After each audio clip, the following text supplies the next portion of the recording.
the day. From San Diego, California, it's Week 2 of the NFL on EA Sports.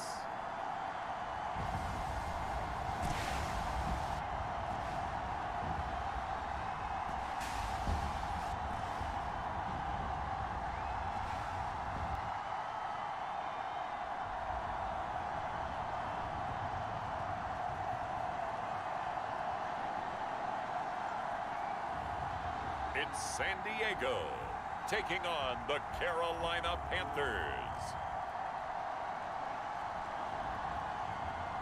It's the National Football League presented by EA Sports. The scene a few moments ago, here it is. It's unlike any other in sport as both teams made their way out of the tunnel. These folks are fired up as their guys are ready to do battle between the Carolina Panthers and our home team.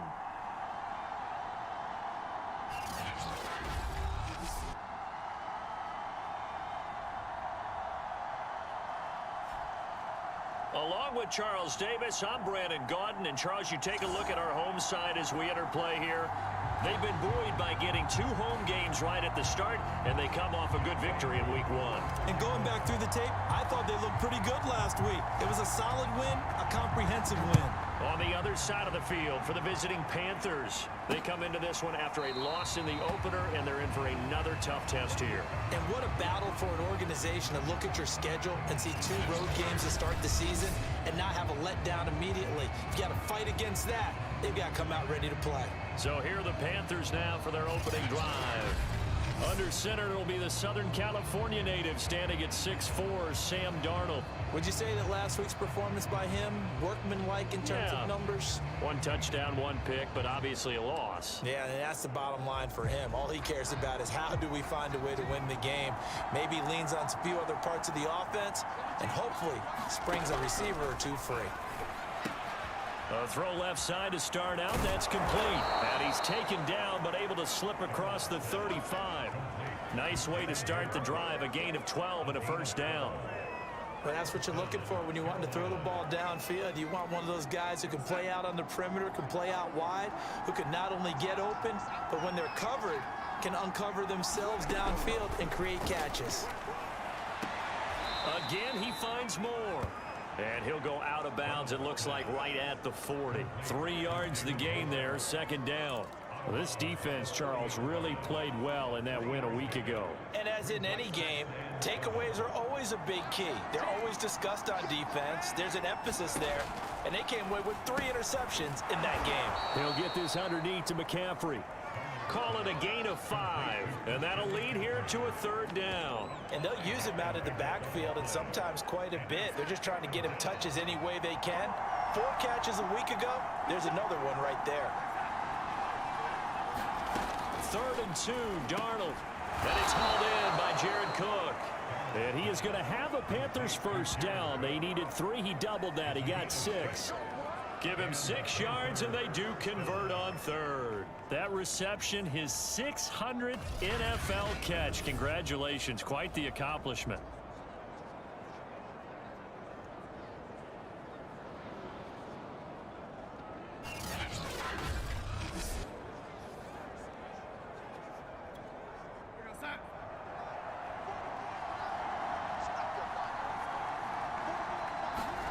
From the 50, it's Darnold. Throwing over the middle, and it's incomplete. Jared Cook, the tight end, was the target.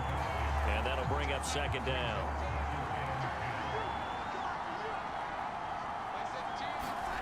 Back to throw, Darnold.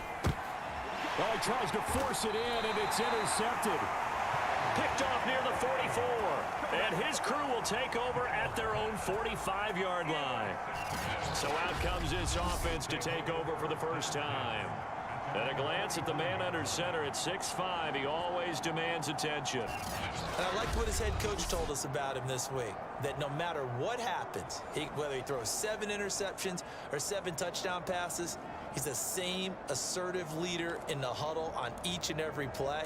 He can throw the 7 interceptions, just blame the football, blame anything else, and still carry himself like he is the man. It's like you, assertive in our production meetings. Well, especially when we're talking about ordering dinner, ordering some snacks. I was just going to say. That's where I go. And that one's going to be off target and incomplete. He was trying to get it to Zach Ertz that time. And now it's 2nd down. And as a first-rounder, a lot of eyes on him, a lot of expectations. And he has to play well in his rookie year. Those days of coddling guys and bringing them along slowly, those days are long gone. When you're drafted in the first round, they expect you to play right away. And the community's eyes and fan base, they'll be on you the entire way.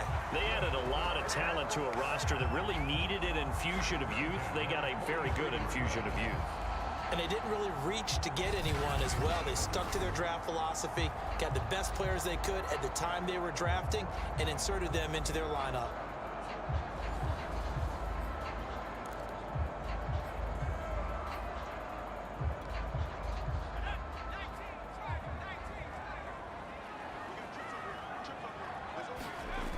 They'll look to throw now on 1st down. And he completes this to Russell Gage. 7 yards to pick up there.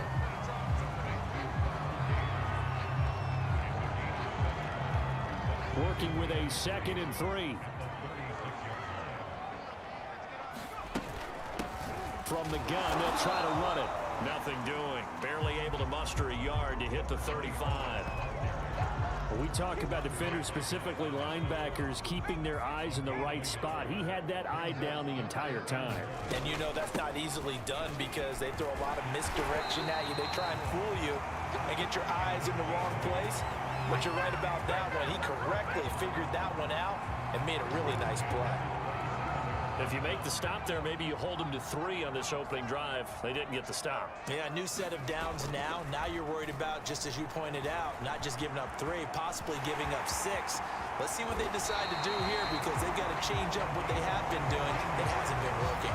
Able to make something out of nothing there. 17 yards and a 1st down. Well, Charles, in the past, a lot of people called this offense one-dimensional. I think you did. Well, it was you. I'll be honest, I did. I think the fan base is hoping with this young rookie that they can put some wrinkles in this offense like we just saw. I think you're exactly right because we did have that discussion that what we've seen in the past from them, they needed to broaden, and they have done it here. Look at what he's bringing to their offense, and now as a defensive coordinator, you've got some extra work to do to prepare for him and their offense.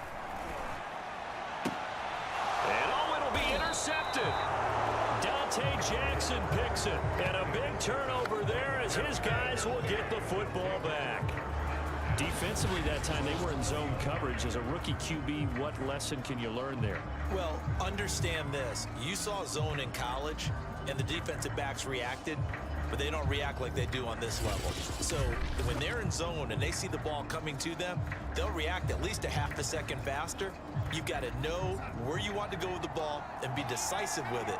Otherwise, the end result can be something you don't like. And he will lose yardage on the play, back at his own 19-yard line. He'll lose a yard there, and it's 2nd and 11. Well, this defense very strong in that victory from a week ago. And the big difference in the ball game, their ability to force turnovers, 3 of them, in fact. Being able to take the ball away, give it back to their offense, that's something that's emphasized each and every week, and they carried it out. A loss of a yard there to start out. That leads to a 2nd and 11. Now Darnold. Powering forward. Busts through the tackle. This defense, Charles, really played well in that win a week ago. Yeah, they gave up 17 points, but that's what you would consider a goal for each and every defense, because if you give up 17 points a game all year long, you're thinking you're going to be a playoff team because you expect your offense to score more than that. That's what you're looking for. Room to improve, of course, but I'd have to say a very solid performance. A busy first quarter. His 3rd catch of the afternoon is a 1st down. We're scoreless after 1. Panther football to start quarter number 2. Line of scrimmage, the 37 on 1st and 10. as they've got it with a 3rd down coming up. A 1st down throw, Darnold. And his throw is incomplete. I think he's got to be careful not to force anything into coverage right there. There weren't really any throwing lanes, but the best part for him, he's got 2nd and 3rd down to fall back on. On 2nd down, McCaffrey. And he takes this up right near the 45-yard line. They get 7 out of that, so they're left with a 3rd and 3.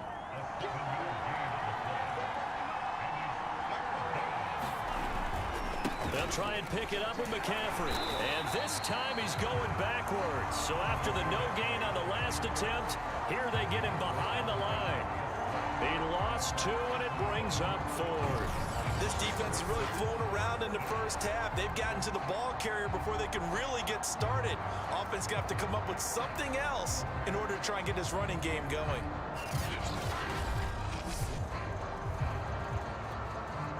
Joseph Charlton and the punt team on now for the Panthers. He punted 4 times in the loss last week as he gets this one away here. 39 yards on the punt, just 2 on the return, and possession will switch hands, 1st and 10. So from the 17 now, here's a 1st and 10.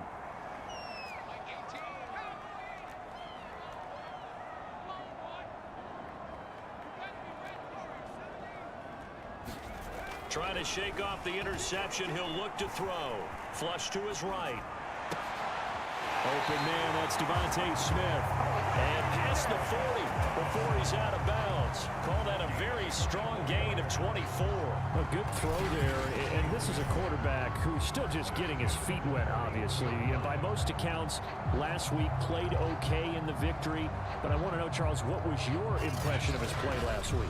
Brandon, I think a lot of teams will be happy with okay. And early on, it's less about how many touchdowns did he throw, but did he not throw interceptions? Did he handle adversity? Did he handle the huddle?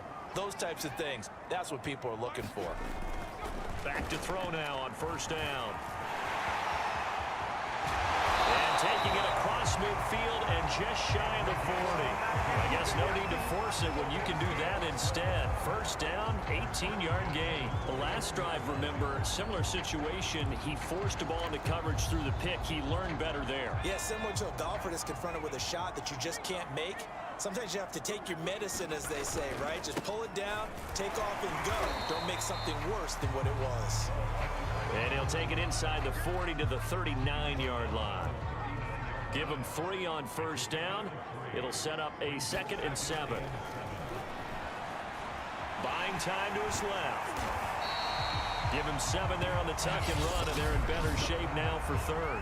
Now hold everything here. We're going to get a timeout by the offense. They'll have 2 remaining as we step aside here in this 2nd quarter. On 3rd down, Barrow. And he's got this down almost to the 20 before he's dropped. And a gain there of 11 yards. Brandon, what were they thinking on defense there? They looked like they were playing for the pass. That was 3rd and short. Yeah, it was an easy pickup because they handed it to him. That was way too easy. Just looked like absolute confusion defensively. Not sure why they were in that set. Yeah, I'd say you ought to have a few men in the box there. They go play action here on 1st down. Rolling to his right. And he slides to avoid the hit. Give him 10 that time, escaping the danger, running with it, and picking up a 1st down. Well, he's proven real effective running the football. No one open, don't force it. Just get what you can, and that's what he's done very well in this game. They'll run on 1st down. Barrow. And here he'll get it down to the 7. It's a pickup of 4, and it'll bring up 2nd down. They don't need to run another play here before the 2-minute warning. And he will take this one in for a touchdown. A great effort there. His 2nd touchdown on the season as his guys are first onto the scoreboard here this afternoon. You talk about certain guys just having a nose for the end zone. He's one of them, and he was not going to be denied there. And defensively, especially in the red zone, you've got to be able to at least slow him down and hold on for dear life. But he's able to get out of a couple tackles there, and not enough people got there in time. Pretty poor on the defensive side of the ball. Extra point by Koo, up and good. And it's now a 7-0 game. So that drive takes him down the field in 8 plays. And in the end, it's capped off by a 7-yard run. Following the touchdown, here's Koo to kick off.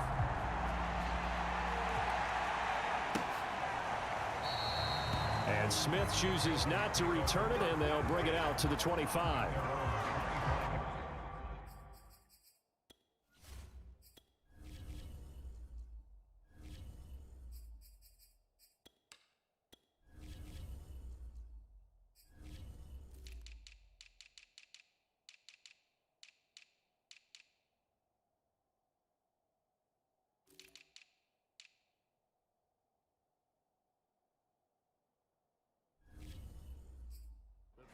About ready to take over. And it's been a rocky start for them thus far. They had the turnover and then the punt on those first 2 drives. So there is optimism because they've improved, right? Turnover, you just noted it. Punt's better. Punt's better than the turnover. The punt is better on the second one. Now they're hoping to turn it into first downs and hopefully points.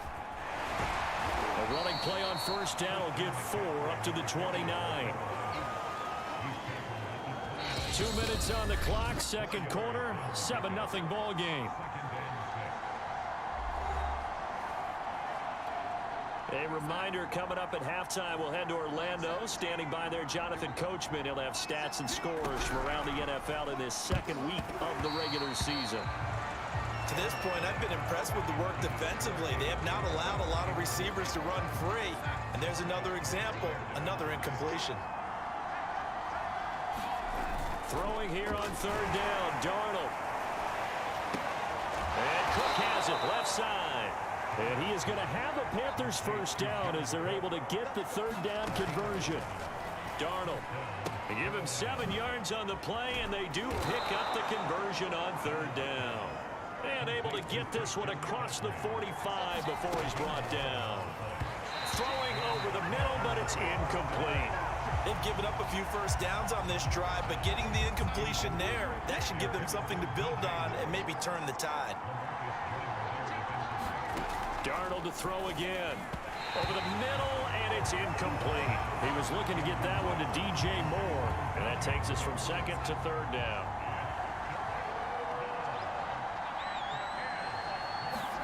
Darnold from the gun.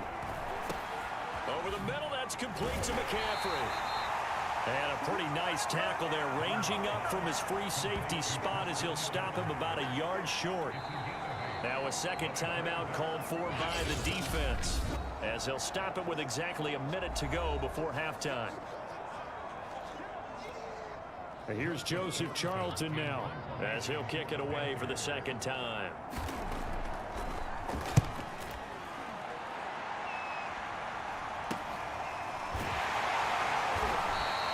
They'll score that a 36-yard punt, and the offense will come back out deep in their own territory.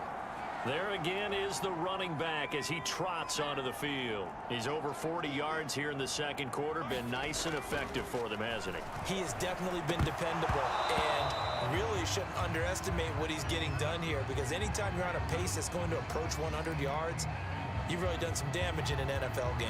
And now he's looking just to add to his totals. So now 2nd and 10 after the incompletion on first down. In trouble here, and down he goes. Back at the 8-yard line.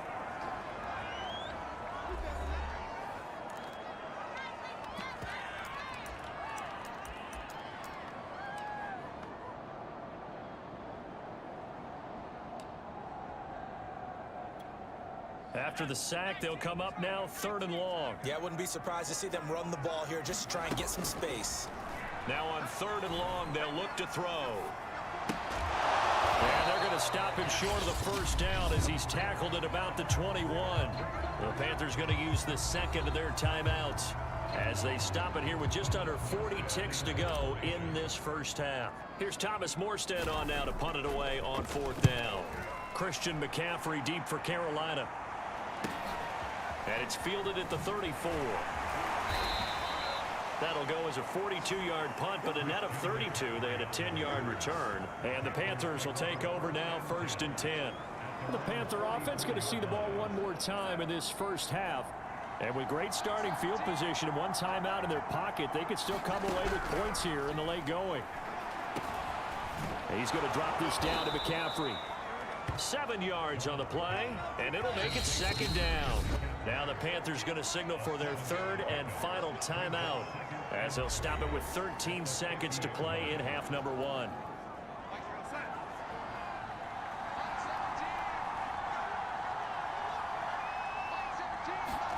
From the midfield stripe, they'll look to throw. And he's got the hook up to Moore. Nifty running there, but it'll come on what should be the final play of half number 1. I think that's a big pickup for a first down, because when you run a drag route against zone, you're sometimes asking for trouble because you might run into a defender. Yeah, well, there they ran into a first down. Executed it to perfection. Okay, Brandon, we'll get you back to you and Charles in a bit, but first it's time for a trip around the NFL following an eventful opening weekend. Let's see what's happening in Week 2. We'll get our tour started out at venerable Soldier Field in Chicago, where you see the final score there. Raheem Mostert, a touchdown run in the victory. From there, we head over to the Pacific Northwest, check on the Seahawks at home in Seattle. And they trail the visiting Chiefs in that one. A couple of touchdowns there for Clyde Edwards-Helaire. Finally, we'll save the biggest for last as we head to AT&T Stadium to see what's happening with the Cowboys at home in Arlington. And they were winners in that one over the visiting Minnesota Vikings. Dak Prescott, 2 touchdown passes as his guys make amends for the setback in Week 1. Meanwhile, in our game, just the lone touchdown accounting for all the scoring. A tight one, 7-0 is the score. And for the call of the second half, we send it back to our broadcast team of Brandon Godden and Charles Davis. Okay, Coach, appreciate it. A 1-touchdown game here as we get set to resume play in the second half.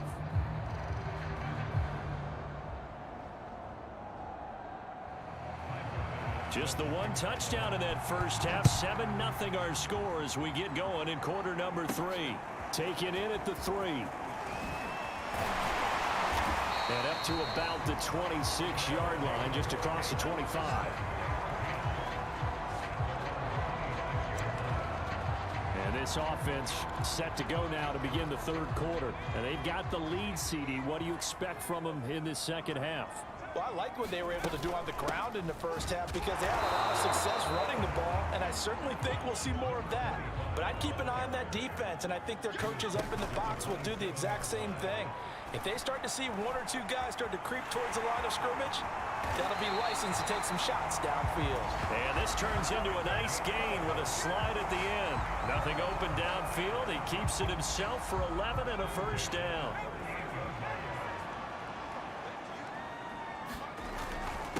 And to give this time to the tailback. And he's tackled a yard short of the marker. Good gain of 9 on first down. The previous run, good for 9. Here's second and a yard. They'll keep it on the ground. Barrow.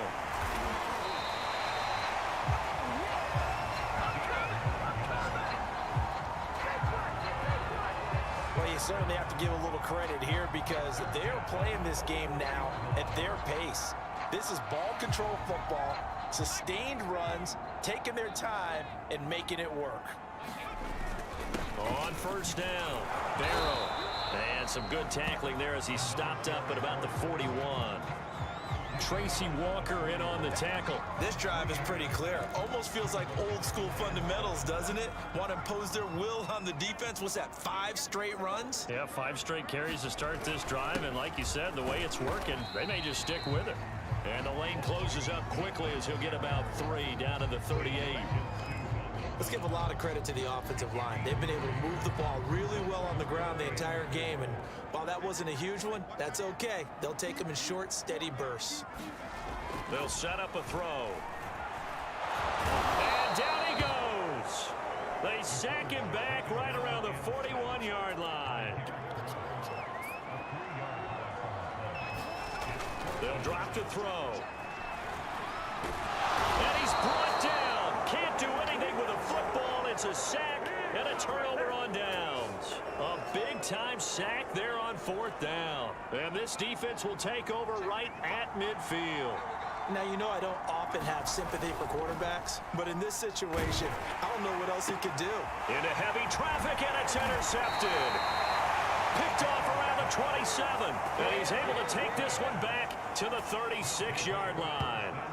And that one is going to sting. First play of the third quarter and a turnover. And you have to know that at halftime, they spent a lot of time going through their checklist of what they wanted to accomplish to start this third quarter. Turning it over like this was not on that list. Not at all. And you come out of the locker room trailing, so that first drive to establish momentum is very key. Crucial. 74 yards for him on the ground now as he has been terrific here this afternoon. Well, no matter how they phrase it, staying on schedule, staying ahead of the sticks, whatever you want to call it, 7 yards on first down, that fits the bill. 3 yards remain for second down. They'll keep it on the ground. Barrow. Give him 14 on that one and a first down. That was good, tough running right up the middle. And if the defense can't penetrate and make him slow his pace or change direction, that's often the end result.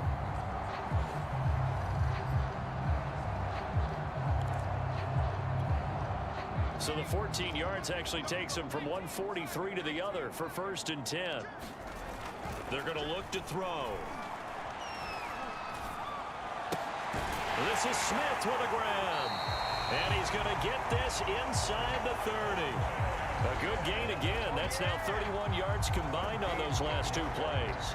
Well, coaches always talk about finding balance on offense. I don't think you get much more balance than this. Big-time run, big-time pass. A 1-2 combination. Looked pretty good. How about that? Let's see if they can continue to take that kind of a punch, though.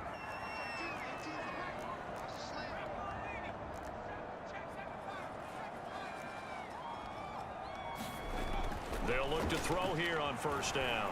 Steps away to his left. And inside the 20 before he's brought down. Give him 10 that time, escaping the danger, running with it, and picking up a first down. We've seen the pressure get to him several times in this game. There, though, we see him escaping. And we've seen this rookie video before as well. That type of pressure, oftentimes, what do you resort to? Your legs, try and escape. What you hope is that this doesn't become habit for him, that he learns how to handle the pressure, still keep his eyes downfield, and make some throws. So from the 17 now, here's a 1st and 10. From the red zone now, they'll look to throw. Now he'll dump it underneath to his running back, complete. And stopped a few yards shy of the goal line at the 3. Back-to-back nice gains. That one for 14 yards and another first. They'll try and run for it on 1st and goal. And he's going to be stopped here for no gain. And that's going to take us to the end of the third quarter play. 3 quarters have come and gone. We'll return with more after this break. You're watching the NFL on EA Sports. 2 of their 3 red zone trips so far they've come up empty on. They'll look to reverse that trend on 2nd and goal. And they'll run again. And he is into the end zone for a touchdown. A great play there. His 2nd touchdown of the afternoon. And the Red Dragons are on their way to a 2-0 start. We talk so often about how hard it is to win in the NFL when you turn the ball over. And here a late turnover leads to a 4th quarter touchdown and a 2-score lead. And what's more important is being able to take advantage when a turnover presents itself. You've got to come up with points to make the other guy pay. They're able to do so here, and they've got a pretty good chance now of winning this football game.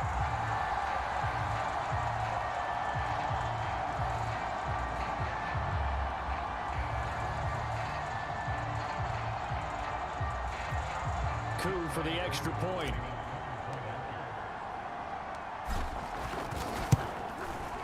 And it's good to make it 14-0.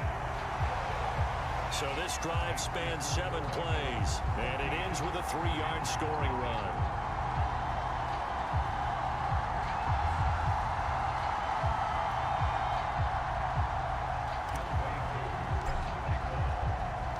Following the touchdown, here's Coup to kick off.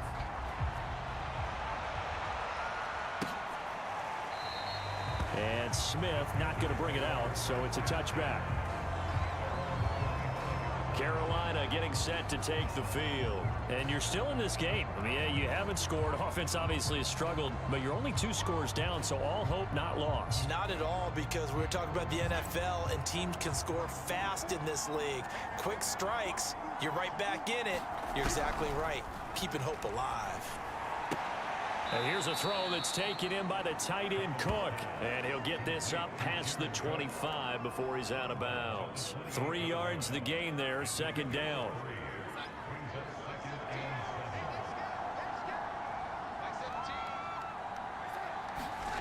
Here's Darnold. Darnold, he lost the football. And the defense will get their hands on it, going the other way. And he's going to bring the fumble back for a touchdown. The offense, they've had some sloppy moments. Sloppy there again on that one, and it could be the backbreaker. From a defensive perspective, if the offense is going to be sloppy, you've got to take advantage of that. And that's what they've done all game long.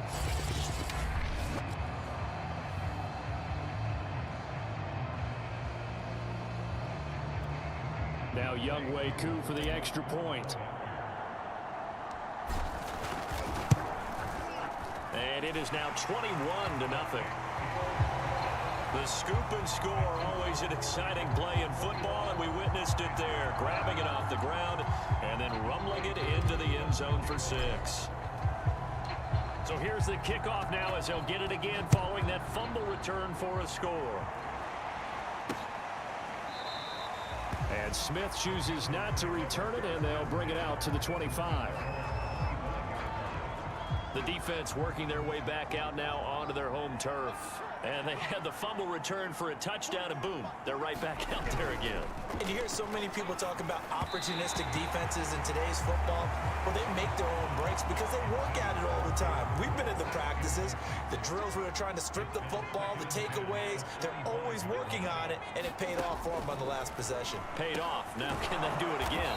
He finds his man, complete. It's more. And from the 25, they work this to the 29, a gain of 4. 4 yards the gain, and it'll bring up a 3rd down.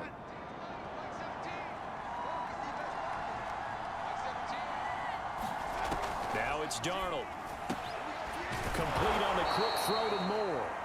And he is going to have a Panthers 1st down as they're able to get the 3rd down conversion.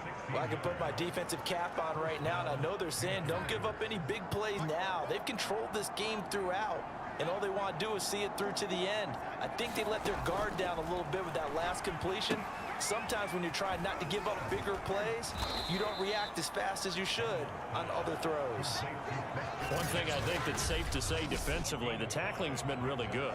And because of that, it's been very, very hard for them to move the ball because you're not getting the benefits of run after catch. They're tackling them almost on the spot. That means you have to run extra plays, harder to move it. From midfield now on 2nd down. Darnold. They'll set up the screen to McCaffrey. He'll be taken down at the 48 for a pickup of 2 yards. You got the big lead defensively. Willing to give them that underneath stuff, right? And this is why you work on your tackling. Tackle them after the catch, inbounds, keep the clock running. Just go ahead and bleed the game out that way. Darnold on 3rd down. To the right side, and he's got Moore complete. And he is going to have a Panthers 1st down by about a yard. It's a gain of 5 on 3rd and 4.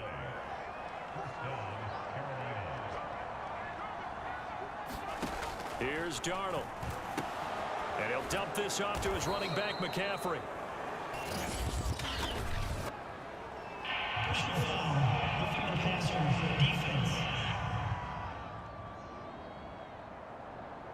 Well, we looked at each other right away. We knew that flag was coming out. And I always enjoy the conversation post because officials always tell you, I don't want to throw the flag, but you caused the play. You did it. I had to. Under pressure, and down he goes. They sack him back at the 36. One thing that I liked about this guy during the draft process was his motor. Of course, I loved his skills, but he plays hard on every down. And that motor on full display there as he gets his first NFL sack.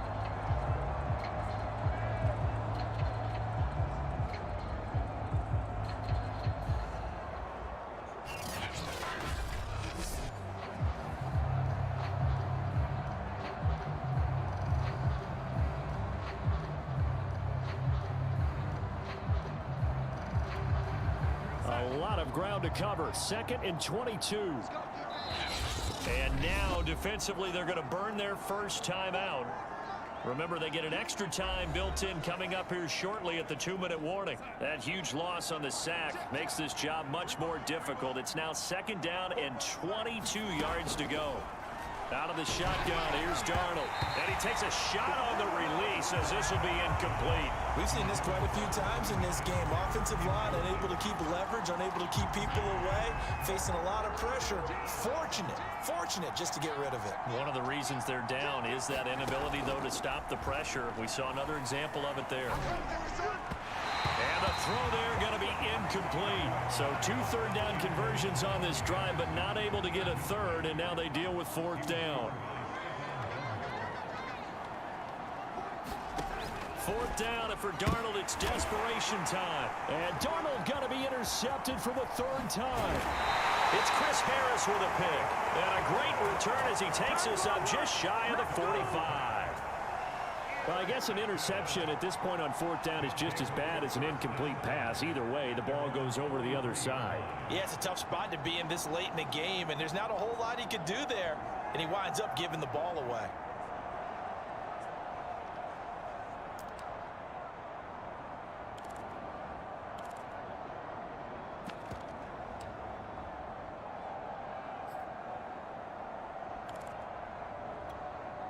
Good starting field position for them as they come up 1st and 10 at their own 43. They'll try and run some clock here as they keep it on the ground. And a minimal gain here as he's up to about the 47-yard line. So it's our home team here in possession of the football as we come back. And the scoreboard on their side, they're just looking to melt away these final couple of minutes and put this one in the left-hand column. A 1-yard gain there following the 3-yard pickup on 1st down. And complete to Zach Ertz. And they'll work this down to the 40-yard line, tackled there. 12 yards there as they move the chains. Not totally home free yet, but it's looking good as they come up 1st and 10. Now a handoff here to his running back. And he'll get inside the 40 to maybe the 38-yard line. Dante Hightower on the stop. The last run good for 2. Here's 2nd and 8. That one looks like he'll throw here. Flushed out right. And this one incomplete. Too much contact to hold on to that one, and it's 3rd down. They'll need to get it to the 30 for a first. This is 3rd down. Back to throw. Dancing to his left. And they're able to get this one past the 30 down to the 25. Now another timeout called for by the offense. That'll leave them with just 1 remaining in this 4th quarter of play. They'll run on 1st down. Barrow. And on this one, he'll get to the 15, right at the 15-yard line. 107 yards rushing for him now as he has been tremendous all day long. They'll roll him out, and he will not make it back to the line of scrimmage as he's going to be taken down.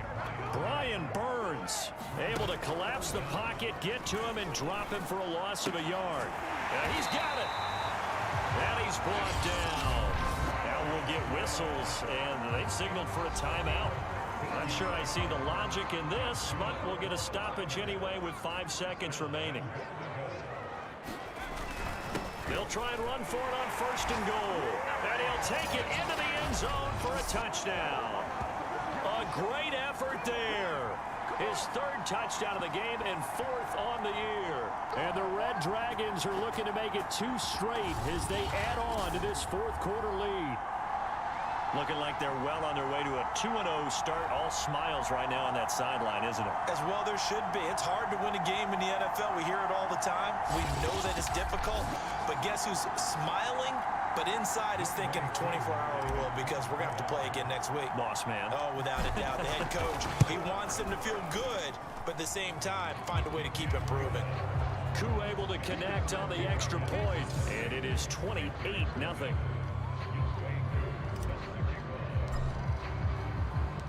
Following the touchdown, here's Koo to kick off.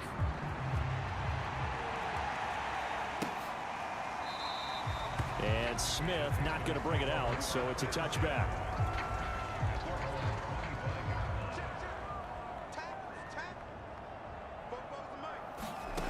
One last throw now for Darnold. He's going to let it fly. And that will be incomplete as time has run out on this football game. So plenty of smiles for the folks here as they head for the exits. It's a victory for their hometown guys. And this was truly a total team effort, Charles, on both sides of the ball. Well, they absolutely pitched a shutout, so it can't get much better than that, right? The defense led the way, but the offense did their part as well. They moved the ball up and down the field. So you've got to like what you saw. What do they call that? A total team effort? I think when it's time to hand out game balls, guys from both sides will end up getting one. So for the home team here, they use the favorable early schedule to their advantage as they move to 2-0. And they'll hit the road next week to take on the Buffalo Bills. Meanwhile, for Carolina, they'll drop to 0-2. And they'll try to rebound next week as they head to Glendale to take on the Cardinals. So for Charles Davis and our entire crew, I'm Brandon Gaudin. Next game, guess what? Charles and I will be here again. It's the NFL on EA Sports.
today.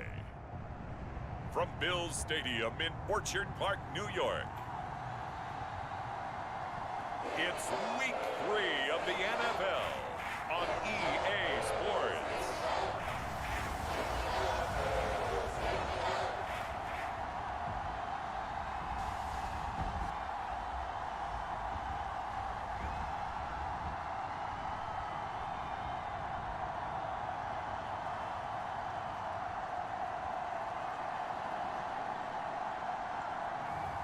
It's the Buffalo Bills taking on San Diego.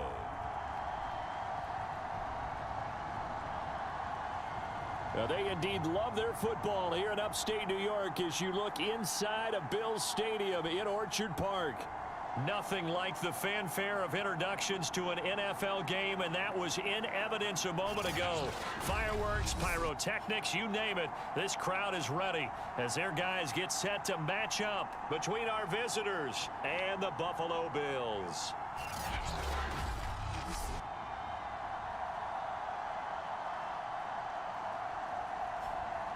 Hello, everybody. With Charles Davis, I'm Brandon Gaudin. And, Charles, you take a look at the Bills entering play here. They were winners last time out, so they'll be looking, Charles, to make it 2 in a row. And what I enjoyed when I watched their game tape and their victory last week is they put it together in every phase. Good offense, good defense, and some key plays on special teams. Let's see if they can get that second win in a row. On the other side of the field for our visitors here, it's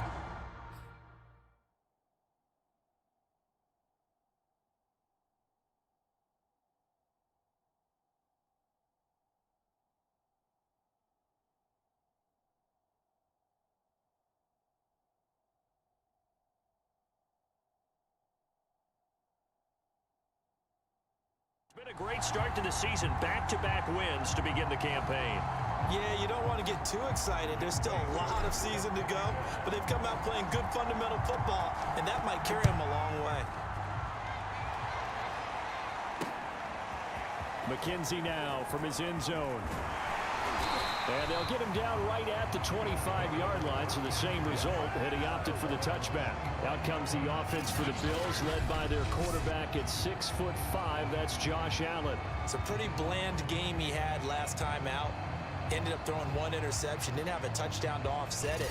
But the team found a way to win. He found a way to lean on other parts of the offense that carried them through.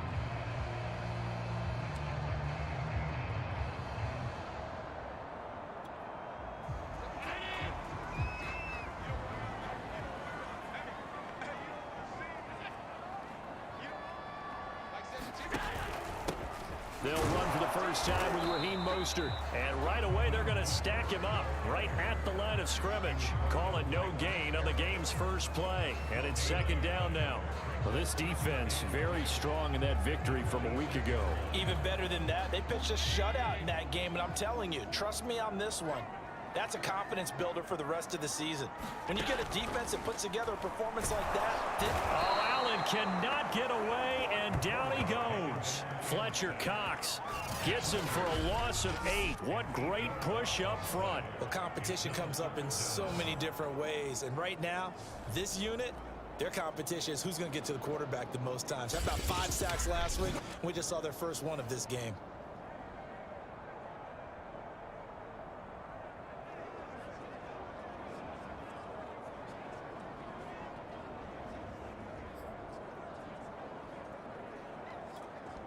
So after the sack, Allen and the Bills with work to do on 3rd and long.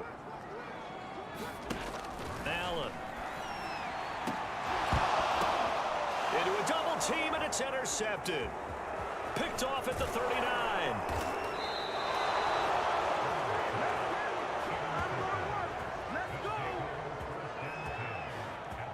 So now you've got their offense coming out for the first time with great initial field position. And leading them out there, their 6'5" quarterback. It's a pretty bland game he had last time out. Ended up throwing 1 interception. Didn't have a touchdown to offset it. But the team found a way to win. He found a way to lean on other parts of the offense that carried them through. So here's a 1st and 10 now, down inside the 20.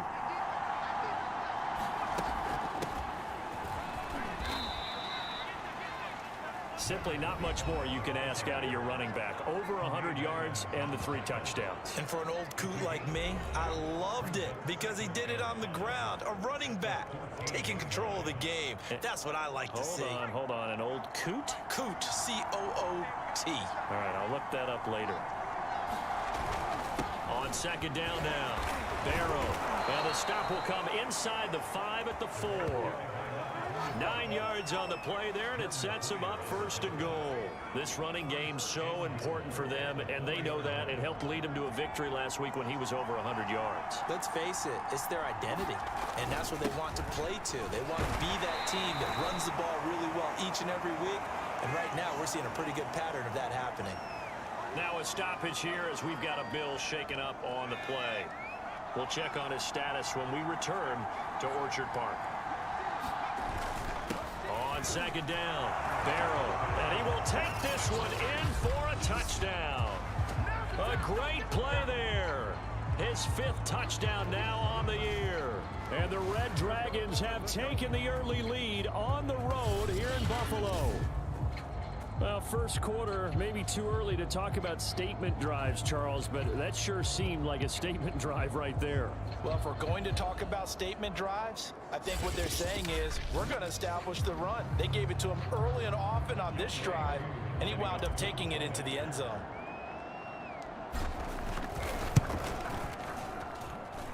Extra point by Koo, up and good. And that makes the score 7-0.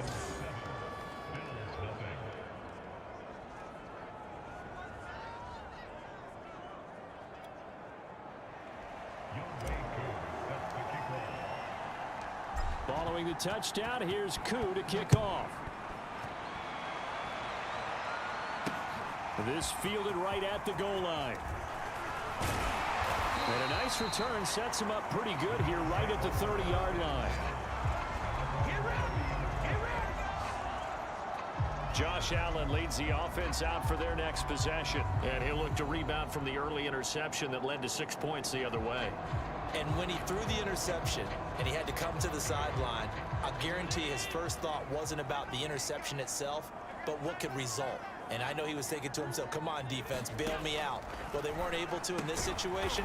Now he's got to go out and atone for it himself, but he can't force things. 3 yards the gain there, second down.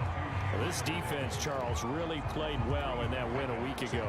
Yeah, we're definitely in top form and pitched a shutout, as a matter of fact. That's the cherry on top of a great week of preparation. And you know what? These guys are eager to keep it going. So motivation this week, not an issue. And he slips up past the 45 before being tackled.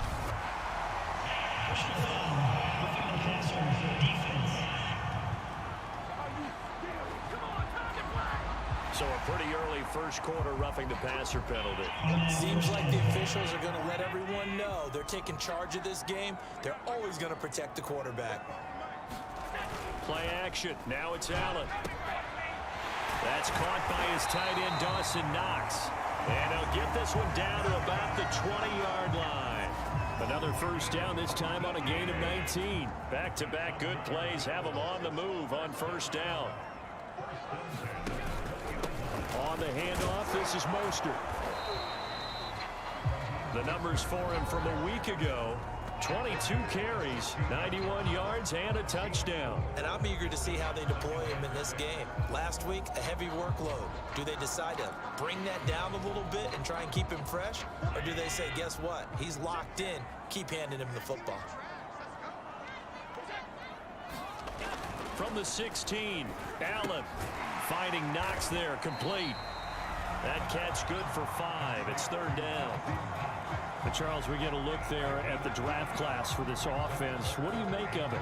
Well, overall, I like the balance of the guys that they selected because, to me, they got a few guys who can step in and play right away, which is exactly what you want. But they also drafted for the future as well. They've got some guys who might need a year or two on the practice squad, so then we'll find out if they can actually play.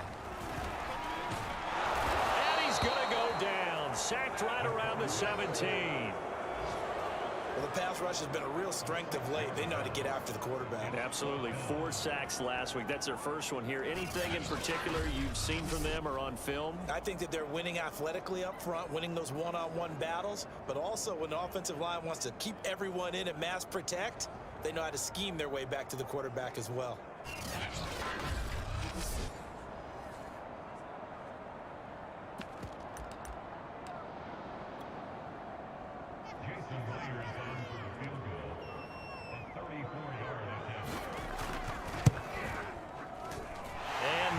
Able to knock it through, and they are on the board, but still trailing. It's 7-3.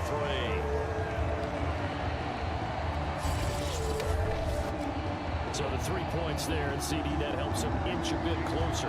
Yeah, partner, when you're losing, any points you see go on the board in your favor, you're happy to take them. And no return on this one as the fair catch is signaled for and taken. A look at the running back, the man out of the backfield as he gears up to go again.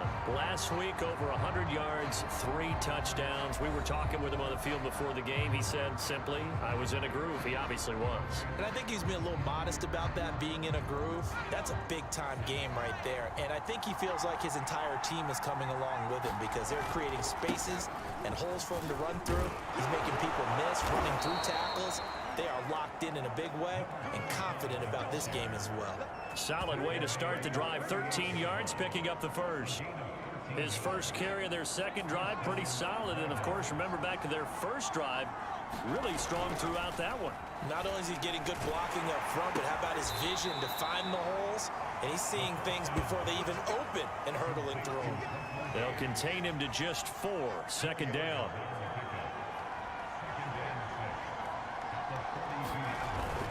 On second down now, Barrow, and he'll be taken down as that will take us to the end of the first quarter of play. After one, 7-3 the score on EA Sports.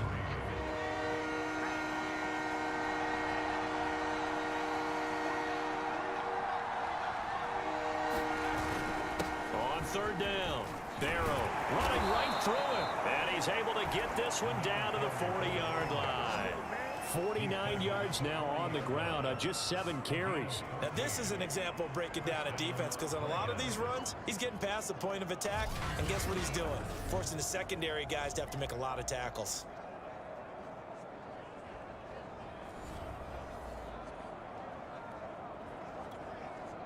So 1st and 10 now in Buffalo territory, right at the 40.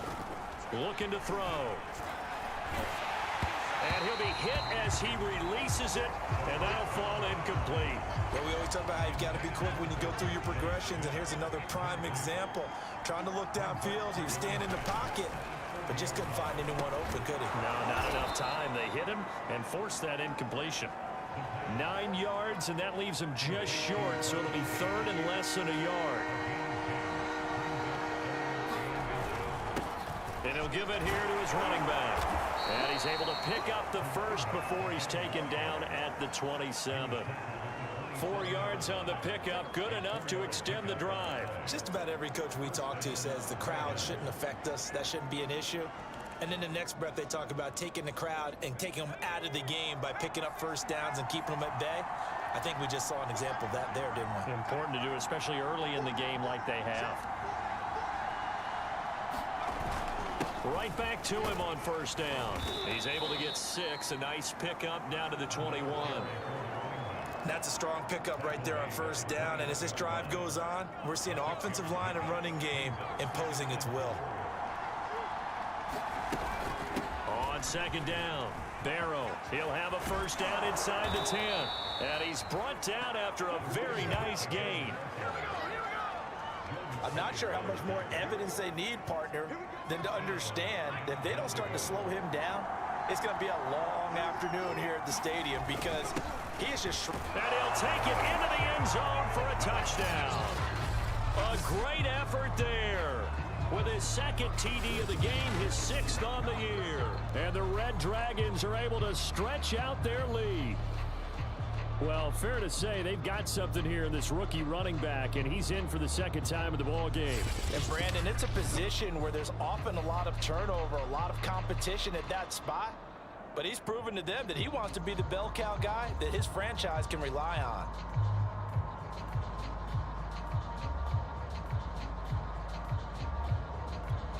Koo now for the point after.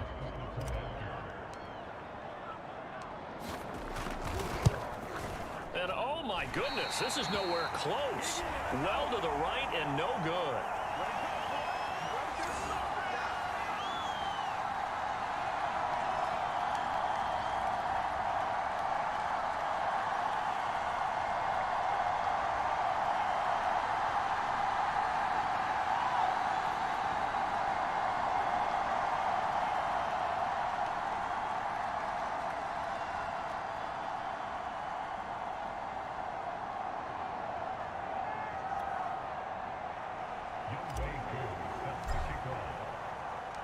So with the missed PAT in his rearview mirror, he goes back out to kick this one off.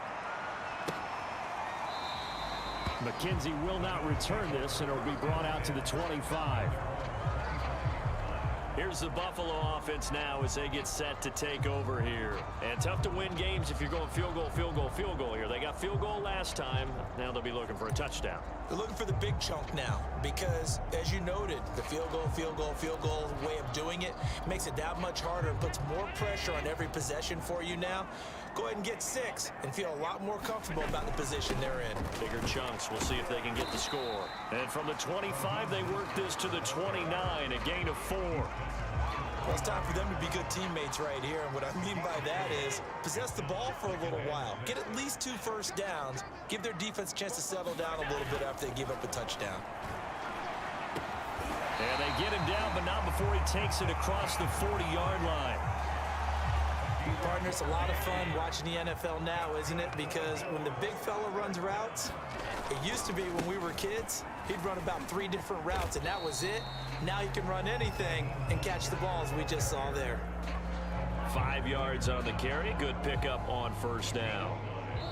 And we've hit the 2-minute mark in this first half of action.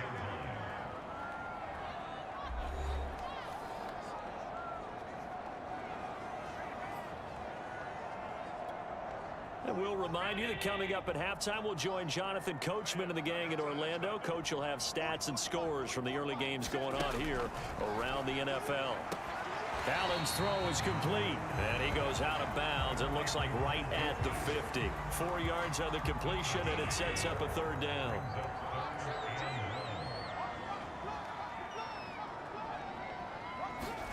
From midfield, here's Allen. And he completes it to the tight end, Knox. And he is going to have a Bills first down as they're able to get the 3rd down conversion. The defense surrenders a 13-yard pass play there on 3rd and 1. This offense finding its legs now. Here's another 1st and 10. Allen's throw going to be taken in by Knox. A good gain of 9 before he's brought down at the 28. And just a yard to go here on 2nd down. Here's Allen to throw it. And Beasley with it over the middle. And he's brought down, but not before he reaches the 8-yard line. And this has been a nice answer to the touchdown drive against them a few minutes ago because they've come out and reestablished the tempo. A nice throw there, and they're putting together a very strong drive as a response. 1st and goal, and they got to be thinking a chance to get right back into this football game. Again, they'll throw with Allen. He will find Diggs in the end zone. Touchdown, Buffalo. Stephon Diggs, his first touchdown here of the new campaign. And the Bills get a late score here in the final minute of the first half.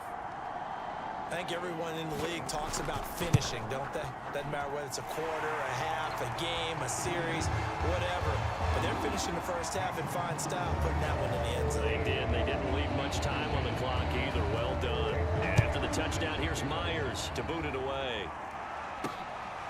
This taken in at the goal line.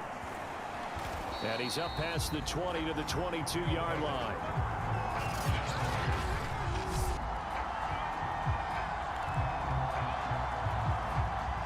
The offense back out there at the line, ready for their next drive. And they've got just under 50 seconds, so time enough to try to work their way downfield if they so choose. And he's taken down, but able to slip across the 35.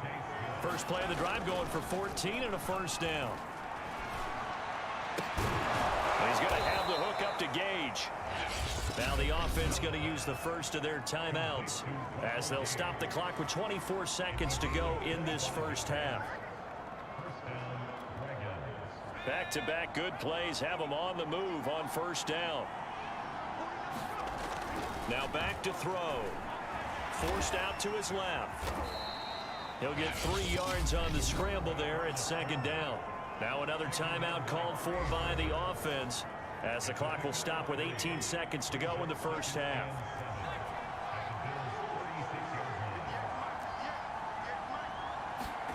Here's a 2nd and 7. Eluding the pressure right. And this one taken in by Cephas. Now the offense will burn their 3rd and final timeout as they stop it with 11 seconds remaining in this first half.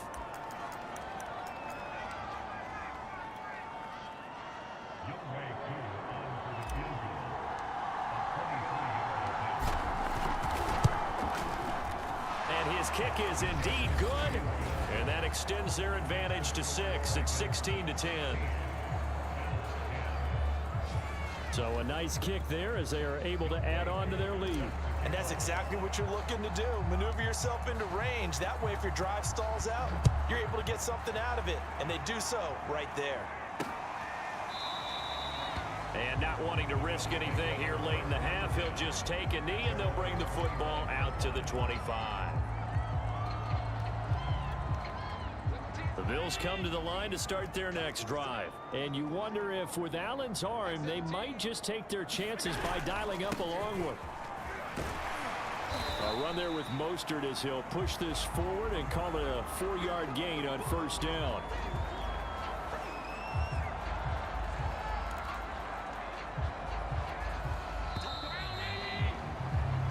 So we have reached halftime in what's a 6-point game at the break. As we'll send you down to Orlando, and we check in with Jonathan Coachman for our EA Sports Halftime Report. Coach. Okay, Brandon, thanks very much. Time to give you folks at home a look around the NFL on this first official weekend of fall. So let's get to it. We'll start up at Gillette Stadium in Foxborough, and it's the Patriots with the lead in that one. Nyheim Hines. 2 touchdown runs on the afternoon. From there, we move to Arrowhead Stadium in Kansas City to see what's going on with the Chiefs. And they have the lead in that one over the visiting L.A. Rams. Tyreek Hill, a touchdown reception. Finally, let's get to Philadelphia. Check on the Eagles at home at Lincoln Financial Field. And they trail that one over the visiting Green Bay Packers. Kiki Cutie, a touchdown reception. Meanwhile, in our game, it's been a back-and-forth first half. Who can put it together in the second half? For the answer, we turn it back over to our broadcast team of Brandon Godden and Charles Davis. All right, Coach, thank you, and we welcome everyone back for quarter number 3. Both teams appear ready for the fight ahead, and we resume action here in quarter number 3. And here comes a return from a few steps into the end zone. And they'll get him down right around the 25, actually the 26 officially, so a net gain of 1 there. And this offense set to go now to begin the third quarter. Yeah, both of these defenses have been stifling these last few drives offensively, just not able to get anything going, so what needs to change?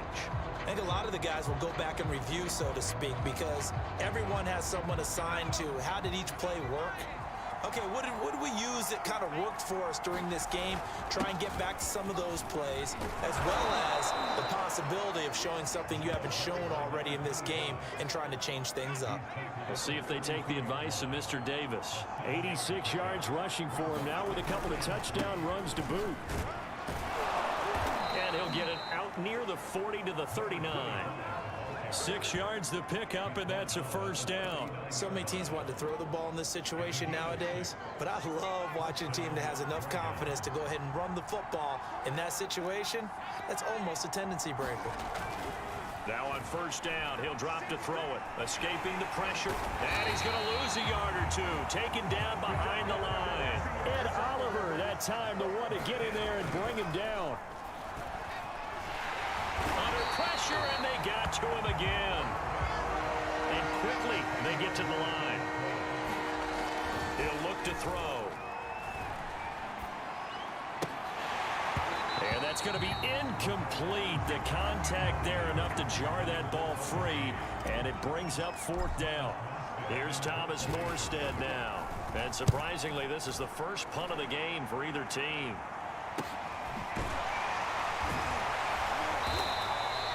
It's a 40-yard punt, 4 yards on the return. And the Bills will take over the football with a 1st and 10. So here's the Bills offense now. They get ready for their first possession of the second half. And their defense did its job by forcing the punt to start things out. And now, Charles, can the offense get in gear? I think, partner, you can sense them saying, okay, the first half was theirs, but now let's get the momentum back on our side. We forced a punt. Now let's go downfield and score.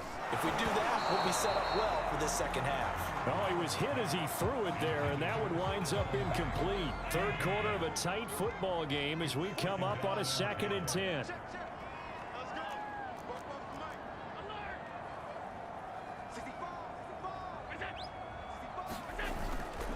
They hand it off to Mostert.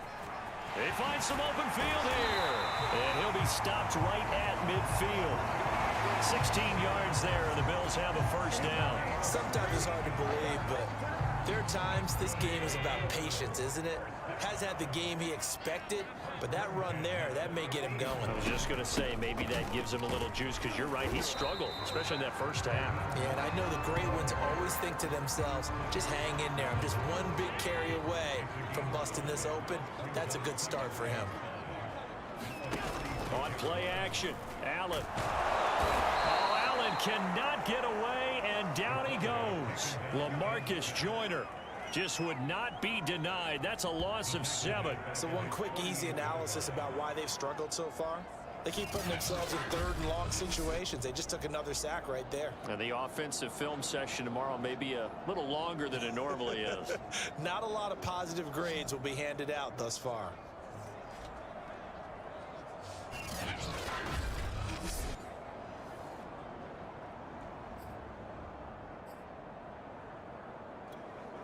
So after the sack, Allen and the Bills with work to do on 3rd and long. Throwing now is Allen. He's got the connection over the middle to Diggs. Oh, he put it on the carpet, a fumble. And this will be scooped up by the defense. And the return stops just a few yards shy of midfield. They'll spot the ball at the 47-yard line. We have seen this before, and we know coaches preach about this and work on it all the time. Catch the ball. You know there's going to be some traffic somewhere. They've got to put it away and secure it as they try and get downfield.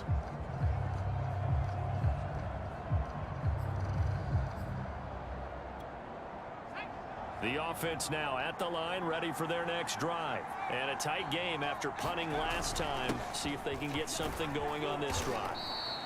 As they head to the field now, with the game this close, you've got to feel there's a sense of urgency for them going on offense right now. But they have to do it without letting panic creep in and affect their play. 2nd and 5. Flush to his right. Complete. Smith has it. And he'll go down, but not before getting this inside the 30. Second catch for him today, and it'll wind up a first down. And that's a nice throw right there. And I'll tell you what I've seen in recent times and actually watched a presentation in the offseason from a college offensive coordinator that showed about 10 different drills that he runs with his quarterbacks to show them how to get out of the touchdown. Russell Gage, 28 yards. And the Red Dragons are able to capitalize on the forced fumble by turning it into 6 points. His first career touchdown pass, and, you know, it's cliche to say, but he's probably been envisioning this since he was a little kid. That's a cool moment. It really is. So enjoy the moment, enjoy the time, celebrate, save the full reflection for later, but make sure you grab someone on the sidelines and say, hey, make sure I get that football, okay?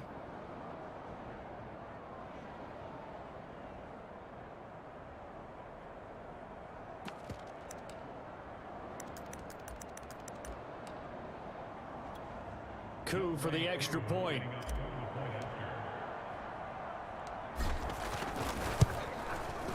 He missed one earlier, remember, but this time he gets it to go. So they only needed 3 plays on that drive.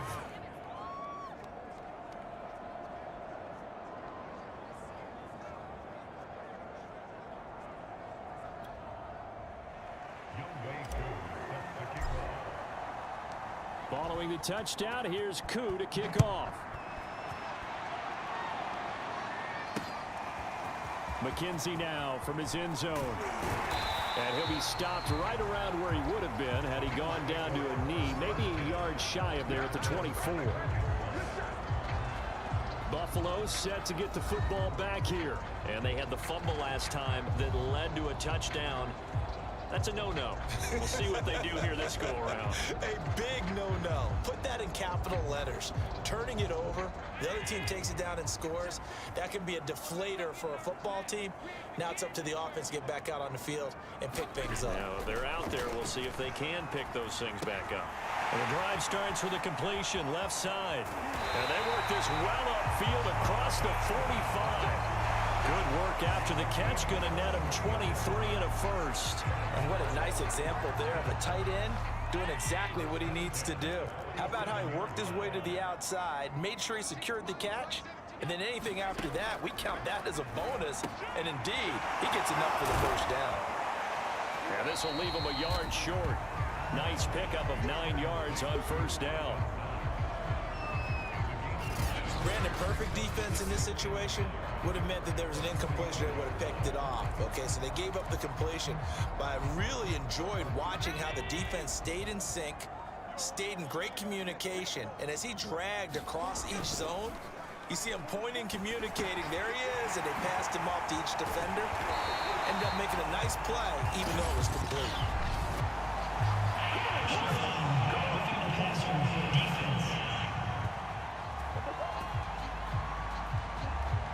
So they will accept the penalty and move forward.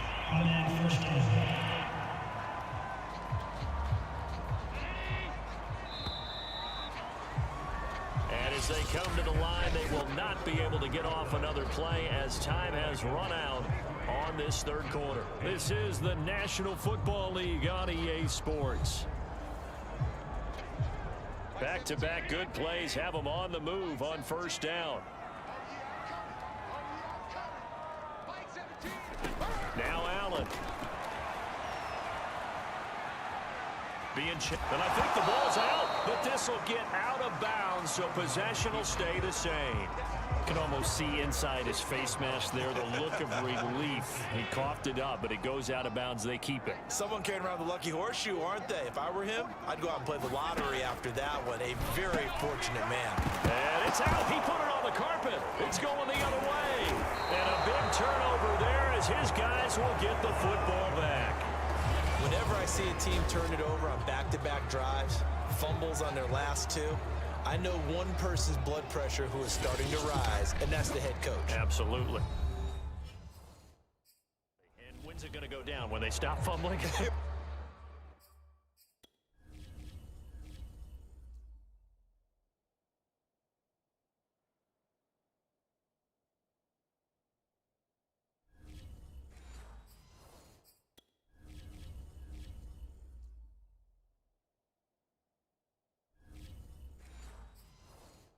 When they stop fumbling and after he's a And now before the ball changes hands, they're going to take a look at this just to make sure that they have it right.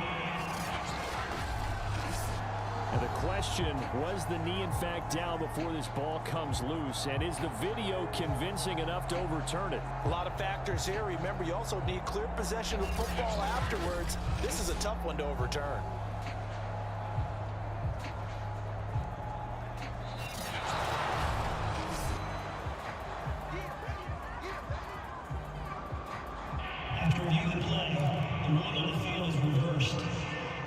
So that challenge, a successful one. Now a 1st and 10 at the 11. They'll run on first down with Moss. And they'll lose yardage here. They go backwards to the 13-yard line. Officially, it's a 1-yard loss. That's going to bring up 2nd and 11. Yeah, another negative play in an early down situation. This one to start the drive. You're putting a lot of pressure on your quarterback to bail you out when you're in 2nd and long yardage.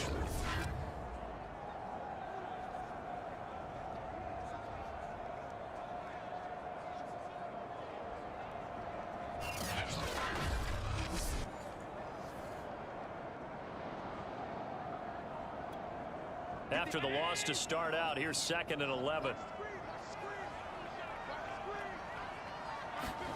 On play action, Allen. Allen hit. He lost the football.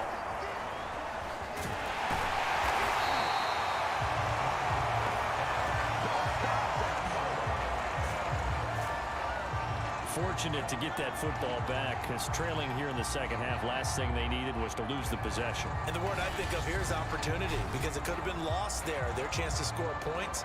But the opportunity for the defense was to go ahead and really close this game down if they were able to get possession.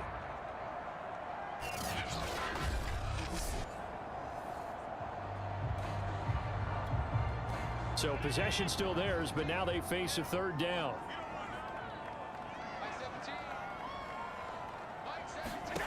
Working out of the shotgun. Here's Allen. That's into a crowd and intercepted. It's Chris Harris with a pick. And a big turnover there as his guys will get the football back. Well, time, certainly not on their side offensively. They had to take some chances, but that interception will further hinder their already slim chance at victory. Yeah, and you're talking about time not on their side, but it certainly is on the defense's side, and they understood that. They knew they had to press it a little bit, and they planned accordingly, and what a benefit for them, able to pick that one off and hopefully put this game away. There's a 1st and 10 at the 14-yard line. They'll try and start this drive in the air. Flushed out right. And he's taken down, but not before he gets this across the 25-yard line. Opted to run for it. The decision a good one. Picking up the first, getting 14 yards on the scramble. Partner, as a quarterback, sometimes you just got to know when the clock has gone off in your head, it's time to go. Tuck it and get all you can.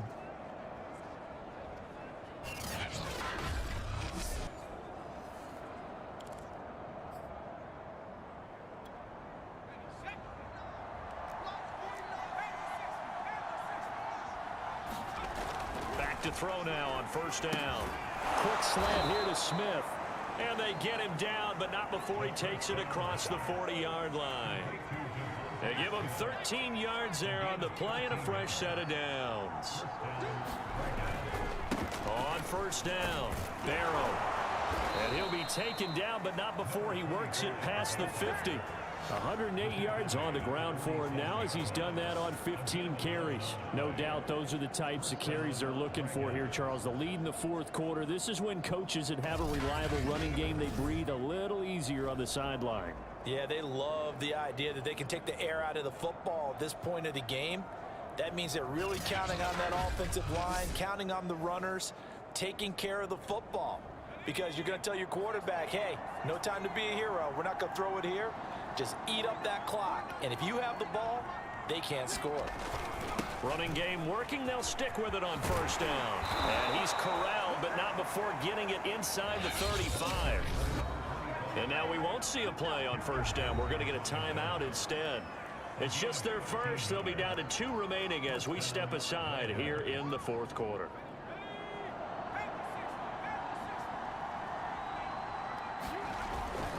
They'll try and run some clock here as they keep it on the ground. A pickup of about 3 yards as he's taken down at the 31. 3 yards on the pickup there, and it'll be 2nd down. 2 minutes left to play in this football game here on EA Sports. So it's our visitors with the football as we get you reset. And you'd have to figure they're just looking to burn these final 2 minutes away and get out of here with a victory. And he's going to get this down near the 20-yard line. And now right out of the 2-minute break, we'll get a timeout used defensively with 1:56 to go. And not totally home free yet, but it's looking good as they come up 1st and 10. Going to give this time to the tailback. And he'll get it down this time to the 17. And now with 1:52 to go, we get another pause in the action. A timeout here defensively. Following the pickup of 4, here's 2nd and 6. Here's a handoff out of the gun. And he will take this one in for a touchdown. From 17 yards out. And the Red Dragons are closing in on a 3rd straight victory to start the campaign. Now it's looking incredibly likely to be a 3-0 start to this season. That is obviously excellent. 2-0 is one thing. 3-0, you really have some momentum. And now they're serving notice to the rest of the league that they're a pretty darn good football team. Confident, aggressive, attacking at all times. This looks like a team that you're going to have to deal with. And guess what? Behind closed doors, they're trying to figure out ways to get better. Now Younghoe Koo for the extra point. And that one pushes the lead up to an even 20. So that drive goes 8 plays. And it was all finished off by the 17-yard touchdown run.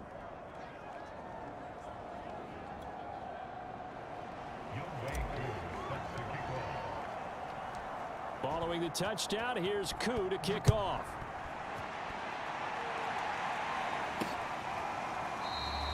McKenzie will not return this, and it'll be brought out to the 25.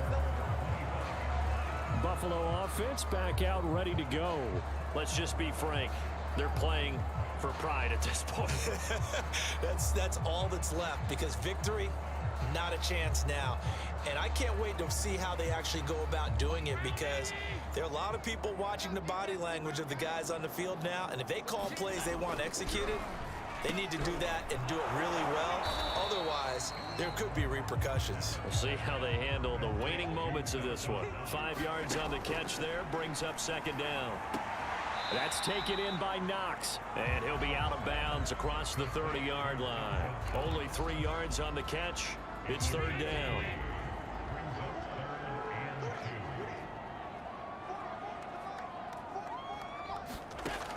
Allen gonna throw. It's Knox, the tight end, making the catch. And he is going to have a Bills first down as they're able to get the 3rd down conversion. The 3rd down conversion successful. A gain of 11. And that's going to wind up incomplete. However, we do have a flag down. Let's check in with our referee. This home crowd, they're happy with that call. I like the way you said happy there, right? The so-called good guys didn't get a call, and they feel like it's been that way all afternoon. You feeling their pain? They finally got one. Yes, they did. And he's going to be brought down just shy of the 5 at the 6. Looking to throw again on 2nd down. Allen. That's now 4 completions in a row. A good bounce back following the interception last drive. Certainly not letting it affect him, that's for sure. And we all know interceptions are going to happen. So the big trick, don't let it affect you going forward. Most of the good quarterbacks, they just tell the ball boy, get that one out of the rotation, give me a fresh ball, and let's go. He's got his offense moving. And it's intercepted at the goal line. A great read, and it's picked off. Accelerating, and off he goes. Past the 20. And he will take this one home. It's a touchdown. And that one will pretty much erase any hopes of a 4th quarter comeback. With emphasis, interception, return for touchdown. Door closed, locked, reinforced.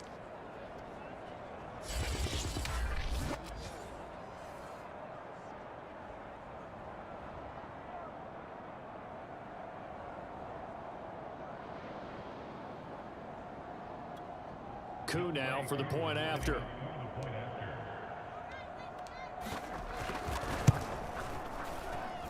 And that stretches the lead to 27.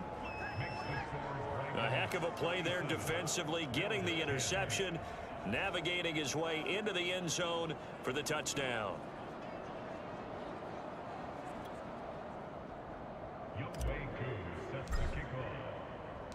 So they throw the pick 6. They'll get another shot at it now as this one's in the air. McKenzie will not return this, and it'll be brought out to the 25. The Bills offense back out onto the field. They've lost this one. Their offense has struggled. Do they try to put together something here at the end just to take into next week? Yeah, sometimes teams want to do that and coaches want to. I remember one time I was on a team and we were losing late in the game like this, and you knew it was lost. It was over, right? And the coach called a running play and pretty much said to everyone, I want to see something executed well before we get out of here. And that was the message to the team. Just something to build on. Just something to build on, get it done, and maybe we can look at that and say, we'll get better as we go forward. And whistles, and they take their final timeout with 7 seconds left. Maybe a good spot to take a shot. Here's 2nd and a yard from the 34. To the air, Allen. Buying time to his left. And he goes out right around the 39. Looks to me, partner, like he's learned a little bit, because earlier in the game, I think he was trying to force a lot of throws into some windows that just weren't open. Yeah, the interceptions had plagued him, especially a second interception, really a bad throw. So maybe a better decision there. Yeah, no doubt about it. I think he learned from earlier in the game, and he's applying it now. So this crowd will not go home happy. It's a victory for our visitors, and they were buoyed, Charles, by a big second half to put this one on ice. And I know a lot of people watching this one were thinking to themselves, I bet halftime was really interesting. Probably took the paint off the walls with some of the words that were said.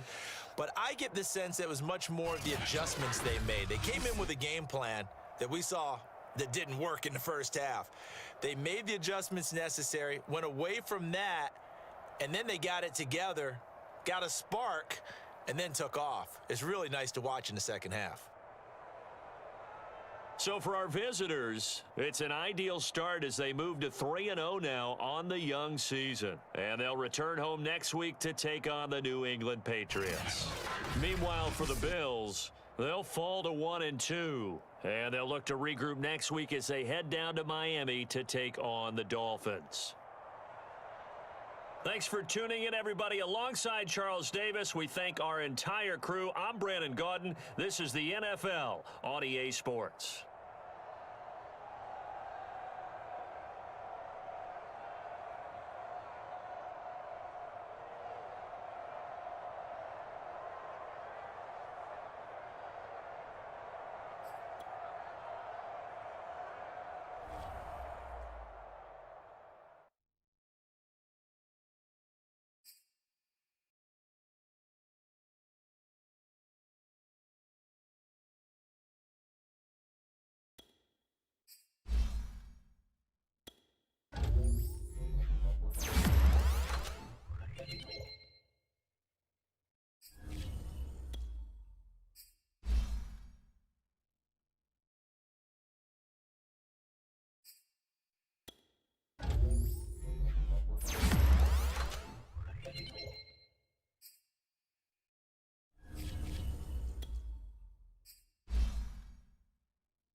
today, from San Diego, California, it's Week 4 of the NFL on EA Sports.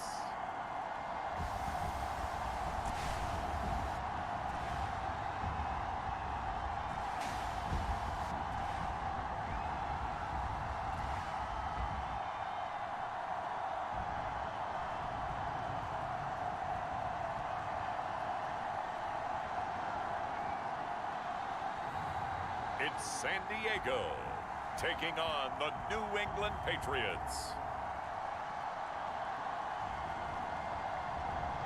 EA Sports coverage of the National Football League is on the air. The scene a few moments ago, here it is. It's unlike any other in sport as both teams made their way out of the tunnel. These folks are fired up as their guys are ready to do battle between the New England Patriots and our home team.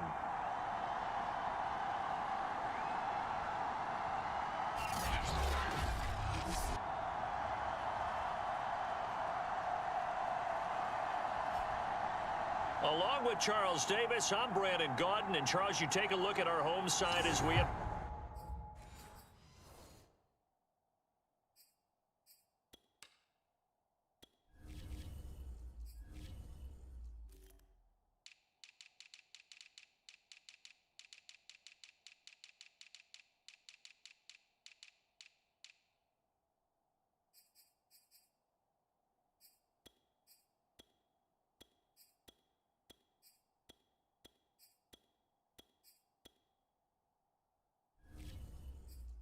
play here. They come in on a pretty good roll here, winners of 3 straight. And last week's win was indicative of how good this team can be. It was a complete performance. On the other side of the field for the visiting Patriots, we're in October now, so everybody should be coming into form, shouldn't they? They really should, and what you have now is a full routine established about what you want to get done and full focus on the season.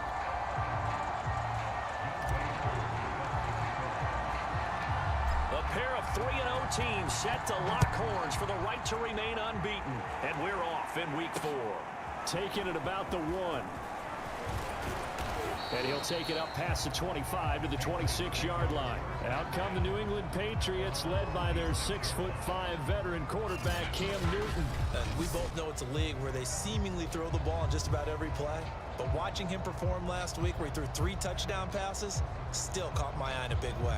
Still kind of the gold standard, 3 touchdown passes, isn't it? And for his efforts last week, AFC Offensive Player of the Week. I can't wait to see what he does this week.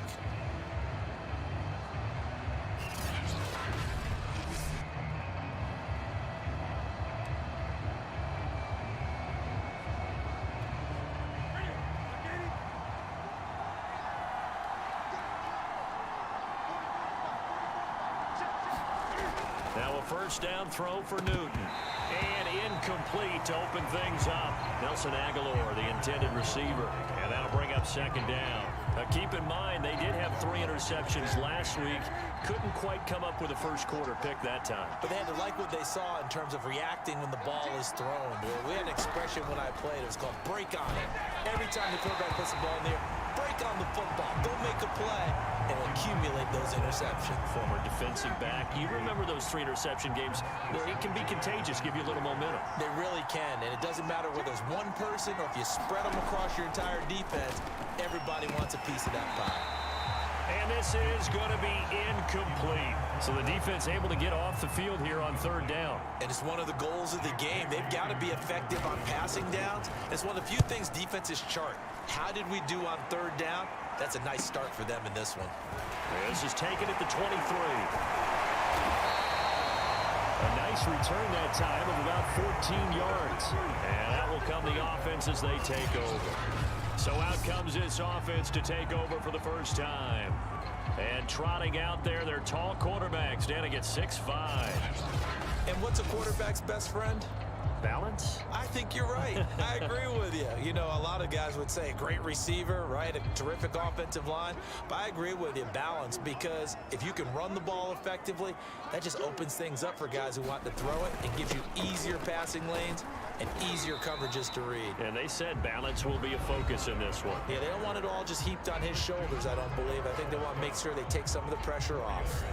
Big Christian Barmore was there on the tackle. Coming up on a 2nd and 6.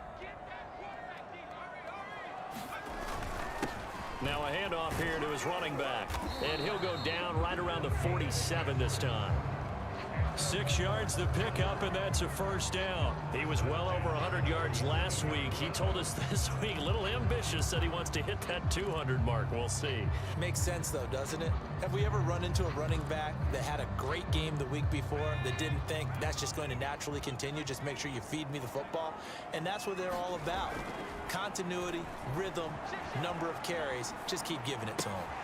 Now this throw caught left side. And he takes this one down almost all the way to the 30. A good pickup there of 22. You can see the time and effort and thought that they put into their passing game because it was evident right there. It looks like a simple pitch and catch, but you and I both know that they have planned for this and worked hard to make it happen.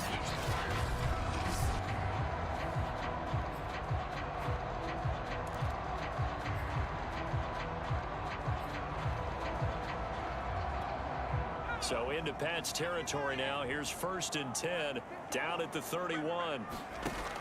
They'll look to throw here. Sliding out of the pocket. And he'll be out of bounds as he gets this down about the 21 or 22. He'll get 10 there all on his own, but it'll be 2nd down.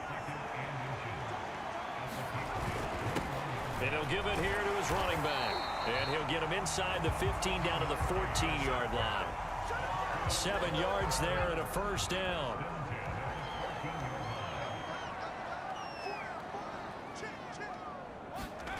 From the red zone now, they'll look to throw. He'll buy some time right. And that throw behind his man, he missed him, incomplete. That was an interesting look there because as soon as he got outside the pocket, I thought he was going to take off and run for yardage. But what often happens now with these quarterbacks who can move, defenses want to try and keep bodies in front of them, and I think that discouraged him from taking off and made him try a pass downfield that fell incomplete. And he slides and covers up at the end as he's going to be able to pick up decent yardage. He turned that into a nice gain, gets him 8 yards closer for 3rd down.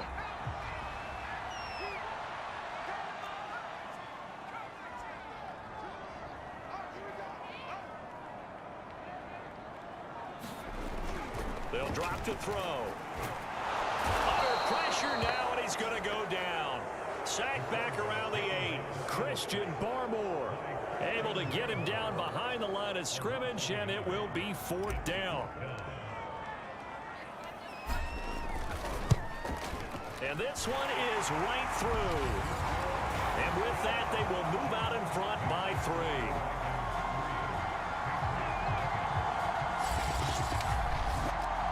After marching down the field, only getting 3 there, kind of feels like a win for the defense. And it does. They'll go to the sideline feeling a lot better that they didn't give up a touchdown after the march against them.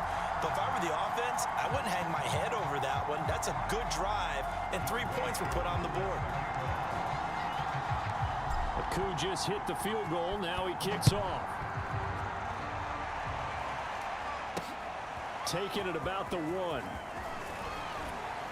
And he won't quite make it to the 25.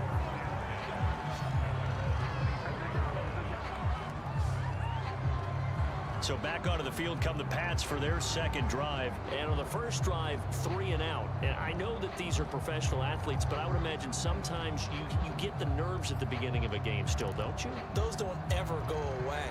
And typically what I've heard from guys and what I remember from playing, if you don't have nerves at the start of a game, it's not going to be a great day for you. You're not really ready to play. So finding a way to harness those nerves and not let them affect you in a negative way, that's what all the guys are looking for. The tackle made by K.J. Wright. Well, this defense very strong in that victory from a week ago. And every defensive team that we talk to, They spend a lot of time talking about creating turnovers. And anytime you get 2 or more in a game, you've had a really good performance. They exceeded that number in a huge way. They got the football back 4 times in the win. And he'll be upended at the 28-yard line. Just a 3-yard gain there. This defense, Charles, really played well in that win a week ago. I have to admit, I was extremely impressed by what I saw on tape because they stayed in the face of the quarterback the entire game, ended up getting 4 sacks total, and made it difficult for him to step up and find receivers downfield. Also made it hard for him to escape the pocket and run.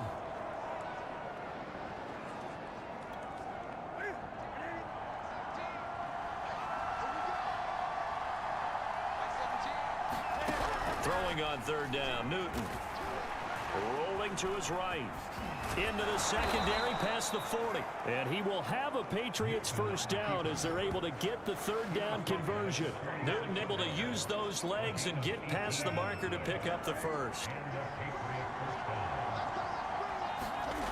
On 1st down, Newton. He'll get this to his tight end. It's Jonnu Smith. And they're well past midfield, just a yard or 2 shy of the 40. So on the other side of the field now, it's 1st and 10 as they've got things rolling on this drive. 3-0 after 1 on EA Sports.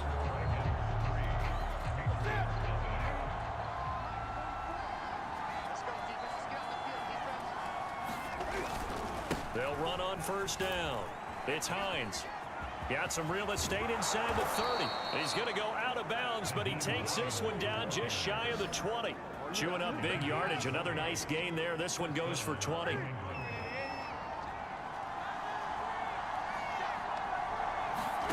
On 1st and 10, Newton.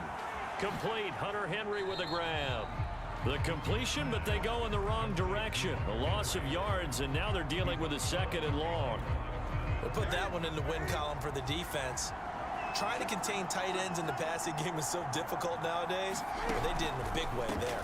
On 2nd down now, it's Hines. It'll be a 5-yard pickup there, so from 2nd and 13, they're back to a more manageable 3rd and 8. I think we can safely say that those types of plays are the backbone of this offense. We know not every run's going to be a big hitter, but you know they'll take that type of result on each and every attempt.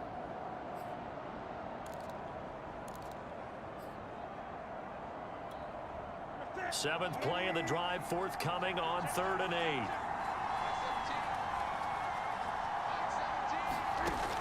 Newton now to throw. And that will be incomplete. More problems here on 3rd down. They've converted only once so far in this first half. And you know as well as I do in this league, if you don't win on 3rd down, it makes it hard to win a ball game because then you're relying on your defense, you're relying on your special teams. You've got to get it done with your offensive unit. Succop's kick is good, and that will tie us at 3-3.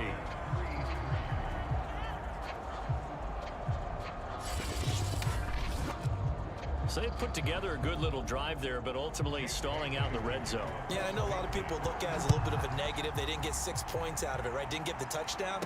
But that's actually okay. They got 3 points, able to give their defense a little bit of rest, let them settle down over there. So all in all, to me, that's a good drive. Back onto the field comes this offense, ready for their 2nd drive. Their drive last time, it stalled out. They were forced to take the short field goal. And the key phrase, you nailed it. Forced to, because you know coaches look at these short field goals as a last resort, right? To them, that's not how drives are supposed to end. You're supposed to put 6 on the board. That's a consolation prize. Like going to the county fair, you don't get the big stuffed animal on that one, do you? No, you don't go top shelf. That's bottom shelf material. So they'll come up after the gain of 7 on a 2nd and 3. And to give this time to the tailback. And he'll get it out near the 40 to the 39. 4 yards the pickup, 1st down. Now that's the way to do it. Hand it to someone with vision and good footwork, and add a little bit of power, and you find a way to pick up 1st downs. So from the 39 now, they'll come up on a 1st and 10. Hands it off out of the gun. And he gets this one to midfield before he's brought down. 40 yards rushing for him now on just 6 carries to this point. Well, if they continue to run the football this strong, right up the middle, I don't know if they can wait till halftime to make adjustments. They better find a way to get it done series to series. I don't know if they need to sub some guys out, bring in extra people, maybe change what they're doing on the defensive side of the ball. But right now, they're running the ball very well right at them and right up the middle. Coming up on 3 minutes left in the half in a 3-3 ball game. Just a pair of field goals to this point. Now a handoff here to his running back. And he'll be taken down right around the 41-yard line. Just what you want on a first down run. Call it 8 yards. And it's 2nd and 2.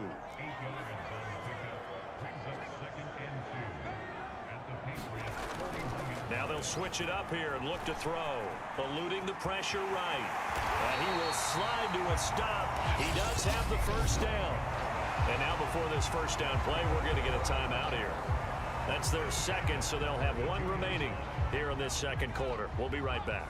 All runs on this drive so far. It's 1st and 10. And he'll give it here to his running back. It's a 6-yard pickup, and it gets him to 2nd and 4. Second quarter, 2 minutes to go. Tie ball game.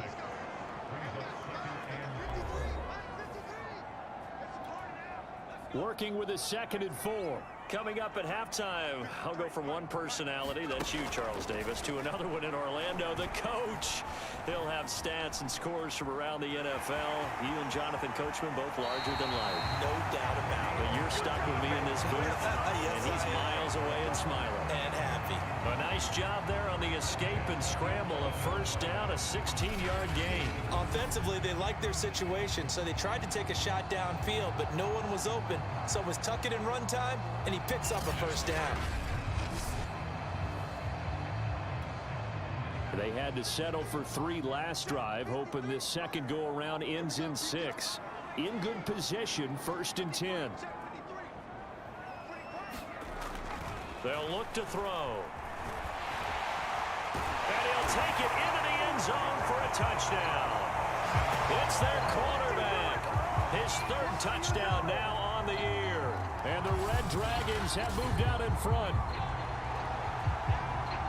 That touchdown, Charles, the first rushing TD of his rookie year. I don't know that he's going to be Lamar Jackson or Russell Wilson or Josh Allen at this stage of his career, but he's got youth on his side. Those young legs, he put them to good use there, didn't he?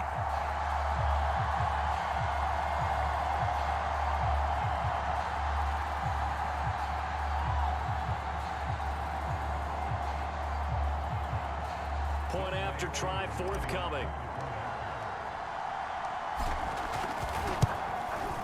And it is up. And it's good. That'll make our score 10-3 now. So that drive in total 8 plays. And in the end, the finishing touch, an 11-yard run.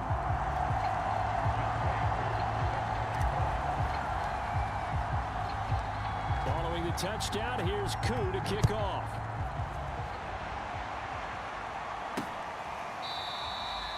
No run back here, down to a knee, and this drive will start at the 25. New England's offense set to go.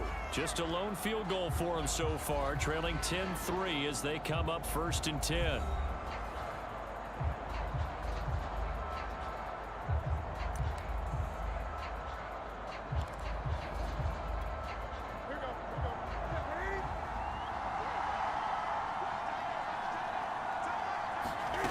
Newton to throw. Got the connection here to Bourne. And they're able to get this one across the 35. The drive starting with a first down, 11 yards on that pickup.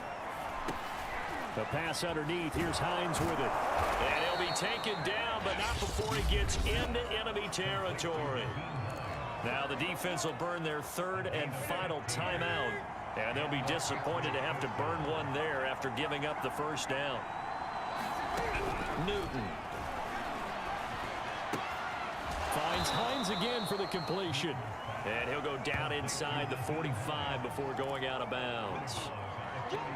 Not only did we just see back-to-back nice gains, But we're also seeing the confidence rise, not just for the guy who caught it, but the guy throwing it as well. And these back-to-back catches here out of the backfield, that can set something up downfield in a later sequence, right? A lot of the time, it starts to draw the defense closer to the line of scrimmage. So to your point, show this swing pass, show this check down. Maybe later on, you heave one deep when you catch them close to the spot.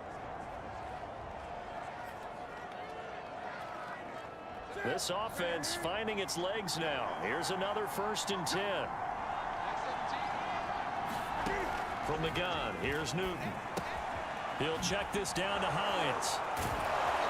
And he's got this down almost to the 20 before he's dropped. Now the Patriots will use the second of their timeouts as they get the stoppage with a little over 50 seconds to go in the first half.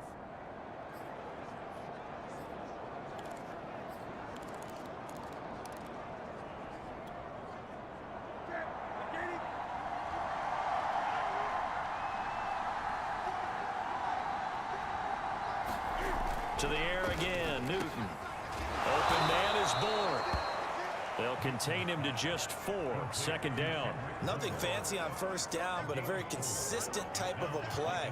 Hit that slant. A lot of people call it an extension of the running game, and it can be if that pass is completed, because you hit a guy on the run like that, he often can go for big yardage. Sets him up nicely for 2nd down, staying ahead of schedule. 6 yards left on 2nd down.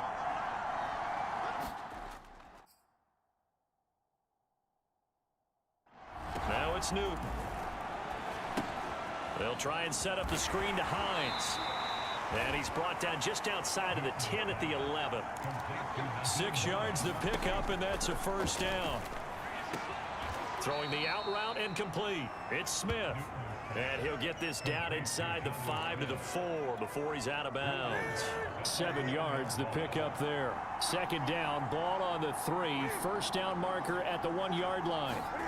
Newton throwing again. There's Henry. Touchdown, Patriots. Hunter Henry in the final seconds of the first half. And the Patriots have a chance to tie the game here in the final seconds of the half. I don't think it's any state secret to know what they were saying before the start of this drive.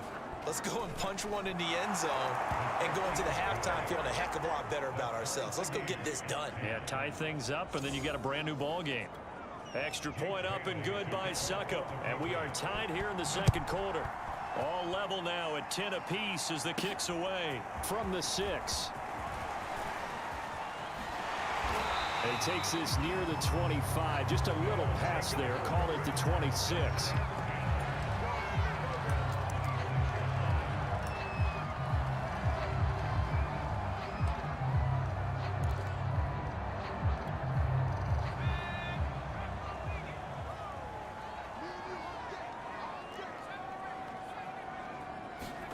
They'll throw now on the final play. Escaping the pressure right. So thanks to the late touchdown. All right, folks, eager to get back to this Week 4 matchup. We won't put up a fight. And ready to get the party started for the 2nd half. It was an even first half, all tied on the scoreboard. This will be fielded inside the 5. And out a little across the 25 to the 27.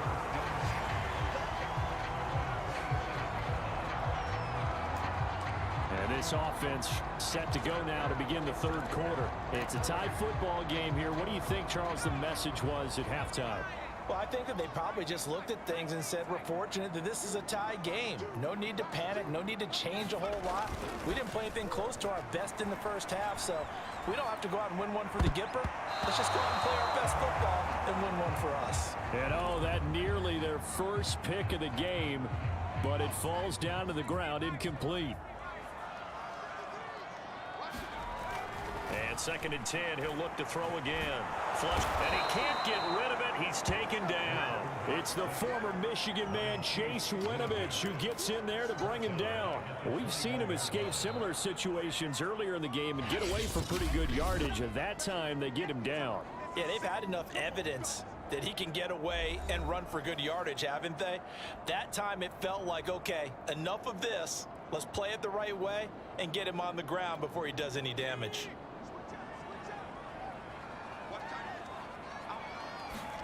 Now on 3rd and long, they'll look to throw. And pressure coming, and they got him once again.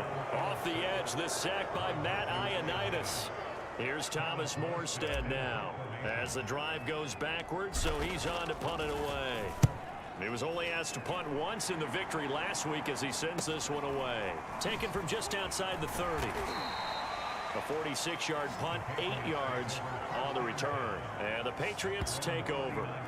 Here comes the Patriots offensive unit. They'll have it first here to begin the 3rd quarter. The last possession, these guys were able to tie the game with a touchdown, and now they'll have a chance to move out in front. Yeah, let's give a big assist to the defense who got the ball back. The special teams went out there, handled things. They've got it. They've got momentum. I know they're eager to get out there and put it on display. Kendrick Bourne, the intended receiver. And it's 2nd down. So, Charles, tie game here. What are your keys as we continue to play this second half? I know people think it's always trite when you say the same things over and over, but they're tried and true in the game of football. Who's going to block better? Who's going to tackle better? In this case, to me, it's turnovers. You've got to take care of the football in order to win the game. And running room scarce here. He's going to be stopped in his tracks at the line of scrimmage.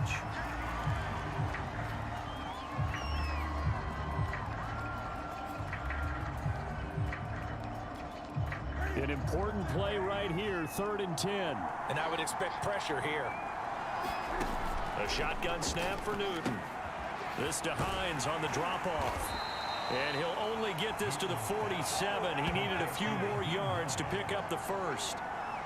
A short gain that doesn't get him the first down brings up a 4th down situation. Really nice job defensively. They knew where the sticks were. They got the stop before it. And the punter Bailey on now as he sends this one away. And this will be taken at the 13. And he gets up near the 25 to about the 24 before going out of bounds. So possession goes over here on the punt. And the offense will take over with a new set of downs. The home side once again ready to take over offensively. The last couple of drives have ended in punts. Maybe the crowd minds that, but you're a defensive guy. You're okay with a couple of punt drives. Listen, I'm the guy that loves a 0-0 pitch game. All right, in baseball, I can handle that going into the 7th inning. I think the crowd, though, they want to see a little bit more excitement. Let's see if someone can break something free on offense and get going. Offense at a premium the last 2 drives. They'll keep it on the ground. Barrow, and he'll get it up near the 35, right at the 34 here. They'll get 3 as the drive continues. It's a 1st down. Gonna give this time to the tailback. And he'll lose yardage. Brought down at the 32. He'll lose a yard there, and it's 2nd and 11.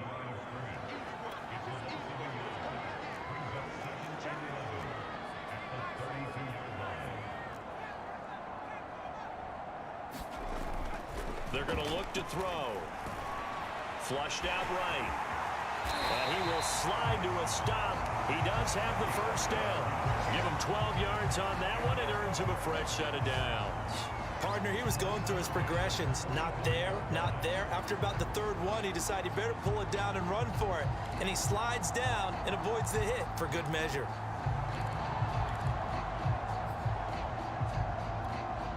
So after 2 1st downs, they get another here. 1st and 10 at the 45. Now a handoff here to his running back. Pushing forward for 3 up to the 48. Well, there's just a pile of bodies there, and that's when you kind of find out who's a tough guy, right? Who can stand up and make a play. It was only a 3-yard run, but for both sides, they had to walk away from that feeling like, okay, I can stand up when the going gets tough in here. And he will slide to a stop. He does have the 1st down. Well, it looked like a quick hitter, a 3-step drop, but when it's not there, what do? He elects to try and escape through the mass of bodies up the middle, and he does so and picks up positive yardage. So into Pat's territory now. Here's 1st and 10 at the 45-yard line. And he'll give it here to his running back. He takes this for about 6 down inside the 40. And when you get good yardage like that on 1st down, it really does a whole lot of good for your entire offense. But I love the way he's finishing those runs. At the end of things, he's making sure he gets just a little bit extra. 2nd and 4. And that'll be incomplete. We do have a penalty flag down, however. Let's see what that's about.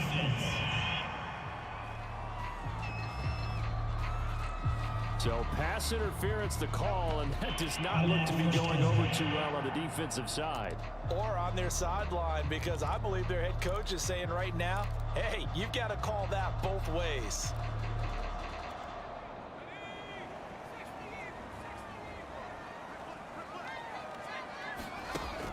They'll look to throw now on first down. And complete to Zach Ertz. And he'll go down right on the edge of the red zone following a pickup of about 7 or 8.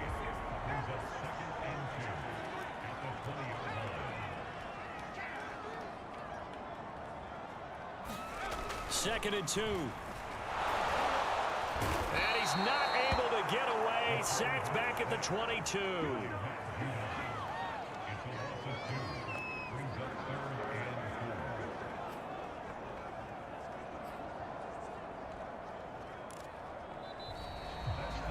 So they'll get a little extra time to come up with his third down play as we've played 3 quarters. We'll return with more after this. This is the NFL, and it's on EA Sports.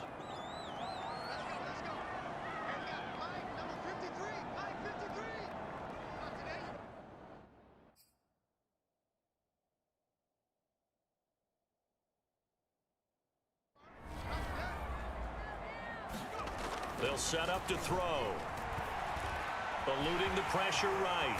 And he will slide to a stop. He does have the first down. That one goes for 13 yards, and it moves his sticks. Back to throw. The quick slant caught. Touchdown. Russell Gage, his second touchdown on the season. And his guys are going to take the lead. Obviously a huge touchdown for their team, but a big touchdown for a rookie quarterback here to be able to break the tie in the fourth quarter. And he just shook off all the pressure, too. Because when you think about it, tie ball game, rookie quarterback, most of them are thinking, don't make a mistake. Instead, this young man just said, I'll make a play. Coup for the extra point. He's got it as they go up by a total of 17-10.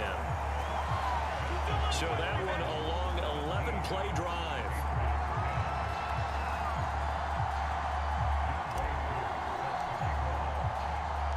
Following the touchdown, here's Coup to kick off. Taken at the goal line. And up to about the 26-yard line, just across the 25. Out comes the New England offense to see what they can do this time. And now they'll look to answer working from behind. And remember, this offense has sputtered yet to score here in the second half. They'll need to change that here.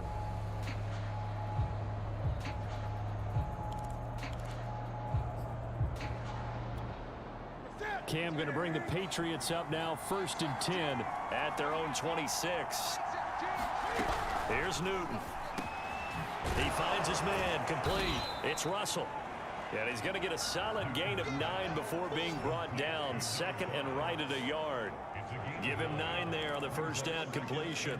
One thing you're hoping for when you run drag routes, you're able to hit a receiver in stride, and he can pick up a lot of yardage after the catch.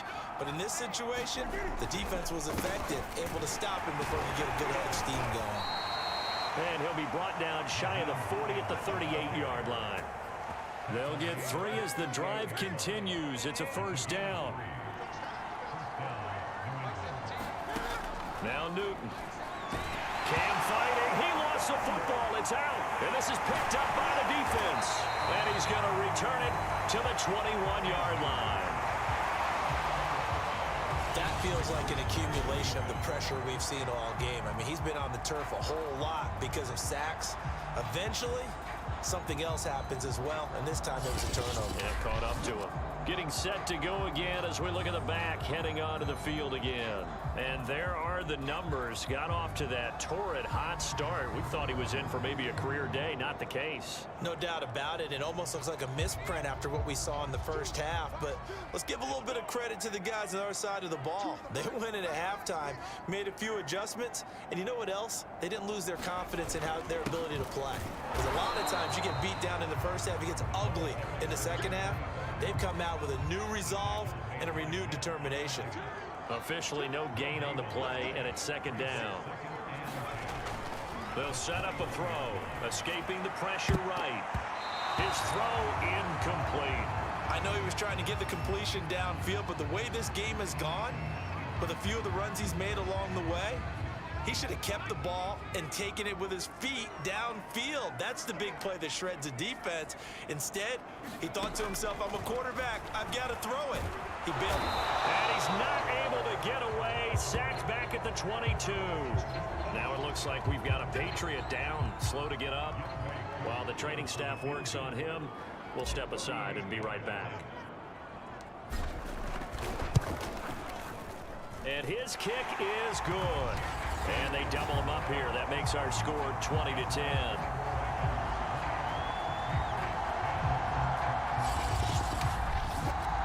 So that CD, an important one here in the fourth quarter. And that importance cannot be overstated. All eyes on both sidelines were staring that one down all the way. The significance is that they made it a two-score game. Still lots of time left to go, but likely that was their goal at the start of the drive. Get 3 points, make it a two-score game, and they were able to get it done. Aku just hit the field goal. Now he kicks off. This fielded right at the goal line. And ultimately cannot get this out to the 25-yard line as he's dropped at the 23. Another go-around now for the Patriot offense. And the complexion of this one has changed a fair amount. That last field goal made it a two-score game, so they need to get points out of this drive relatively quickly. Looking for Aguilar, and it's intercepted. Picked off at the 33. And he will take this one home. It's a touchdown. Make it back-to-back weeks now with a pick six for him. He had one a week ago. Talk about being in the groove, and what are the odds of what we're seeing right here? You don't see it happen very often. Listen, if you get a pick six in a season, it's been a big year, let alone back-to-back weeks. I'll tell you this, I wouldn't play cards against this guy in the locker room. Now Younghoe Koo for the extra point. And that'll make this a three-score game as the lead moves to 17. So the defense creating some points, not only getting the interception, but then returning it to the end zone for the pick six. So they'll get another shot on offense following that pick six, and now the kick is away. Taking it about the 1. And the tackle going to be made right there at the 25-yard line.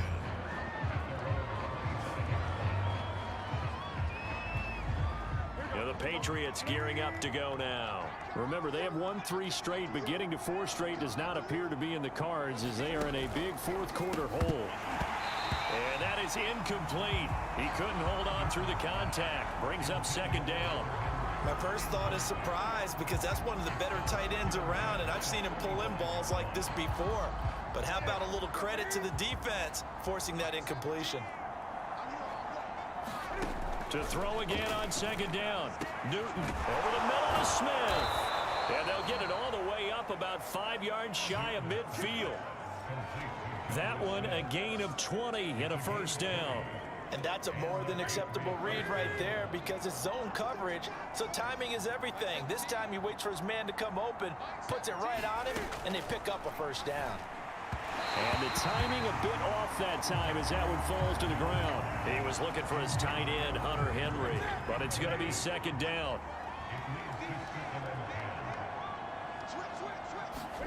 Throwing again is Newton. Looking left side, and he's got a man. That's Hines. And taking it across midfield and just shy of the 40. The Patriot passing game is rolling. They've got another first down. Out of the gun, Newton. Got his man complete over the middle. It's Smith. And he works it past the 30, almost to the 25. Now we'll look at Smith. Not sure exactly what happened, but he's still down. Well, he gets attended to. We'll step aside. So signs of life in what's been a dormant offense in this second half. Here's 1st and 10. Back to throw, Newton. Throwing the out route incomplete. That's Russell.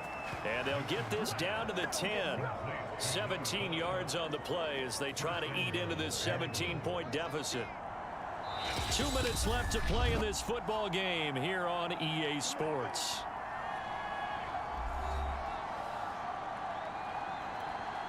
So the Patriots with the football as we get you reset. They've got it 1st and goal as they look to punch in a late score. Again, Newton. And that is incomplete. At this point in the game, they've got to continue to try anything they can. They're still working at it, even though this one feels like a lost cause. On 2nd and goal, Newton. And it's caught. Touchdown, Patriots. Hunter Henry with his 2nd touchdown of the game and 5th on the year. And the Pats have got it back to a 2-score game here in the 4th. And that touchdown puts us in a position to have a discussion, doesn't it? Now it'll be a 2-score game after the conversion. Yeah, I mean, there's no doubt with a 2-score game they're going to have to onside kick it. We'll just see if they've got a miracle up their sleeve. And you wonder what onside kicks they're going to use and in what sequence if they hope to have a chance to win this game. And it looks like this one won't work out. Hans team able to secure the football. They knew they needed a miracle. They had to have that onside kick. They didn't get it. Well, as we knew, even before they put the toe to the leather on that one, their chances of getting that done, slim and none. And I do believe we saw Slim just leave the door, didn't we? We did indeed. I think we're down to none. Now the Patriots going to use one of their timeouts as they'll talk things over prior to this upcoming 2nd down play.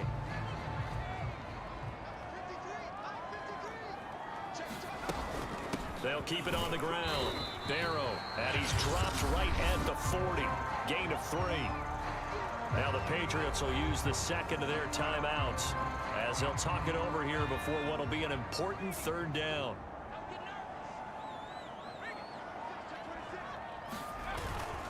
They'll try and run some clock here as they keep it on the ground. The Patriots will take their 3rd and final timeout as they'll head to the sideline and talk over what to do next.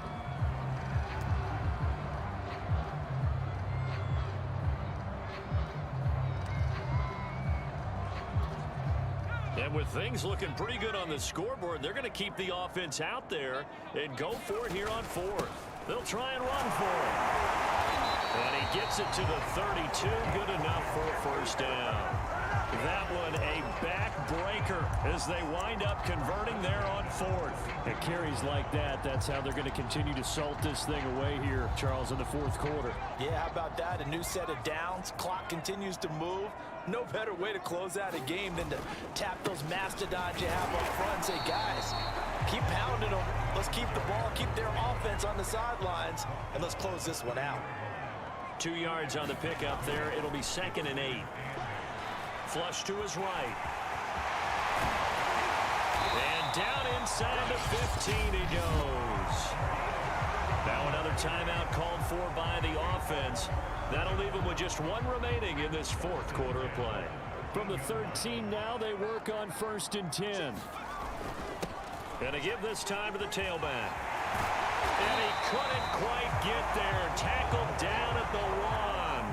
102 yards for him on the ground now on that. And he will take this one in for a touchdown. A great play there with touchdown number 8 on the year. And the Red Dragons are going to be moving to 4-0 as they extend their lead. Starting to really smell a 4-0 start right now. Yeah, can't ask for a better 1st quarter of the season than that. And you're not supposed to look ahead. But guess what? You're going to? They have to, because when you get to if you get to 4-0, you're not just thinking playoffs now. You're thinking about, okay, this team has the capabilities of winning a Super Bowl. They could very well be the best team in the NFL at this moment. I think they played the best. I mean, there have been a few hiccups offensively and defensively, but probably the best team we've seen, right? And has the ability to get better.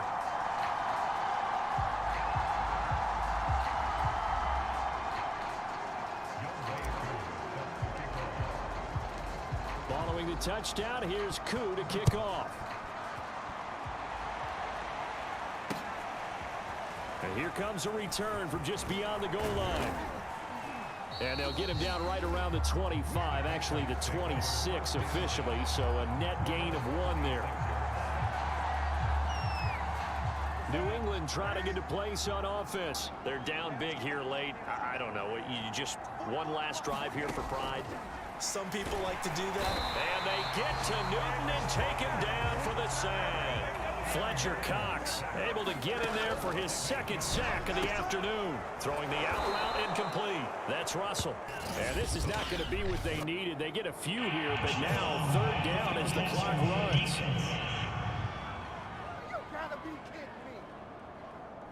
So that one will be accepted. So now a fresh set of downs, 1st and 10 after roughing the passer. Newton now to throw. Finding Harry.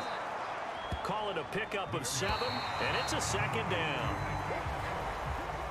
Charles, we saw a lot of points go up in this one. Certainly defensively, stuff that they can look at on film, don't you think? No doubt about it, and they've got to go back and check where the errors are, how they're going to fix them, and continue to get better at what they do. But they also need a little adjustment with their confidence. To give up that many points, even if you win a game, that can hurt you. So for the home team here, that early momentum continues here as they move to 4-0. And they will hit the road next week for a date with the Philadelphia Eagles. Meanwhile, for New England, the defeat is their first of the year as they drop to 3-1. And they'll try to turn things around next week as they have a matchup in Cincinnati against the Bengals. And for Charles Davis and our entire crew here at EA Sports, I'm Brandon Gaudin saying so long, everybody.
Tonight, from Lincoln Financial Field in Philadelphia,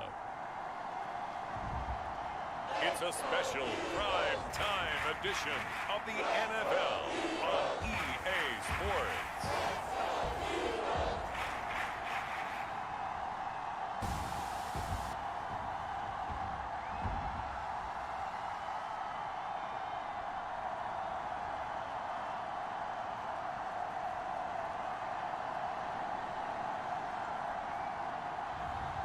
It's the Philadelphia Eagles taking on San Diego. Just north of the Delaware Expressway and east of Broad Street, we find ourselves at Lincoln Financial Field in South Philly. Nothing like the fanfare of introductions to an NFL game, and that was in evidence a moment ago. Fireworks, pyrotechnics, you name it. This crowd is ready as their guys get set to match up between our visitors and the Philadelphia Eagles.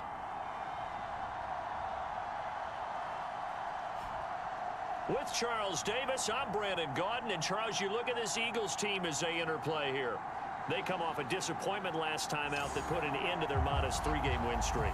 On the other side of the field for our visitors here, it's been all systems go in this first month. They're off to a 4-0 start. And it's got folks believing that this is a team that's built to go all the way. You can't win the Super Bowl in September, but they're telling everyone that they're going to be there in the end.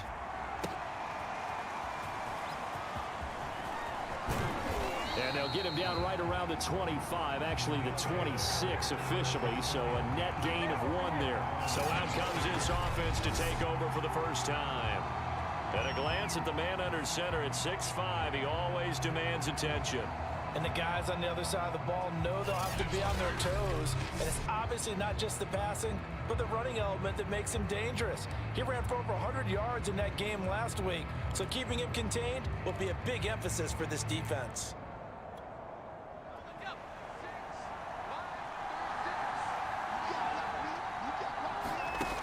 They'll come out throwing here to start the drive.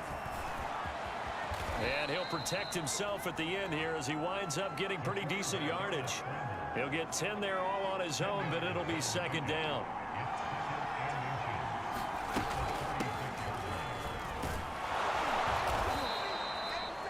That one a first down pickup of 8. He was solid last week, over 100 yards in their victory on the ground. They want to get that going again. Absolutely. What they also understand is that from week to week, it's not necessarily the same, but they want it to be, right? What they saw last week on the ground, they want to see in this game as well. These are his numbers from last week's contest. 21 carries, 104 yards, and a score as well. Well, he's the #2 runner in the league, and you just know the offensive line wants to get him to #1 because most of the good ball carriers, they take care of their linemen. Could be a gold watch in their future if he becomes the leading rusher. Flushed out right.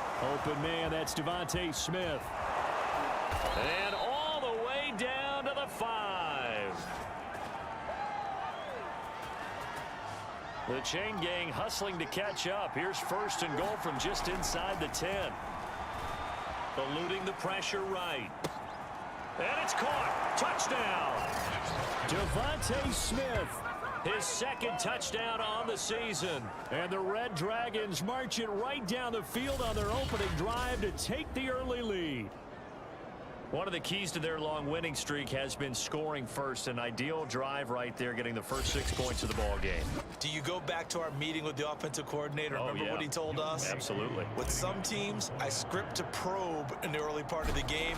Other teams, I script to attack. They've been in attack mode for these ball games and continue that in this one. Koo able to connect on the extra point, and it's now a 7-0 game. Following the touchdown, here's Koo to kick off. Now Lewis selects to return it. And ultimately, he stopped right where he would have been if he had simply gone down to a knee at the 25. Philly's offense getting ready, and Jalen Hurts ready to lead them. The second-round pick who started his career at Alabama, then finished with an electric senior season at Oklahoma. And what I loved about meeting with him before the game, was talking to a guy who takes ownership of his performance. 2 touchdowns, 2 interceptions last week, but all he focused on was the loss, okay? And he did say, if I change my stats a little bit, not necessarily for me to look better, but that'll help my team. On 1st and 10, it's Hurts. It's caught by Sanders. And he's upended after a gain of 2 out to the 27. So, Charles, first drive here, little safe completion underneath, maybe get some rhythm, get your feet wet, so to speak. I agree, and I like it because it's a lot like a basketball game when you're getting started and you pass the ball around so everyone touches it early and gets involved in the game. In this case, it's not just dumping it to a back and he's able to run with the ball, but you get your offensive linemen involved because they get to get out and run and hit people in the open field. Everyone getting their feet wet early. Good work to pick up 7 yards there. That gets him into a 3rd and 1 situation. From the gun, it's Hurts. Open right side, complete to Rager. He needed a yard. That's exactly what he got. Earns him a new set of downs. They've got good playmakers on the offensive side of the ball. I don't know what happened last week to really hurt their performance and hold down their production, but I would dare say that this week in practice, there's a lot of talk about how they're going to increase their proficiency. And that was a good start, getting the playmakers involved. You mentioned that to me pregame. That's what they did there. Yeah, I think a lot of people think the coaching staff really gets on them, and that's how they motivate them.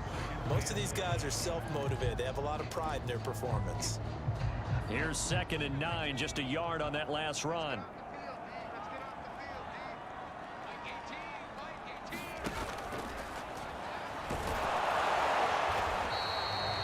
Not able to get a single yard there, and it'll bring up 3rd down.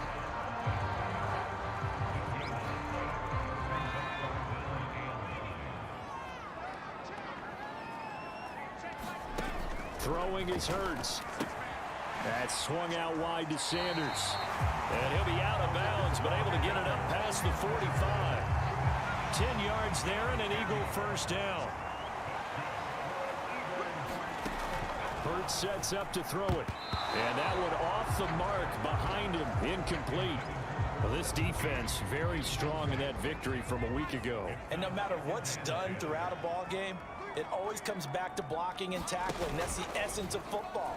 But I think it's hard for people to understand. And he can't find a receiver, and he's brought down. Fletcher Cox able to record his 5th sack of the season. Well, last game he had 2 sacks. Got another one here, picked up right where he left off. Brandon, he spent the entire offseason working on new moves, new techniques, trying to add to his arsenal of pass rush moves. Certainly paying dividends in what we've seen so far.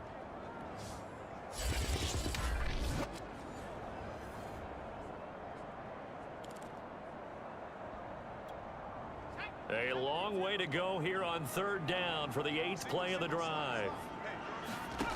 Hurts. Under pressure, they got him again. Unable to stop KJ right there as he slips by for the sack. The start of this game shaping up nicely on that visiting sideline. Yeah, how about that? You get your points on the opening drive. Then you get a big sack there on 3rd down, and you make the home crowd go, shh. There is a hush indeed.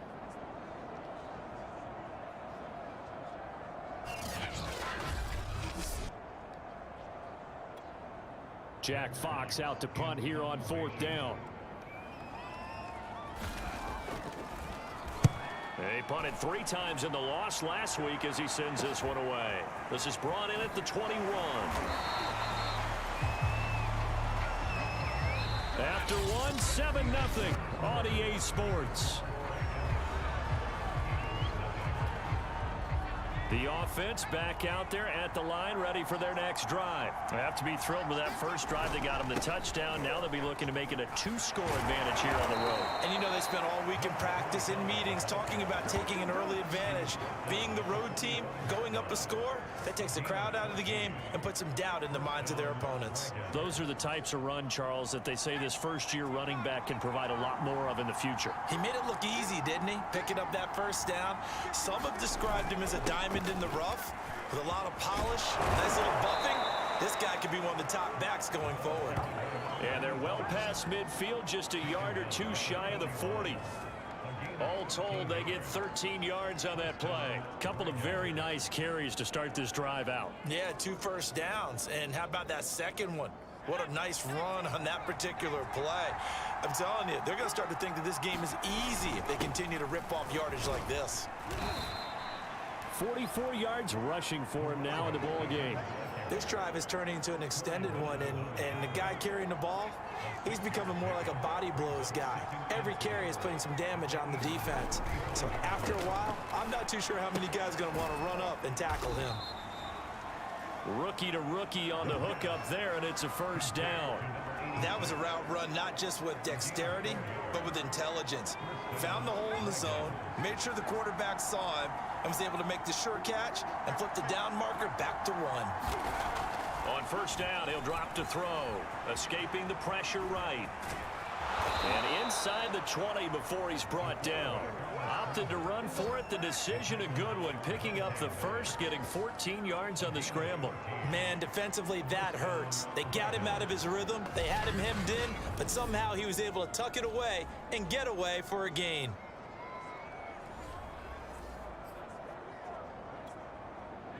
So from inside the 20, here's 1st and 10 at the 18.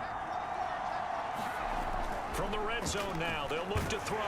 He'll be hit and taken down at the 21. Derek Barnes able to take him down. It's a loss of 3. This is caught. And he doesn't quite make it, taking it within an eyelash. Dropped at the 1. He had the touchdown on the opening drive. Now he's got a first down. That was a nicely run slant route, and what the receiver's trying to do is make the defender think he's going upfield for a deeper route and then breaks it off, usually after about 3 to 4 steps, and cuts towards the middle of the field. And now what he's trying to do is use his body to keep the defender away from. And it's caught. Touchdown. A 1-yard touchdown reception. And the Red Dragons are able to add on to that lead. There was a lot of zip on that pass, and baseball might have called that a frozen rope. I like it when you bring the diamond into the game. I'm going back to the gridiron. Had some heat on that bad boy. Sometimes you throw a touchdown pass, and sometimes you throw, what, a touchdown strike? There you go. That's my man, in concert. Coup now for the point after.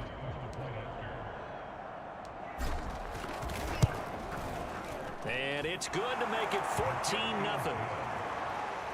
So that drive takes him down the field in 8 plays.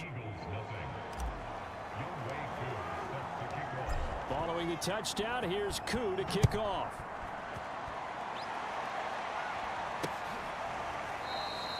This will come out to the 25 as Lewis going to opt to not return it. So back onto the field, here come the Eagles for their second drive. They're staring at a 2-touchdown deficit, 14-0 the score as they regroup with 1st and 10.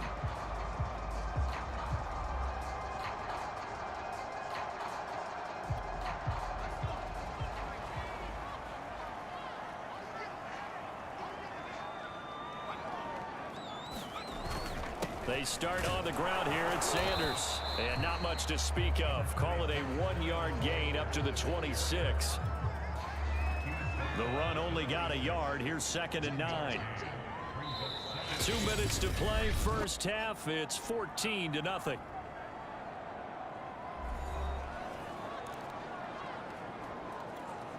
A reminder coming up just a few minutes from now, we'll send you to Jonathan Coachman and our crew in Orlando. Coach will have a look back at some of the stats and scores from yesterday's action. And down he goes, but he takes it up to the 40.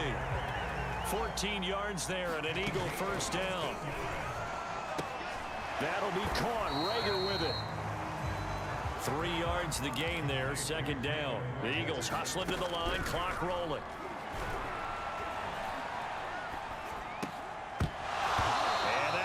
Complete. Took a pretty good shot as he tried to pull that one in. Couldn't hang on, 3rd down. He did a fine job there of not hitting it before the ball arrived, and I've got to tell you, you can often mistime that play because of the angles of approach. When you're going to get him, sometimes you panic as well and think, I've got to be there right now. Instead, in this case, timed it perfectly and knocked it free. 9 yards on the pickup there, and it keeps the drive alive. And an incomplete pass. That'll stop the clock here with just under a minute to play in half number 1. The intended receiver was Rashard Higgins, but it'll be second down. Here's Hurts to throw. Well, and Hurts is going to be hit and taken down to the ground. The Eagles going to take the first of their timeouts as the stoppage will come with a little under a minute to go in this first half. On third down, they turn to Sanders, and he'll take this one across the 45 up to about the 46-yard line. Now the defense going to use the first of their timeouts as they get the stoppage with a little over 50 seconds to go in the first half. And he gets it away, a directional kick going toward the sideline. And now where will the side judge stop his walk? That's the question. He says it crossed out of bounds at about the 17-yard line. There again is the running back as he trots onto the field. He's been effective.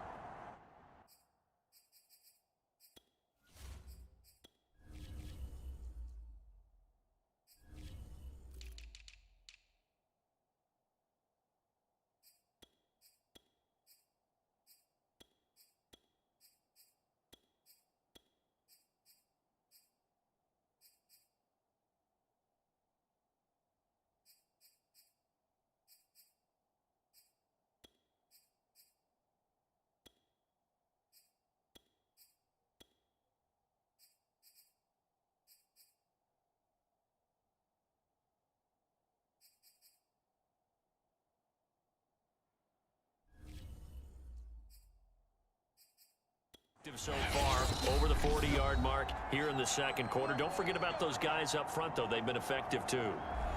The leverage game has been in their favor. They've been the ones who've been able to bend their knees, drop their hips, and get a little bit lower than the guys on the other side of the football, and they've moved them out of the way for the runner. Sometimes that's tough for those big fellas. Not an easy thing for them to do. And he'll be corralled right around the 34. Successful start to the drive, 17 yards, and moves the sticks. And they're going to speed things up here. Now back to throw. And this one is incomplete. Intended target on that one, Russell Gage. And it's third and short. It's another zone defense. It looks like it's open for possibilities, but they did a nice job patrolling the middle of the field and forcing an incompletion. And he brings this up to the 46, good enough for the first. And with just 1 second remaining in the first half, they'll call the timeout.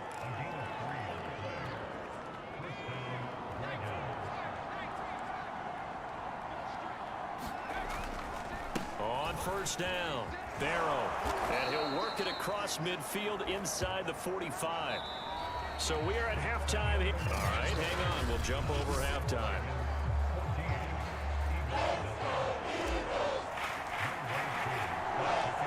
It's the Eagles ready to see the football first, and they trail here as we resume action in this third quarter. This taken in at the goal line. Now a hit and a loose football. And the defense will get their hands on it, going the other way. And his guys will take over at the 30-yard line. So they take the deficit into the lockers. You know they had plans to receive the football. A nice drive, instead a fumble on the kickoff. And that can be demoralizing right there because, as you pointed out, they had designs on coming out and, okay, we're going to change things here in the second half. Instead, with a deficit already, they cough it up, and now they've got to find a way to keep the score from mounting bigger against them. And now, as with every potential turnover, they're going to take a second look at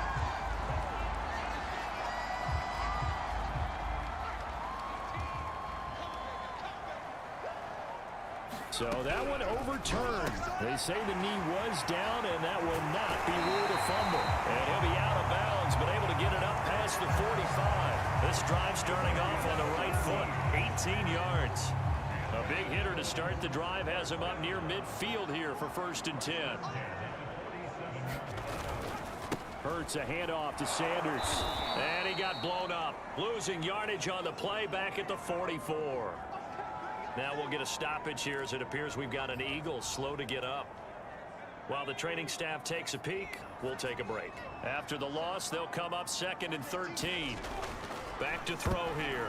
This ball tipped, and it's going to be incomplete. Fortunate maybe to get that back. It's 3rd down. This offense in desperate need of a conversion as they come up on 3rd down. They'll drop to throw. Hurts fumbles it. And they have possession, and they have it at the 38-yard line. And the defense has come up with it. Well, that's a down and distance coach is always talking about trying to avoid, isn't it? I mean, that's 3rd and long, and you just know they're pinning their ears back and coming after him, sometimes even with extra pressure. And he knew that. I mean, he knew they were coming. He just fumbled it. Yeah, he knew it. The offensive line knew it. Everyone did, yet the pressure was still there, and he ended up coughing it up. They'll try and start this drive in the air. Oh, that's into a double team, and it's intercepted. Picked up by the linebacker, Corey Littleton. And he will take this all the way down to the 38-yard line. So this is something we didn't see at all from this offense in the victory last week. That's a turnover. They didn't have any, but giving the ball away here in the opening quarter. I love the surprise in your voice because it's exactly what you stated. Didn't see it last week, but it's a key to their win. And it'll be a key to this game as well, protecting the football. Didn't get it done there. Philadelphia getting set to take the field. And the turnover last time, that's sort of been symptomatic of their struggles here in this one. Big word. I like it now because you're exactly right. Like that, don't you? All game long, they've struggled moving the ball, turning it over on the last possession. Is that word again, symptomatic? Yeah. I like that. Your analysis, symptomatic of the success of this broadcast. What I like is that you gave me the word and I just kept using it.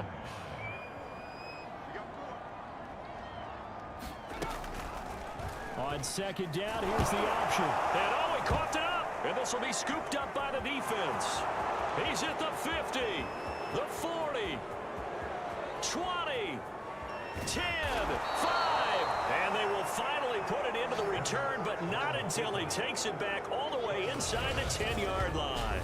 So the turnover forced, and a wonderful job on a big return. And how about the convoy that got created to help him get all the way back upfield? I mean, that's the part that people miss on.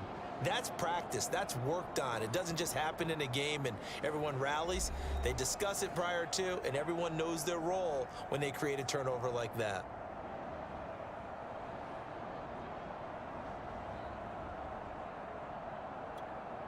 The defense gets him the ball via the turnover. Now can this offense cash in? 1st and goal. And they'll run on the inside handoff. And a little bit of space there. Takes it inside the 5 to the 3. Give him 4 on the carry there at 2nd and goal.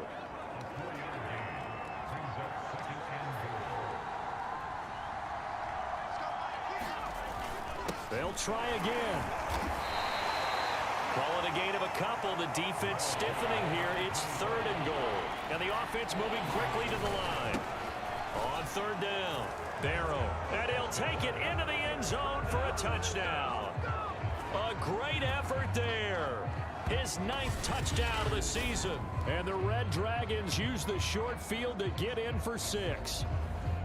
So the 2nd down run didn't work. They run it again on 3rd down and get in. I wasn't sure if they might pass it, Charles. We know that they like to mix it up down here around the goal line. Yeah, almost felt like the offensive line said, forget mixing it up. Let's call our favorite running play over our best blockers, and let's get this one in. Following the touchdown, here's Koo to kick off.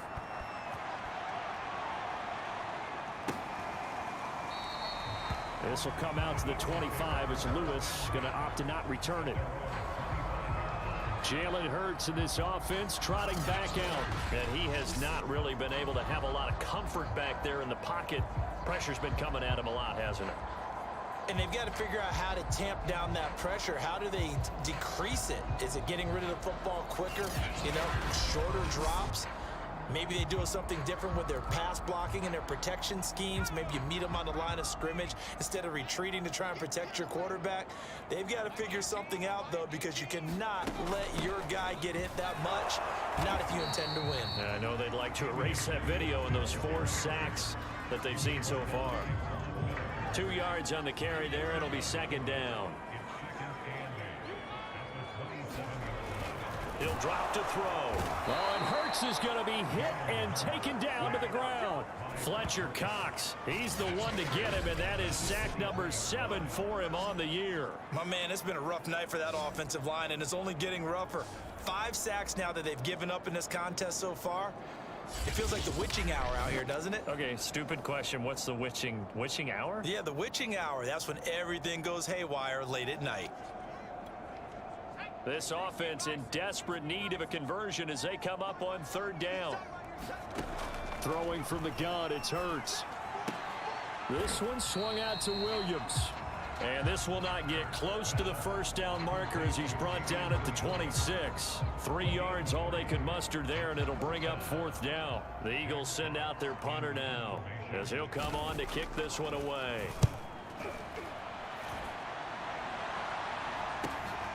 And taken right on the 30. A 41-yard punt, 9 on the return. And possession will switch hands, 1st and 10. Good starting field position for them here as they come up 1st and 10 at the 39-yard line. Now a handoff here to his running back. This will be stopped about 2 yards shy of the marker. 8-yard gain, 2nd and 2. You know what really fires up offensive linemen? When the guy that is carrying the ball behind them can create his own space and break a tackle along the way. They'll keep it on the ground. Barrow. And he'll be taken down at the 44-yard line. So 1st and 10, and if they score on this drive, might have to start digging in our second-half blowout material. And he takes it down to the 40 with a pickup of 4. The run got 4. Now they deal with a 2nd and 6. Now they'll switch it up here and look to throw. Steps away to his left. And he's out of bounds. Almost gets to the 10. Now, those are the ones that hurt defensively. You do everything right. Excellent pressure, good coverage downfield, and then he slips out the back door and turns it into a nice gain. And he will take this one in for a touchdown. A great play there. His 10th touchdown of the season, 2nd of the game. And the Red Dragons are able to extend their lead. And he certainly played a pivotal role with those 2 TDs and why they're up on the scoreboard right now. Well, someone's all about winning, aren't they? Because he's not worried about the number. Sure, it's great to have 2 touchdowns. But the bottom line is what he's doing is contributing to their lead. He wants to continue to do so.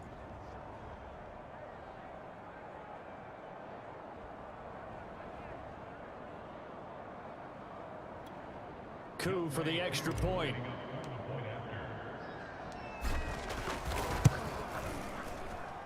It's good, and they stretch their lead to 28-0 now. The drive summary that time, 5 plays. And it was capped off by a 12-yard touchdown run. Following the touchdown, here's Coup to kick off.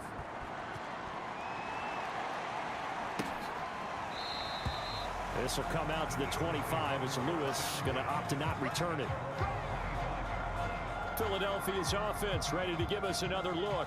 And here we are almost through 3 quarters of play, and this passing game still has not really found any kind of rhythm. Put it mildly, because they're not even over 100 yards yet. And in today's NFL, where it's a pass-first league, that is quite surprising. Not many teams patient enough to stick with the run. Everybody wants to advance the ball through the air. They've got to get their timing back. Here's a pass swung out left to his running back. And this will be a gain of 5 as he gets it to the 30. Boy, that was certainly well-read defensively. And the key to any screenplay is space to work. And there was none to be found there. And they tackle it for just a short gain. 1 quarter remains here as we wrap up the week on a Monday night. You're watching the NFL on EA Sports. Ball on the 30. They'll come up with a 2nd and 5.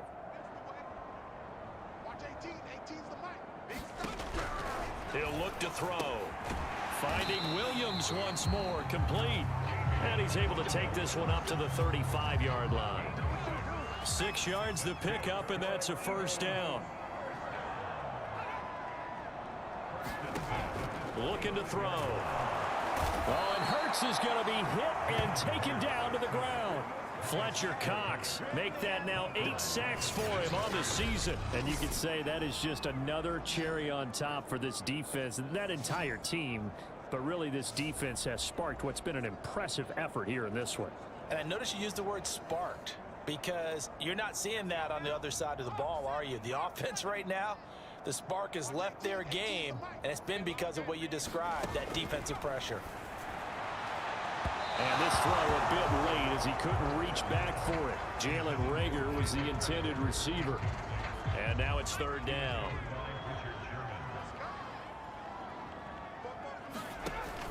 They'll look to throw here.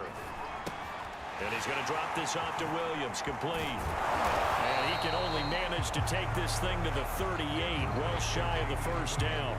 It's a gain of 11, but they're still well short. It's 4th down. It hurts not coming to the sideline. They're going to go for it. They're going on 4th down with Hurts. And he's brought down. Can't do anything with a football. It's a sack and a turnover on downs. The Eagles unable to convert there on 4th. And the ball will go over on downs on the short side of the field. Line of scrimmage, the 37 on 1st and 10. From the gun, he'll hand this off. Call it a gain of 4 on 1st, and that'll make it 2nd down. Well, partner, Marvin, our #1 stats guy, just handed me a little card that says he has 97 yards on the ground today. You think he's going to get the ball again? I think so. 3 away from that century mark. Got to have it. Yeah, and I think what they're going to call is one of his favorite runs, whatever he feels comfortable with, and what the offensive line has executed well today to try and get him over 100 yards. Well, that's a carry they have to be satisfied with, and throughout this game, they've been satisfied with what he's given them. Whenever they've needed a big run, a 1st down, he's the guy they've turned to. And it doesn't matter what the defense thinks. They've got the confidence to keep handing it to him and keep picking up good yardage.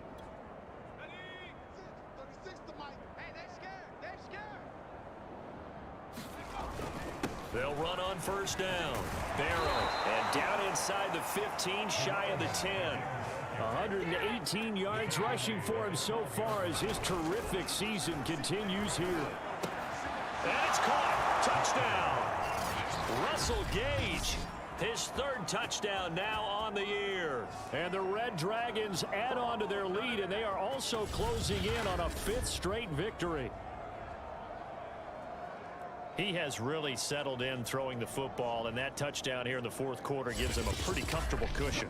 He may be a rookie, but he's playing like 4th quarter, and the QBing is easy. How about this guy? Youngster, not worried about anything, just cutting it loose and having fun. Extra point by Koo, up and good. And that makes this 35-0 now.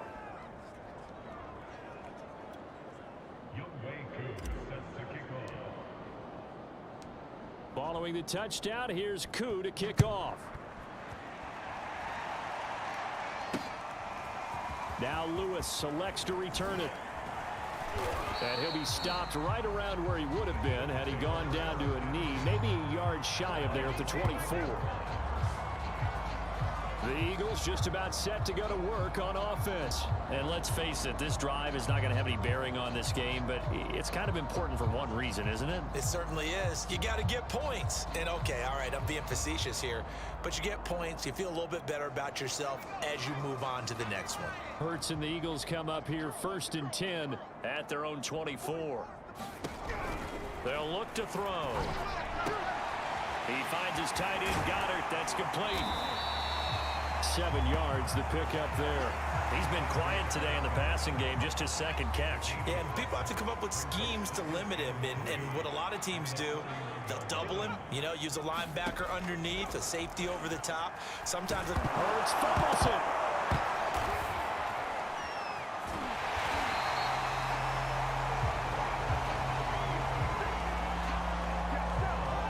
Much like a running back going through the line, quarterbacks have to be aware of protecting the football as well. He left it exposed that time, wound up having it knocked free, but fortunately, had an alert teammate who was able to get it. So it's Eagle football here as we get you reset. So from the 36 now, 1st and 10. He'll look to throw toward the center of the field, but it's incomplete. Jalen Reagor was the intended receiver. That'll bring up second down.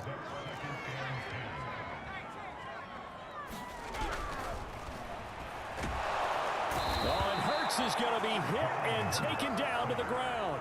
Fletcher Cox in there to get him, and on the season now, that is 9 sacks for him. That right now, that's a defeated team out there. I think you can see it totally in their body language. Hands on hips, heads low. It's just been a struggle from the start. Yeah, this team has been thoroughly beaten right from the word go.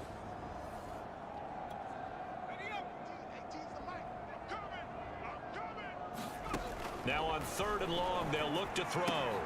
Pass complete, Goddard. Just a 5-yard pickup, and it leads to 4th down. He wasn't the primary target, but I think it was almost like a check down situation, wasn't it? Yeah, hoping he can break some tackles, a big tight end, but he couldn't do it. Yeah, get it to that big frame and hope he can scatter some bodies, unable to get it done. And he fires one that's intercepted. Darius Slay with a pick. And he's able to get it back to right around the 27. The utter domination here just continues. This defense, I don't know what more we can say all around about their performance. Well, it certainly feels in this game like maybe they're facing a Canadian defense. 12 guys on the field. It feels like there's an extra on every snap because they have really struggled to make headway through the air.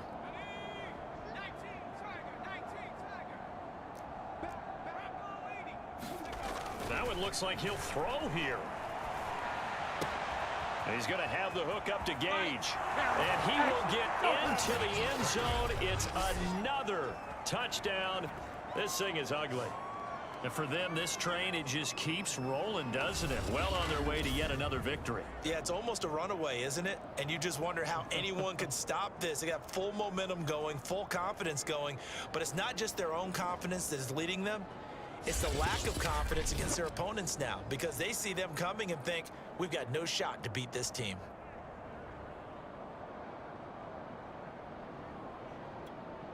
Now Younghoe Koo for the extra point.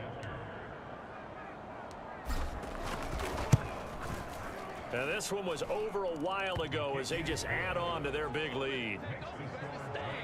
Well, they got the ball in great field position. One play later, boom, end zone.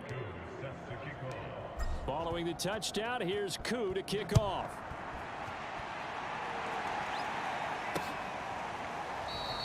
This will come out to the 25 as Lewis going to opt to not return it. Philadelphia's offense ready to go again. They are just obviously getting shellacked here in this one, Charles. What's the message if you're a coach for this final drive in a lopsided game like this? For a lot of coaches, be honest. Don't forget today. Don't forget what has happened out here. Yeah, use that as ammo going forward. Exactly. Take a great look at that scoreboard. Realize how poorly everything went for us today. Coaching, playing, the whole deal. And never forget it because you're not going to want that feeling again. No, you don't want that feeling again. And who knows? You may meet up with this team again. A 4-receiver set here. 3 to the left, 1 to the right, 2nd and 6. Throwing the out route incomplete. It's Barnes. 7 yards there and a first down.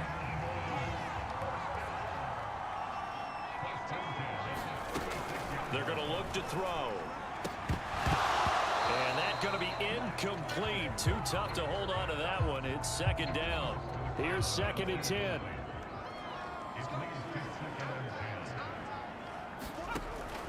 They'll look to throw again. Oh, hit as he throws there, incomplete. Tell you what, partner, after he ices down, he's going to need a nice long soak in a hot tub after this one. He's been under duress the entire game. And once again, hit as he throws. Fortunate that one wound up incomplete. And he's got his man. It's the tight end, Goddard. And he is going to have an Eagles first down as they're able to get the 3rd down conversion. So this crowd will not go home happy. It's a victory for our visitors. And I tell you what, Charles, this might be about as good as it gets. They were incredible. Yeah, offense was in fine form. The defense threw the shutout at them. I think they worked in concert together. What I like about the offense was they held the ball pretty well. You know, time of possession, exactly what they were looking for in this one, and that helped out their defense. Didn't have to be out there the entire time. So when you do that and you're out there fresh playing, off a little extra spring in your step, and it showed up in this one. They had a ton of spring in their step. Impressive victory. So for our visitors, they improved to 5-0 now on the young season. And they'll have another road date next week with the Miami Dolphins. Meanwhile, for the Eagles, the loss will move them back to 3-2 on the year. And they'll try to get back on the beam next week as they'll head to Tampa to take on the Bucs. That'll do it for us. I'm Brandon Gaudin alongside Charles Davis. Thanks to our entire crew as well. We'll talk to you next time. So long, everybody.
today, from Hard Rock Stadium in Miami, Florida,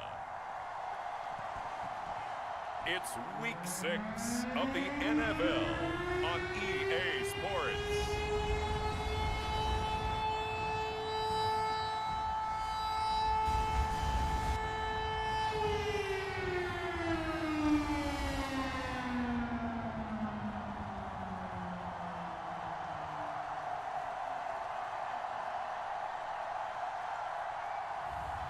It's the Miami Dolphins taking on San Diego. From beautiful South Florida, there's a look at Hard Rock Stadium in Miami. The scene a few moments ago, here it is. It's unlike any other in sport as both teams made their way out of the tunnel. These folks are fired up as their guys are ready to do battle between our visitors and the Miami Dolphins.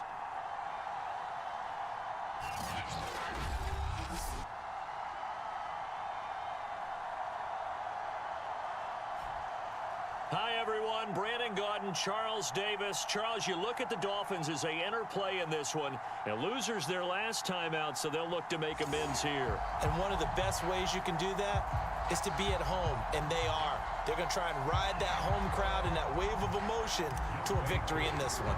On the other side of the field for our visitors here, they're off to a terrific start, unbeaten at 5-0 through the first month and change. And you can hang a lot of this early success on their defense, too. They're the tone setters for these guys, and the entire team feeds off of what they do.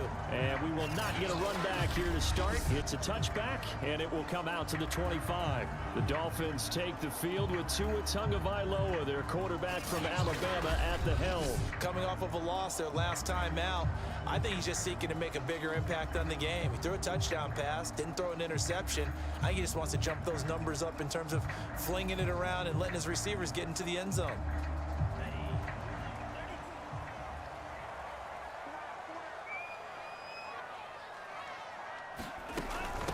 They'll run. This is Melvin Gordon.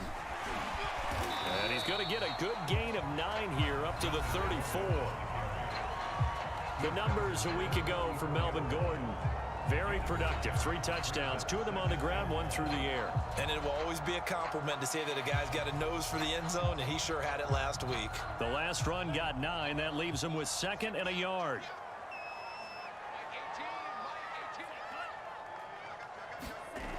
Now Tua just going to bat this forward on the end around. And he'll be brought down shy of the 40 at the 38-yard line. 4 yards the pickup, first down. Well, we've seen running backs in today's NFL get involved in the passing game. Maybe it's about time more receivers like that get involved in the running game. And that is something we are seeing more and more in this league, no question about it. That wasn't the biggest of gains, but it was enough to get them a first down. And it continues to test the defense. They have to think on every play about who might end up with the ball. On 2nd down, they'll run with Gordon. And he'll lose yardage on the play back at the 37-yard line. 2 yards the loss, and now 3rd and 12. This defense is a difficult one to prepare for, one of the best in the league. They'll come at you from all angles, and they did a nice job there stopping him for a loss.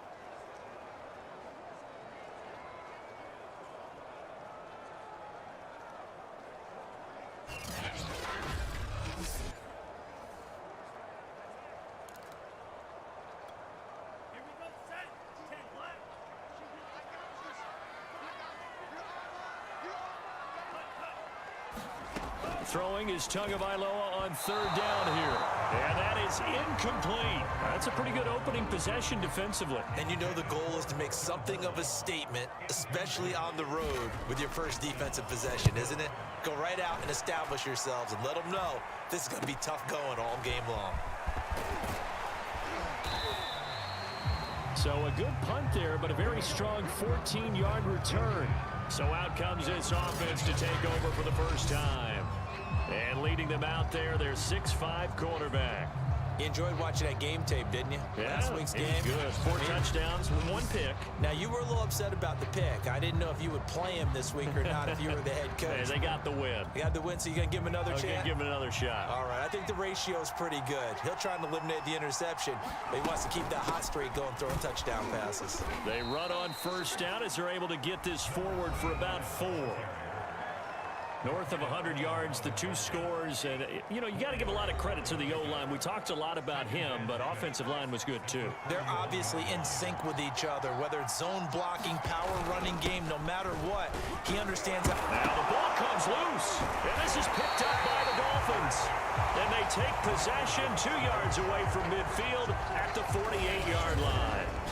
So a first quarter fumble in the rain, and this isn't supposed to let up. They've had flash flood warnings just west of here, so they better get used to this. And it's hard to do real early. And now before the ball changes hands, they're going to take a look at this just to make sure that they have it right. Now the question, was the knee in fact down before this ball comes loose? And is the video convincing enough to overturn it? A lot of factors here. Remember, you also need clear possession of the football afterwards. This is a tough one to overturn.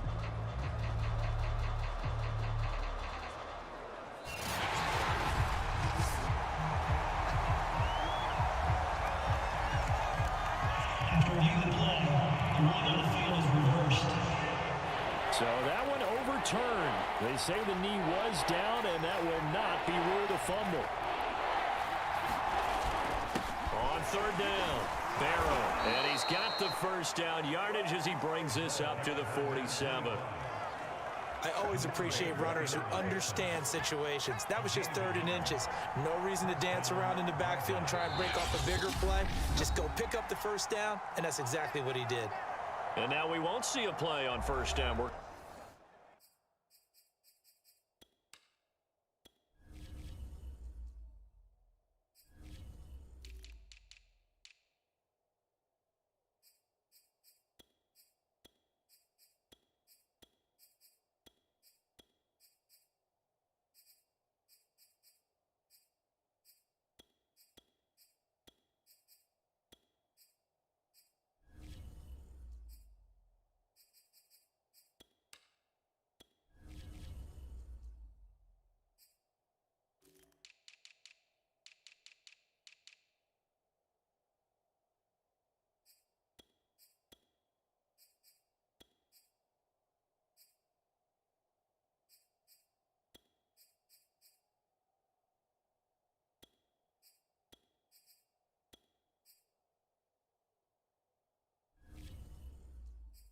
We're going to get a timeout instead.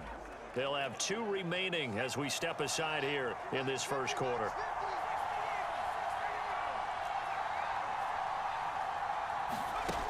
Now on first down, he'll drop to throw it. Caught left side, Benham. And he is tackled inside the 40, not quite to the 35.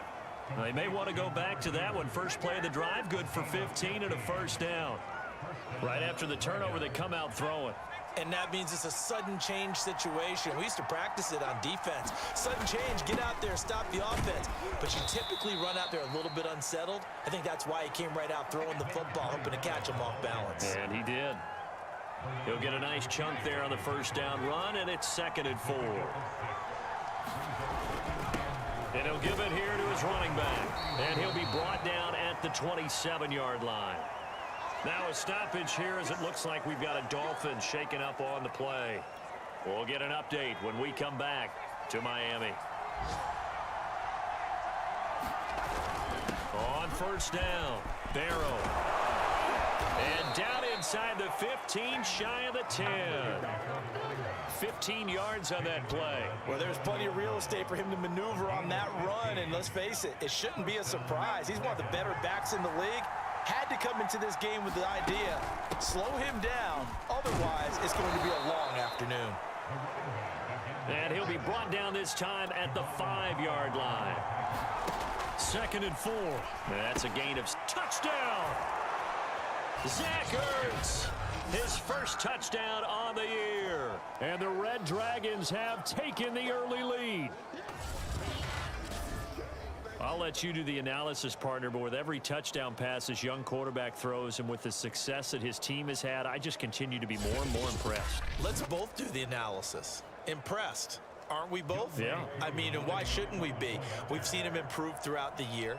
We've seen him settle in now, and you can see the confidence of the team has grown. His confidence has grown. I think that everyone around this guy feels good about what they've seen, and it's also safe for him when he's driving home to turn on Sports Talk Radio. He's okay.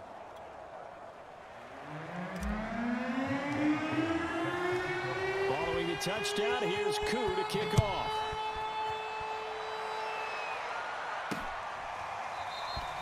And no effort to bring this one out. It's a touchback.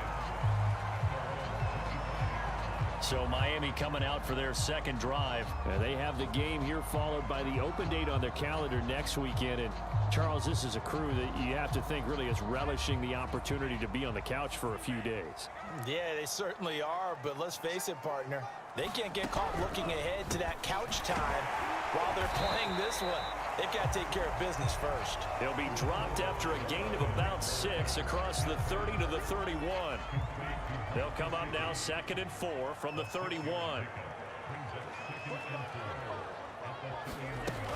They'll give it to Gordon out of a shotgun. And he'll get this only up to about the 35. Well, this defense, Charles, really played well in that win a week ago. In today's NFL, when you talk about goals for defenses, and you think that maybe you'd like to hold them under 14 points or so, we think our offense can usually get 17 to 20, so that's a reasonable goal. But when you hold a team under 100 yards of total offense, you're going to win 99 times out of 100. And the one game you lose, you'll know who to blame. Tagovailoa going to try and throw on 3rd down. Under a heavy rush, and down he goes. Fletcher Cox has now recorded 10 sacks on the season. I spent a lot of extra time preparing for this game watching this offensive line because they gave up 5 sacks last week in their loss. They just gave up another one now. They don't seem to be working together as a cohesive unit. Right? 4 guys might have it right, but the 5th guy is giving something up. They've got to find a way to all get on the same page. The Dolphins will send out the punter now as he'll kick it away for the 2nd time.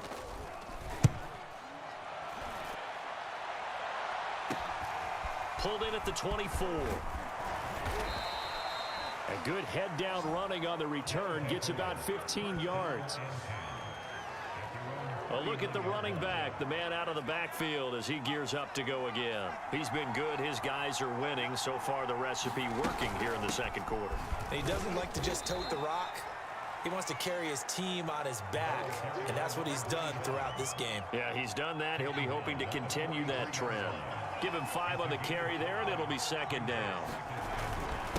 And to give this time to the tailback. And give him about 5 as he gets this up to the 48-yard line. So, Charles, you look at this offense, what a start to the season. 5 wins without a loss. When do you think that you start believing that maybe you're in the midst of something special? Well, you and I both know every head coach never wants that thought to creep into a locker room. But the truth of the matter is, not quite at this time, because if we look at the Steelers in 2020, they're a great example. Remember, they started 11-0, then lost 5 of 6 and went out in the 1st round. But I think if you get toward mid-November, the Thanksgiving time frame, and you're still doing this, that's when things start to get real for a ball club. They'll roll him out right. And he completes this to Russell Gage. Touchdown! Russell Gage, his 5th touchdown now on the year. And the Red Dragons are able to widen their advantage. And a nice job by him to catch the slant and then navigate and break free. And receivers love slant routes because it gets the ball in their hands so quickly and oftentimes on the move. And when they're on the move like that, then they get to use their best asset, which is usually their speed. And their speed sometimes, like this instance, can take them into the end zone.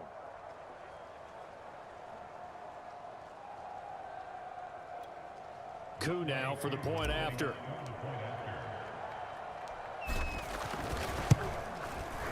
And it's good to make it 14-0.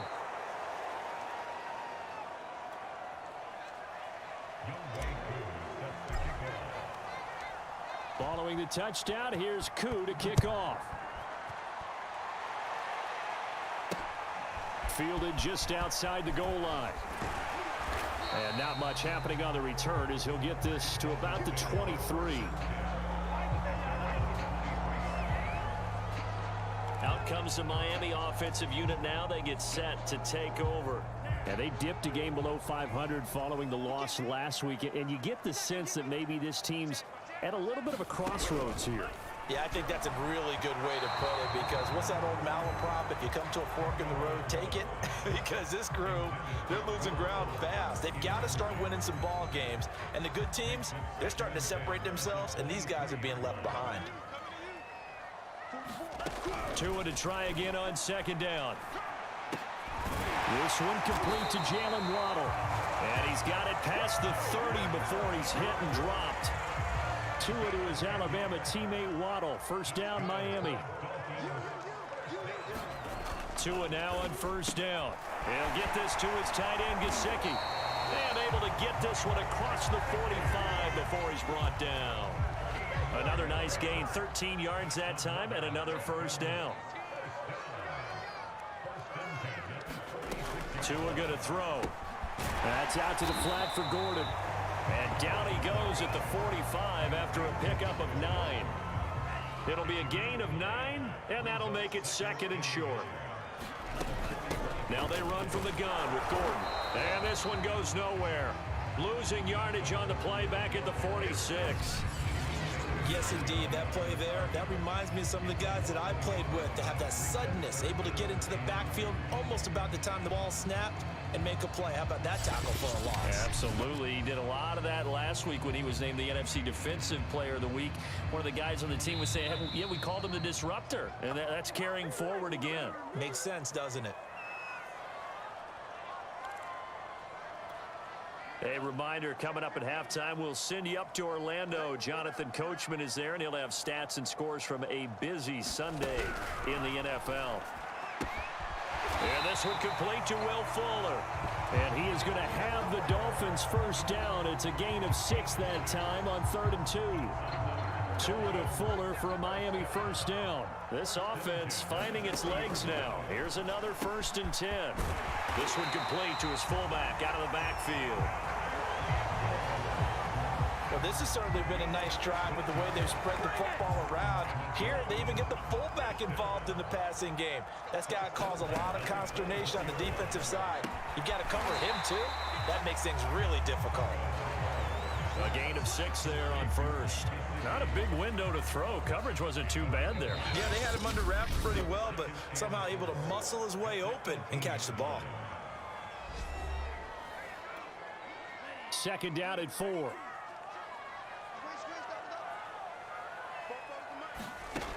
Now Tua. Over the middle, he's got Gesicki, the big 6'5" tight end. The Dolphins going to take their second timeout as the stoppage will come with a little under a minute to go in this first half. From the 13 now, they work on 1st and 10.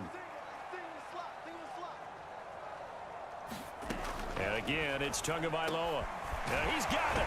And he can't quite get there. Tackled down at the 1. The Dolphin passing game rolling here. They've got another first down. He's certainly done a nice job spreading the field on this drive, and here he finds his big tight end for good yardage. And that's what you have to do. Keep defenses guessing about where you're going to go with the football. Here's Tua. And he's got his tight end Gesicki in the end zone. Touchdown, Dolphins. Mike Gesicki, his second touchdown on the season. And the Dolphins get a late score here in the final minute of the first half. The way this one was going, you just got the sense they needed something before half. They've at least got something on the board now. Still trailing, but a good sign. That takes me back to our preseason tour of NFL camps. You remember we talked with that one coach who said his emphasis this year was scoring in the last 2 minutes of a half, heading into the locker room. This hits it right there. Take that momentum, take that good feeling, and take the locker room, regroup, and start over. They got it here. They did indeed. A lot of football, a full half to be played.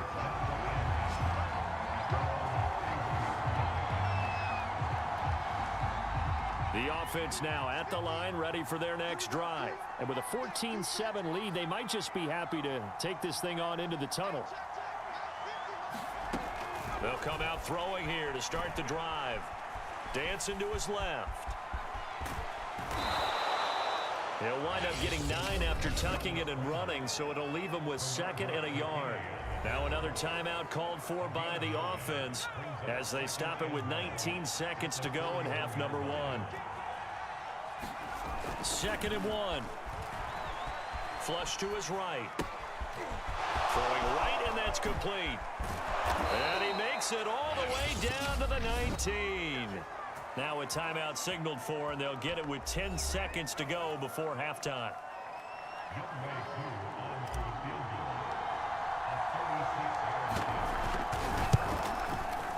And his kick is good. And they will move up by 10 now, 17-7.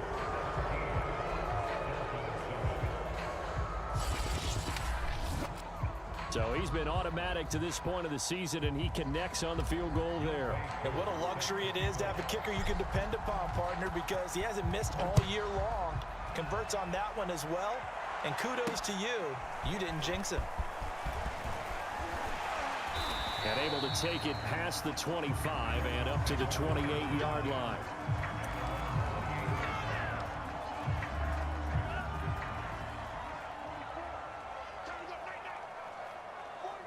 He'll take the knee, and the final couple seconds will tick by in this first half.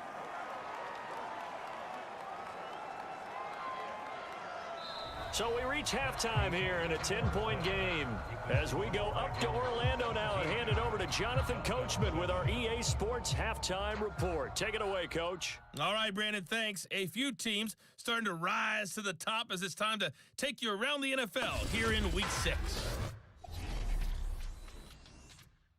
We'll start up at Gillette Stadium in Foxborough. And that game tied 21-all in the second quarter. A lot of offense there. From there, we head down to Tennessee to check on the Titans at home in Nashville. And that one's at halftime with them leading the visiting New York Giants. Derrick Henry, a touchdown run in that first half. Finally, let's get down to the Bayou and check on the Saints at home in the Superdome. And you can see there, it's the visiting L.A. Rams who have the lead in that one. Matthew Stafford's thrown a touchdown pass. Meanwhile, in our game, it's been a back-and-forth first half. Who can put it together in the second half? For the answer, we turn it back over to our broadcast team of Brandon Godden and Charles Davis.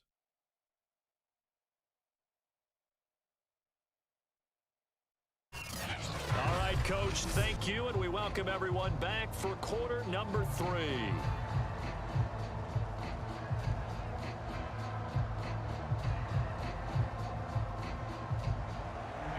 Forecast calling for more of the same. The rain set to continue as we are underway in the second half. This one fielded at the 5. And he'll be tackled just shy of the 25.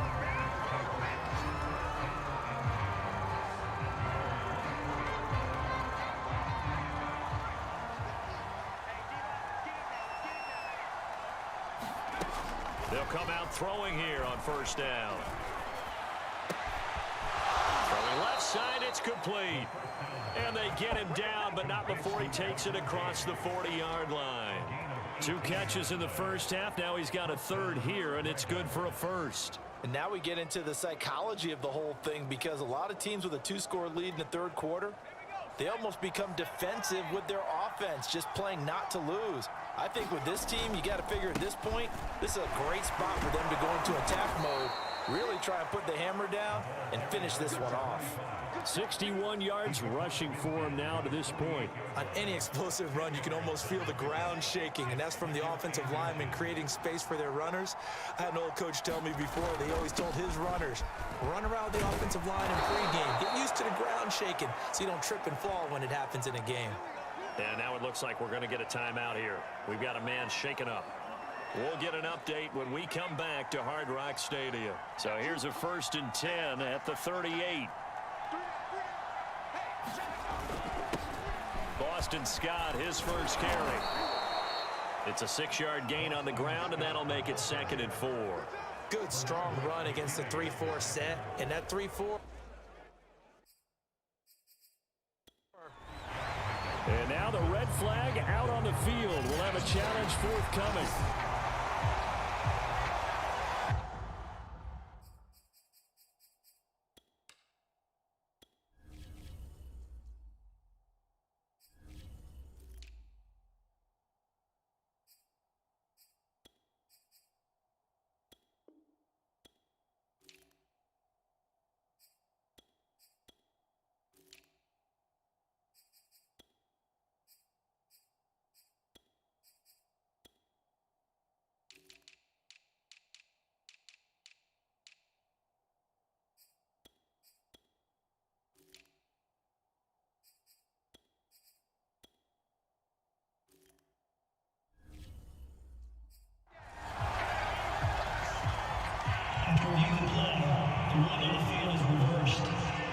So that challenge, a successful one.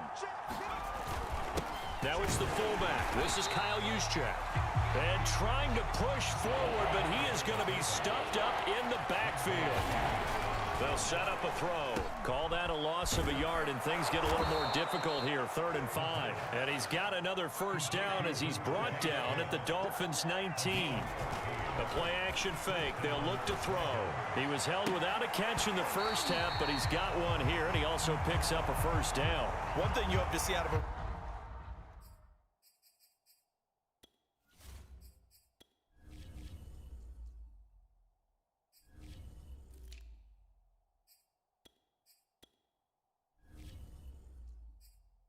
tight end is a real concentration when the ball's in the air, and I'm not sure that he didn't, but he has to be prepared for people making a play on it when that ball's up for grabs. On 2nd down, it's Scott, and a good gain here of 9 from the 19 down to the 10. A lot to praise on this drive, obviously. I know you're seeing what I'm seeing. Those guys up front, they're getting it done. Doesn't matter what play is called. They are handling their business at the line of scrimmage and dominating right now on this drive. And he picks up the first as he's able to take it down to the 7-yard line. And now it looks like they're going to be in the hurry-up. Back to throw. Flushed out right. Toward the end zone, but that's going to wind up incomplete. An incomplete pass on first down. Here's 2nd and goal.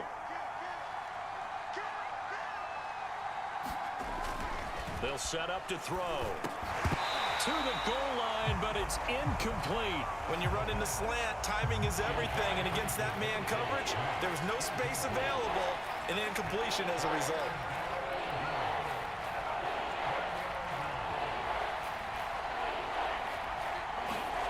They'll look to throw on 3rd and goal.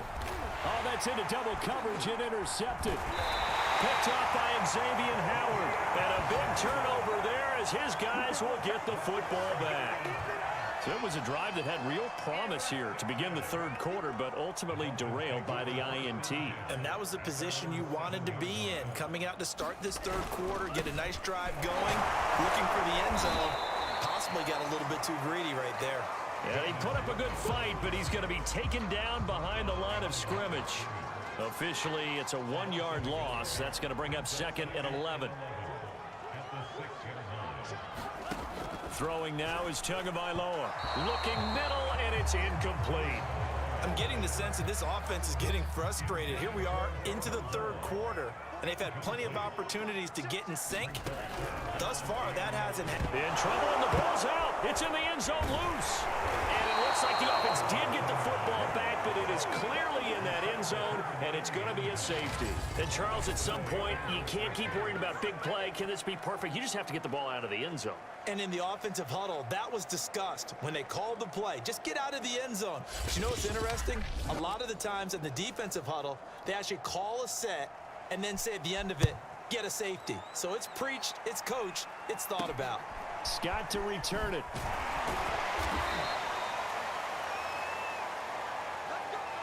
Any return that gets you to midfield is a great return. 1 first down, and you're almost in field goal position. The offense back out there at the line, ready for their next drive. And they had a nice little drive going last time. Threw the interception in the red zone. Costly. bad enough to throw it anywhere, but that drives coaches insane when they're thinking about, hey, we got a shot at points already. We're already in a spot where you're thinking you got 3 on the board for sure, and to come away with nothing, that's a really tough one for them to swallow. Yeah, will they make up for it? And he'll get it into enemy territory just across midfield at the 49. And give him 10 that time as he was able to get away from the pressure and get a nice gain.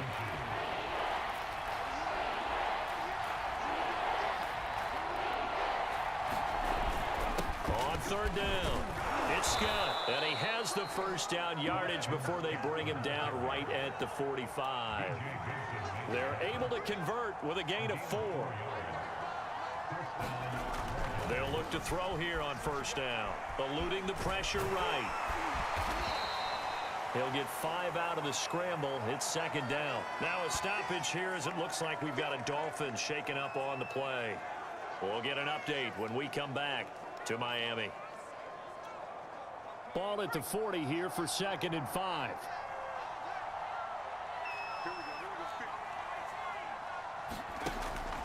Back to throw here. Throw left side complete. That's Bennett. And all the way inside the 15 before they drop it. The extra effort after the catch makes it good for a gain of 26 and also a first down.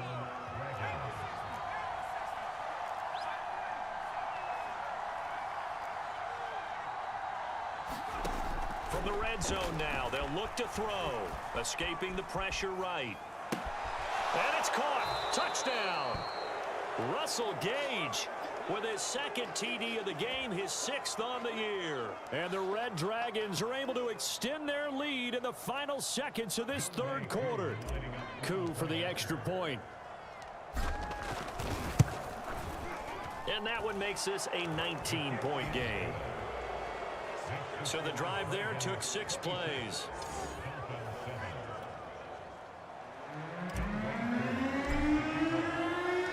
Following the touchdown, here's Coup to kick off.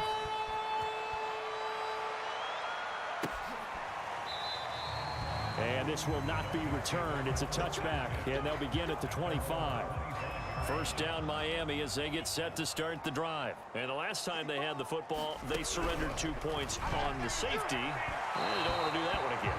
No, not at all. It's almost like a bases clearing double, isn't it? Give up a couple of runs. Sure. just messes things up for you offensively. But now they've got to go ahead, take it, set it aside, and move forward.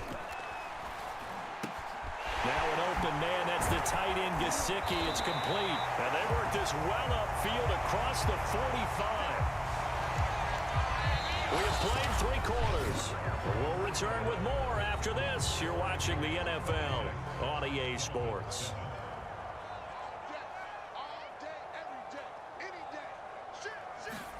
On first down, Tagovailoa.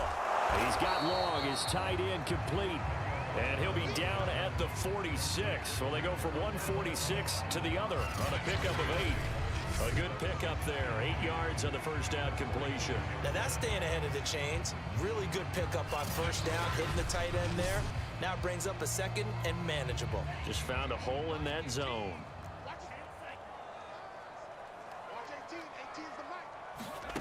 Throwing again on 2nd down.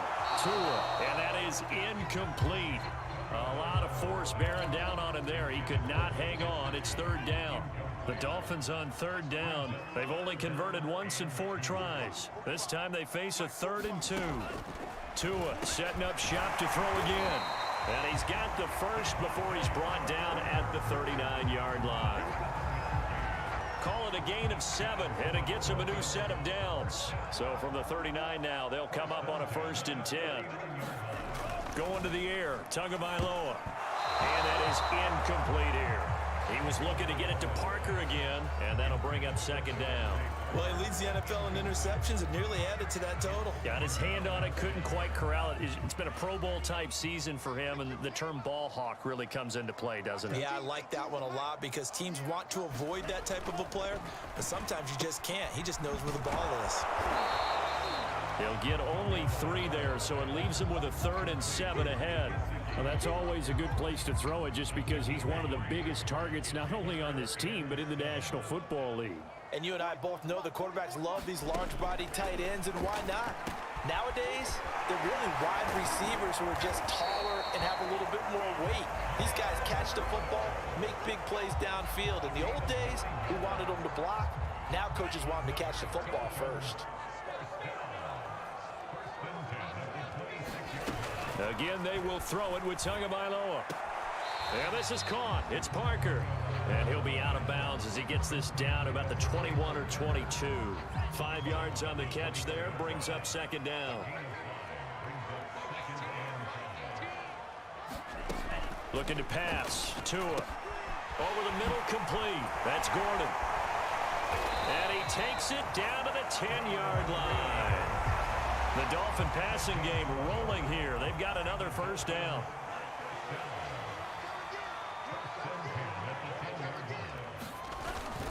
Now the handoff comes to Gordon. And a nice pickup there as he'll take it from the 10 down to the 5-yard line. The first down run got 5. Here's 2nd and 5. They keep it on the ground. Again, Gordon. And he is in. Touchdown, Miami. Melvin Gordon with touchdown number 8 on the year. And the Dolphins have got it back to a 2-score game here in the 4th. So a little bit of a letdown there defensively. I mean, look, you're still 2 scores to the good, CD, but things may be a little more uncomfortable than they had hoped. Yeah, if you kept them out of the end zone there, this game's over. You've locked the door on them. Instead, it's still open a little bit, and they've got a puncher's chance. And this one won't bounce their way. It's covered up by the hands team. Well, 4th quarter, they felt like they needed the football back. Unfortunately, they couldn't get it. And I know we brought analytics into the game, and someone has said here that the data says that when a team's expecting an onside kick, 80% of the time, the team expecting it, they do actually recover the ball, which is what we saw here. I just wonder if that number is much more of a anecdotal type of a number. Kind of like when the coaches tell us, well, when you score on special teams, 93% of the time you win the game. I'm still waiting to see that number is empirical. They'll run on first down. Scott. Give him a couple on the carry there. 2nd and 8. Looking to speed things up here, going with some tempo. Here's 2nd and 8. Forced out to his left. He's got a man. It's his tight end. That's complete. And he gets this inside the 35-yard line. Rookie to rookie on the hookup there, and it's a first down.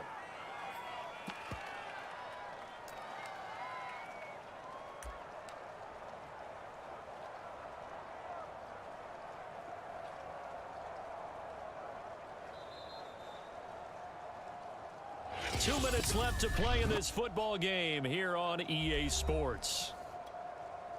So it's our visitors with a football as we get you reset. And no doubt what they're looking to do is just salt away the final couple of minutes and escape with a win. And brought down, but not before they're inside the 25. And whistles, and we're going to have another stoppage of play as they call the timeout on defense with 1:53 left. Not totally home free yet, but it's looking good as they come up 1st and 10. And a short gain here down to the 22. The Dolphins going to take their 2nd timeout as they'll head to the sideline and talk over what to do next. So 2nd and 9, and you'd have to figure just about all 11 probably crashing the line here. They go again with Scott. Now the Dolphins will use the last of their timeouts as they'll talk it over here before what will be an important 3rd down.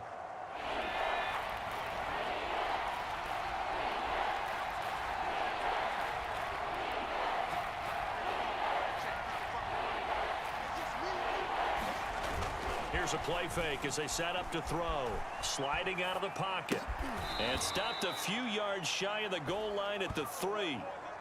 They're able to convert on 3rd down, and that sets up a 1st and goal.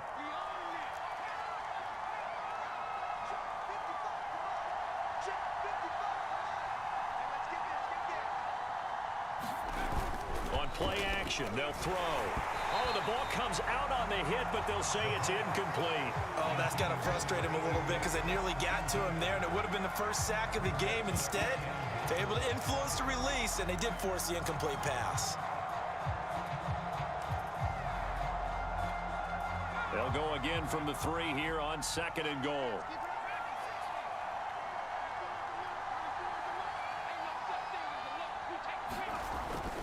Now back to throw. Toward the end zone, but that's going to wind up incomplete. That was a touchdown if he could have hung on. Instead, it was a well-timed collision to jar that one free.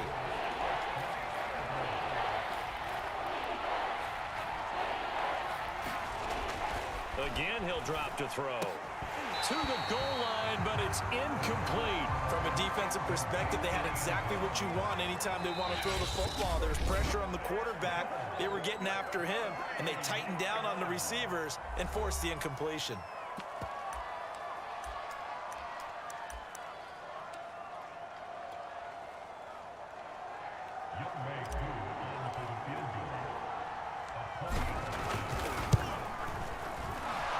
Kick is right there. It's good. And that will make this now a 15-point advantage.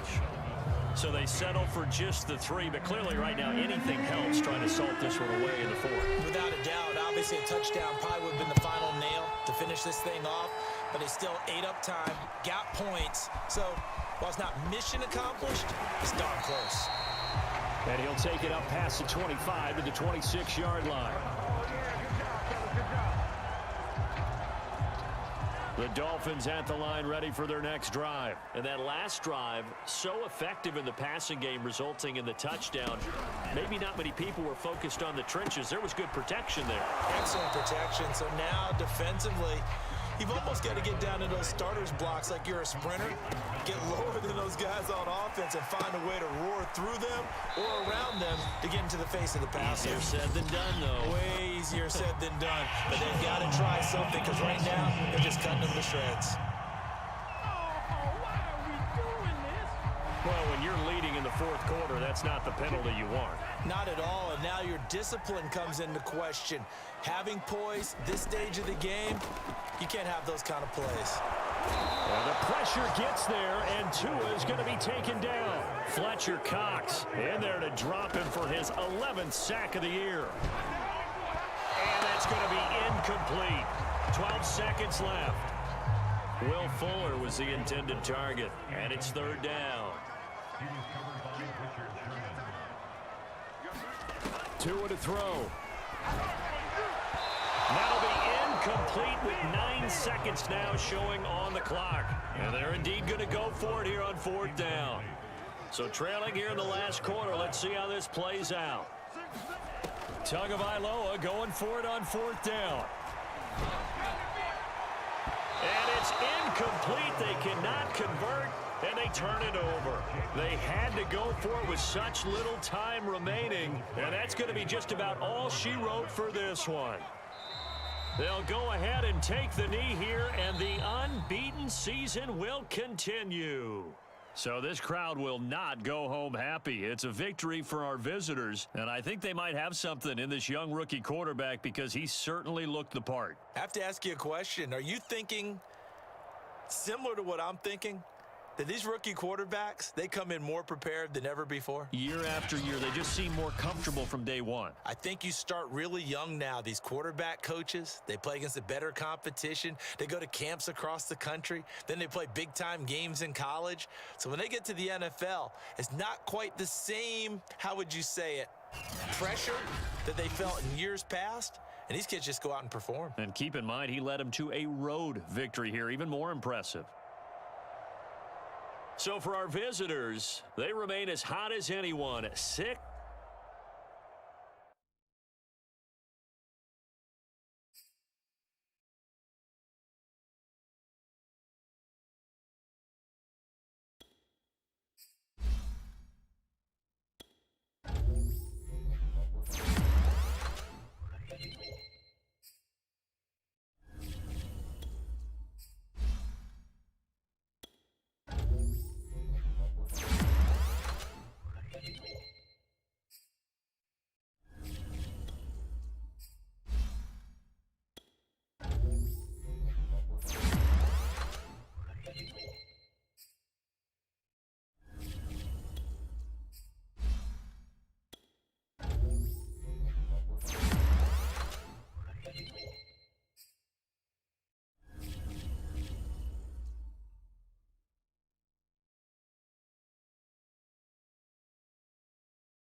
today.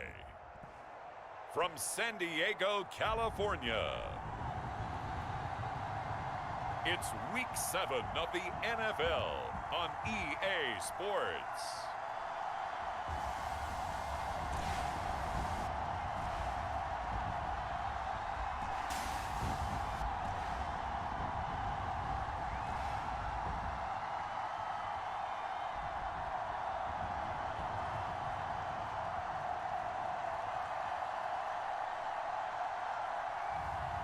It's San Diego taking on the New York Giants. We are pleased as always to be bringing you coverage of the National Football League on EA Sports.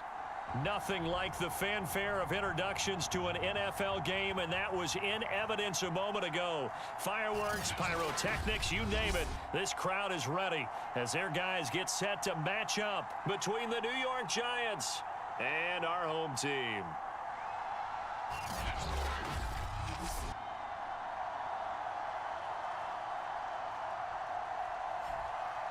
Along with Charles Davis, I'm Brandon Gaudin. And Charles, you take a look at our home side as we enter play here.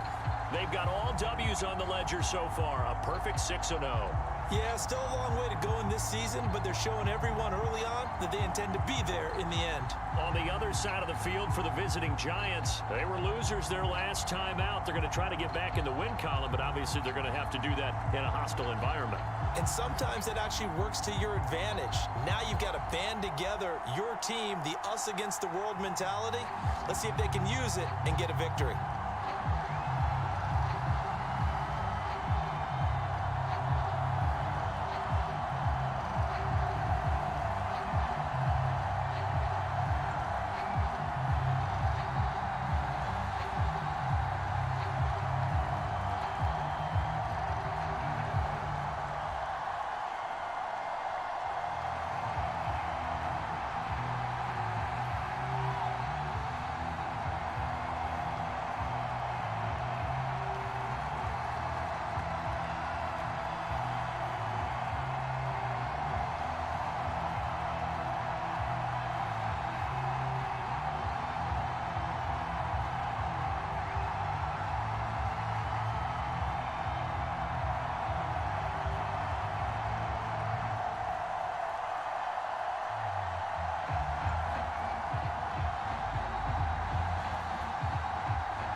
Getting toward the halfway point of the NFL season, Week 7 is underway on EA Sports. And this will go as a touchback, and they will begin things at the 25.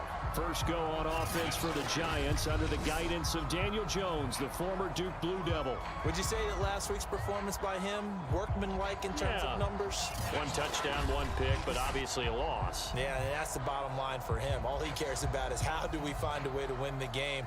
Maybe leans on a few other parts of the offense, and hopefully springs a receiver or two free.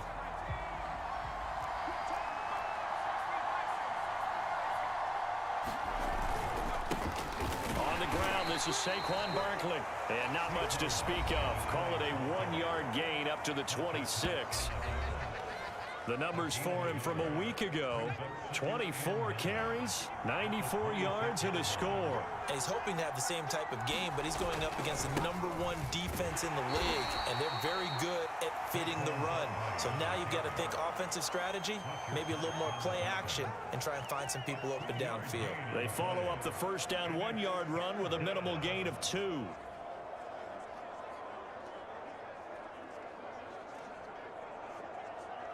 A tough spot here on their opening drive. This is 3rd and 7. Throwing, Jones. Open man right side is Ingram. And he's out of bounds, able to take this one up to the 35.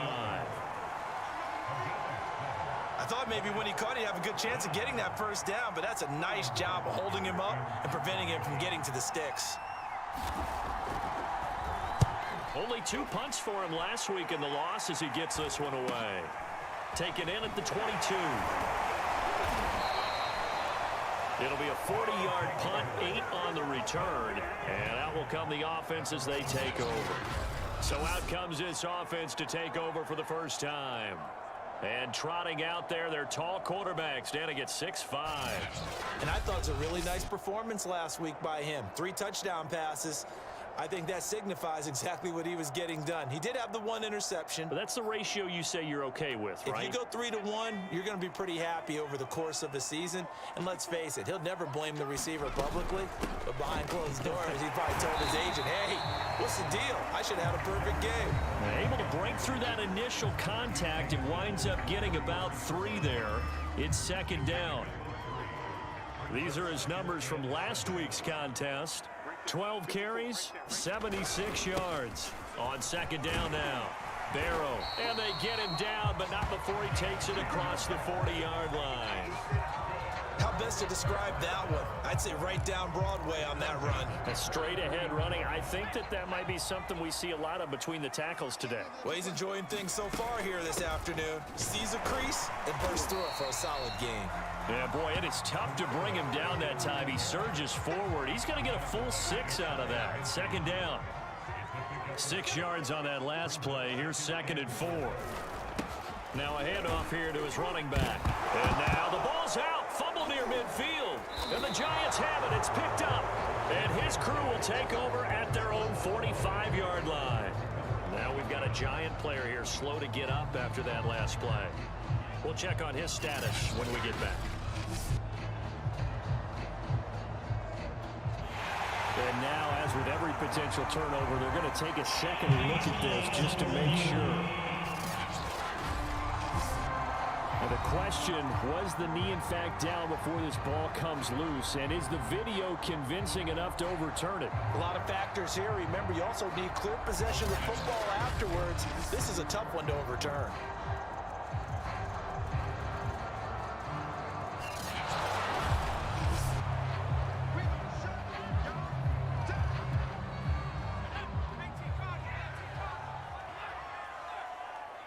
So that one overturned. They say the knee was down, and that will not be ruled a fumble. And he has the first down yardage before they bring him down right at the 45. Give him 3 yards and a fresh set of downs. That's about what you would expect since they're so efficient on picking up 3rd downs in the top 5 in the NFL. It's all a mindset, and I'm guarantee you it started in the offseason. 3rd down's important to them. They find a way to pick them up at a very good clip. And he'll slide to a halt here, still a little shy of the first down marker. He'll get 10 there all on his own, but it'll be second down. So this game, Charles, you know, we talk about potential unbeaten seasons a lot. It feels like every year at some point in the season we talk about that. But this is one of those games where if you're unbeaten, you got to be careful. You can't take this one too lightly. You're exactly right about that. And by rights, this should be a cakewalk. Almost a week off. Let the starters run up the score in the first half. Backups get to play in the second. But you and I both know that funny things sometimes happen when you think this well. So it's incumbent upon the starters to really play well to make it work for this team. The improv on the scramble there gets him 6, and it'll be second down. From the gun, they'll try to run it. And they'll bring him down at the 13-yard line. 9 yards to pick up there, and it's a first down. Usually we see runs like this as the defense breaks down later in the game, but this guy is setting the tone early, running through all types of tackles and put the defense back on its heels. Right back to him on first down. And he couldn't quite get there. Tackled down at the 1. He's hit pay dirt a lot this year, but not that time. Yeah, I'm tracking right there with you. You're exactly right. He's found the end zone plenty of times. No way I can find any fault with the call. He may not have scored there, but of course you're going to give it to him. And he'll take it into the end zone for a touchdown. A great effort there. His 11th touchdown of the year, as his guys are first onto the scoreboard here this afternoon. Well, we had the scoreless first quarter of play. We sure didn't have to wait long into the second quarter to get some action on the scoreboard. So was the first quarter a feeling out process? I mean, that was an interesting quarter, wasn't it? Because we had some action, we had some good play, just didn't have any points. So now it's game on. Koo able to connect on the extra point, and that makes the score 7-0. So that winds up a 7-play drive all told. And it ends with a 1-yard touchdown run. Following the touchdown, here's Koo to kick off. And he'll just take a seat, and the drive will begin at the 25-yard line. So the Giants getting the football back here for their second drive. They'll be looking to match that touchdown from a moment ago. 7-0 is the score as they begin with a first down. Jones fakes the give to Barkley. Jones in trouble here, and down he goes. Fletcher Cox racking up sack number 12 for him on the year. What a nice read and play by the defensive tackle. Never bought the play-action fake. Went right for the quarterback and put him on the ground.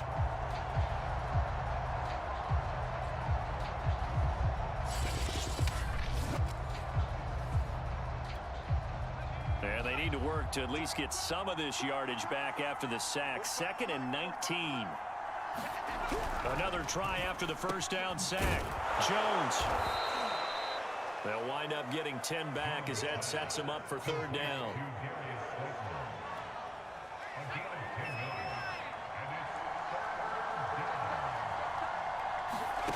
Now Jones. And the ball is out. Jones got hit and lost it. And the defense says they have it. Yes, they've got it. Every week we hear talk about create turnovers. In particular, they wanted to force some fumbles. They got one right there. And it shows you how the game has changed over time. It used to be good enough for a guy to get a sack of a quarterback in the pocket. Now, if you come to the sidelines and you didn't knock the ball free, your coaches are upset with you. All right, so if you're a quarterback, it starts all the way back in the youth leagues. Take care of the ball, take care of the ball, take care of the ball, because here come the defenders. On first down, Barrow. And he'll get him inside the 15 down to the 14-yard line. 56 yards rushing for him now as his fine rookie season continues. The last run got 6, now 2nd and 4. Here's a handoff out of the gun. And he'll be taken down at the 2-yard line. Now whistles here, and we've got a man down. Man down on the field. While the trainers take a look, we'll step aside. Week 7 action, and we've got a 7-point game here in the second quarter. And this offense hoping to change that right here.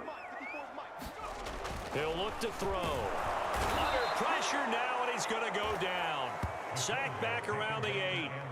Well, if you're going to throw the ball on 1st and goal from the 2, the worst thing that should result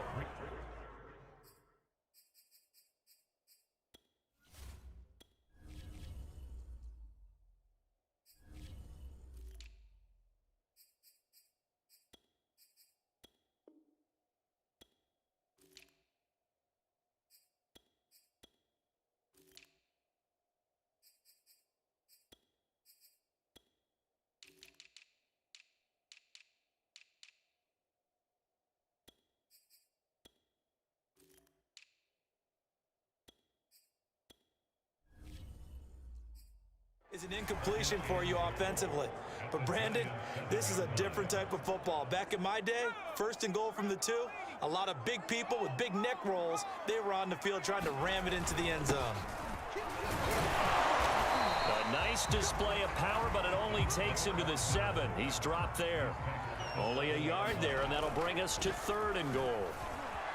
He'll buy some time right. And that is incomplete. Oh, he did everything but hold on to it. But a nice play defensively, and now it brings up 4th down. Credit the Giants defense that time in pass coverage. 4th down. And his kick here is good. And the lead moves to 10-zip.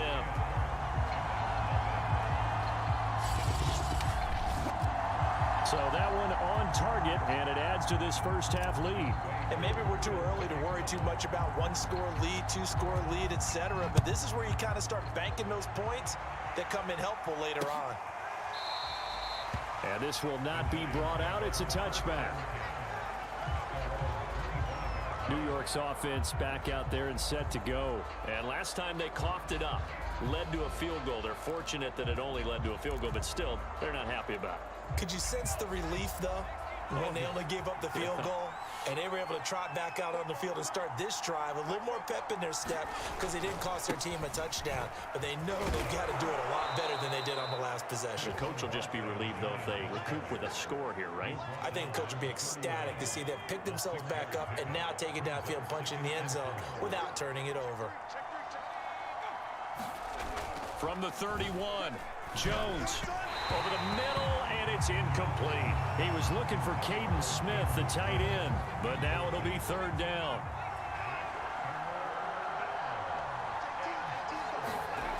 Back to throw. Jones. And he'll get this underneath, dropping it off for Barkley. And able to get this one across the 45 before he's brought down. It's a giant first down on a gain of 16. Yeah, these are the types of plays they're going to need to hit on if they're going to get back into this game. It hasn't been the greatest of first halves, but this is a nice throw here on third down, and they keep the drive going. And he still has yet to get on track in this first half as they're going to stop him behind the line. 2 yards the loss, 2nd and 12. I have a feeling they'll stay committed to running the football, especially on the early downs. They just haven't had a whole lot of success just yet.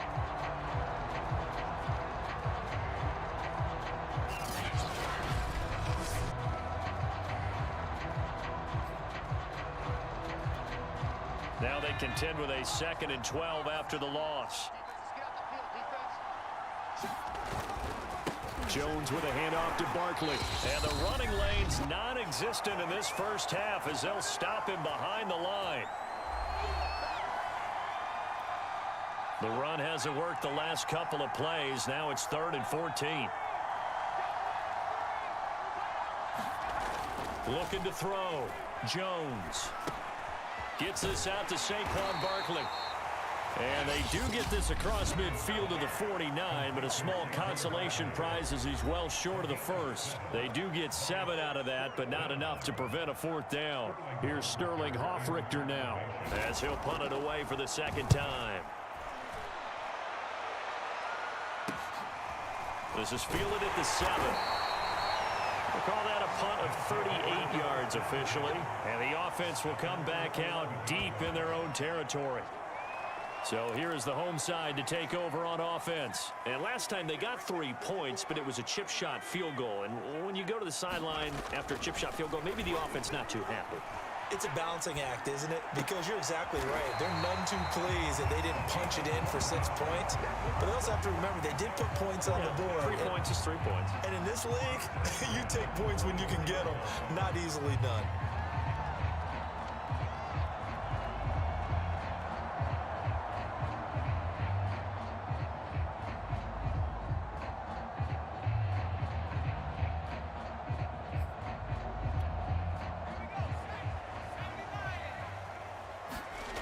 They'll look to throw now on first down. And that nearly intercepted.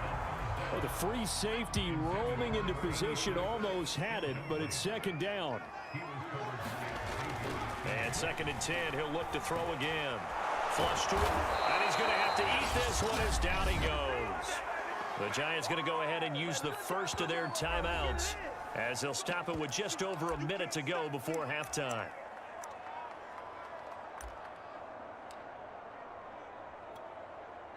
Five in the secondary now for the Giants here on 3rd.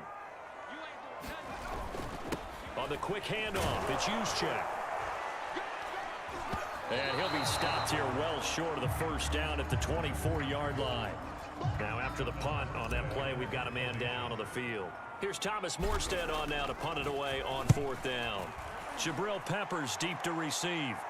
While the training staff works on. Oh, he breaks a tackle and he's got an alley. So a change of possession here on the punt. And it'll be Giant football 1st and 10.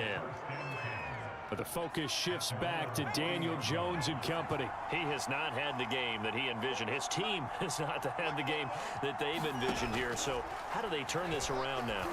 Well, right now, what he's looking forward to doing is finding a way to get the added weight on his back. Is it like that monkey that Steve Young was talking about? Remember that in the Super Bowl? Oh, the 95 Super Bowl. Right, when they beat the Chargers, and, you know, he had that weight of expectations. And Jones hit, and the ball's out. And does the defense have it? They do, says the referee. We're going the other way.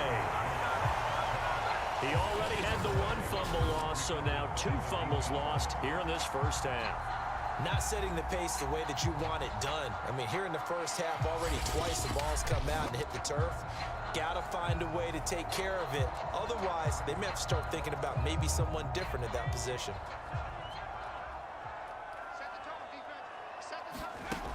They'll try and start this drive in the air. Is this intercepted? It is. It's intercepted. Picked off by Logan Ryan. And his guys have got it back at the closing stages of the first half. 14 seconds, all that's left of this first half as they come up on first down. They'll indeed start on the ground to run that clock. He's tackled a yard short of the marker. Good gain of 9 on first down. Even though they gave up more than they wanted to on that play, it actually illustrates how well they followed him up throughout the game, because that was his longest run of this contest. 10-0 is our score as we get started again on EA Sports. From a yard or 2 deep, here comes a return. And they'll get him down right at the 25-yard line, so the same result, and he opted for the touchback. And this offense set to go now to begin the third quarter. And they've got the lead. CD, what do you think the message was at halftime? I don't think the message was too drastic, I think, at the half, or that they need to change things too much. I do think the offensive line could play a little bit better. I think they'll try and help them out more. They'll probably keep a tight end in a few more times and maybe add a running back to the formation to pick up those pass rushers, because they probably allowed a few too many sacks for comfort in the first half. Quarterbacks love slant routes because the receivers are breaking right into their line of vision, and receivers love them as well because they're getting the ball on the move and able to catch it and try and get upfield and gain additional yardage. And he's corralled, but not before getting it inside the 35. A nice job there on the escape and scramble. A first down, a 16-yard gain.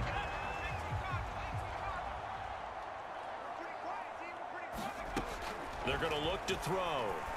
He's going to have the hook up to Gage. And inside the 20 before he's brought down. He was held without a catch in the first half, but he's got one here, and he also picks up a first down.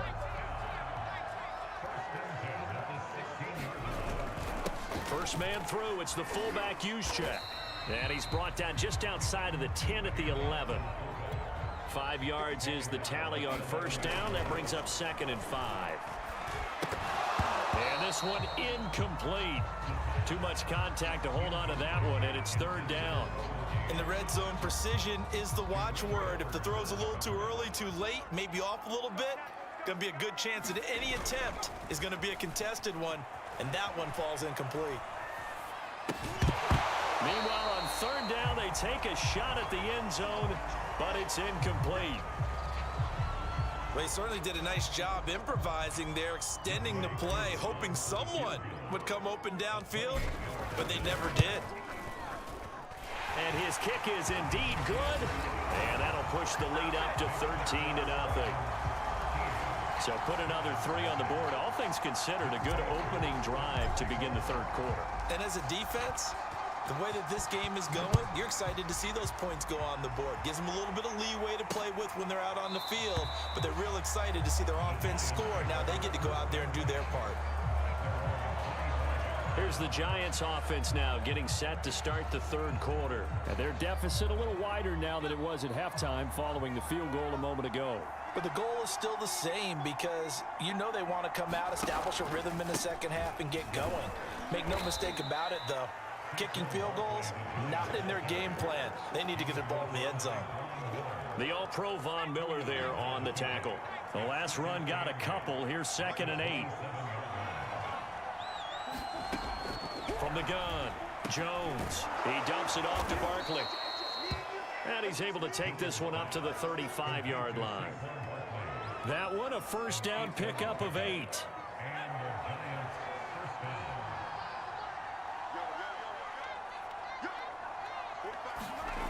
Back to throw. Jones. They'll complete this to Ingram as tight end. And he'll be tackled right on the chalk of the 45. 10 yards, good for a Giant first down. Off play action. Jones. That is incomplete. Well, the passing windows are just not there. And that's just another example of how great this defense has been all game long. And that's exactly what a top 10 defense can do. They can really change the game tempo and frustrate you as you try to execute offensively. On 2nd and 10, Jones.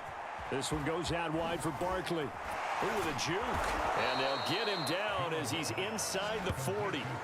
Another good completion on the drive as the Giants have a first down. Another catch for him there on this drive, Brandon, and it looks like they're going to utilize him out of the backfield any way they can. And that time they pick up a first down. So now on defense, do you assign a man to him and try and cover him before he gets going? Now the result here, a pickup of 8. Leaves him with 2 to go on 2nd down. Ahead of the chains now, 2nd and 2.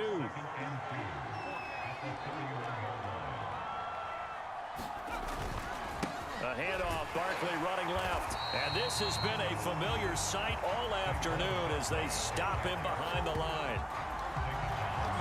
I think it's pretty evident. We can say what a difference a week makes. Last week, he ran pretty much wild, didn't he? Did pretty much what he wanted to do. But this one, they've stopped him cold. That, to me, that's good scouting and even better execution. Yeah, and they stopped him behind the line right there. They obviously watched the tape a few times and made some adjustments. And he will have a Giants first down as he's able to get 8 yards there on 3rd and 5. That'll go as a pickup of 8. Well, they've certainly done a nice job spreading the ball around on this drive. This time he gets it out to his back, and it's another nice play and another first down. They've got the defense on their heels a little bit. They're reacting instead of being aggressive in making plays.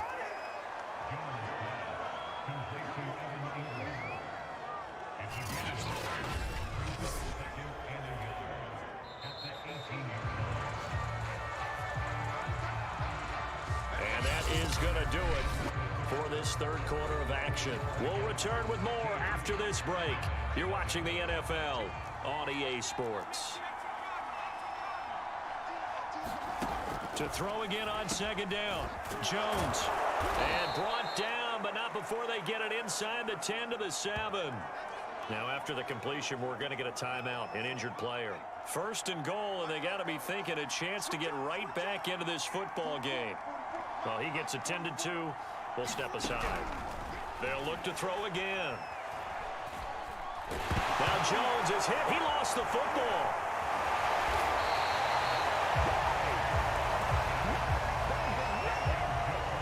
A lot of bad news on that play for them, wasn't there? Lost the football, lost a lot of yardage, but I think the good news outweighs it. Able to retain possession. That was big for them. 2nd down and goal. Jones to Barkley on the check down. And he'll get it down this time to the 17. It's a gain of 7, and that's going to bring up an interesting 3rd and goal. And we see another pitch and catch there to the running back. This position just continues to evolve. They become just as critical to the passing attack as a lot of receivers, tight ends, because their ability to make people miss in the open field can really generate big plays for an offense. Blitz coming, and down he goes. Fletcher Cox, what a season he continues to have. His 15th sack of the campaign. This defense, they just continue to feast. 5 sacks now as a unit. It's been quite an afternoon getting to the quarterback. And we're seeing it come from a variety of places as well. Sometimes just the guys up front getting to him. Other times you add extra guys rushing the quarterback, twists and stunts. It's been a variety, and they've had no way of blocking them.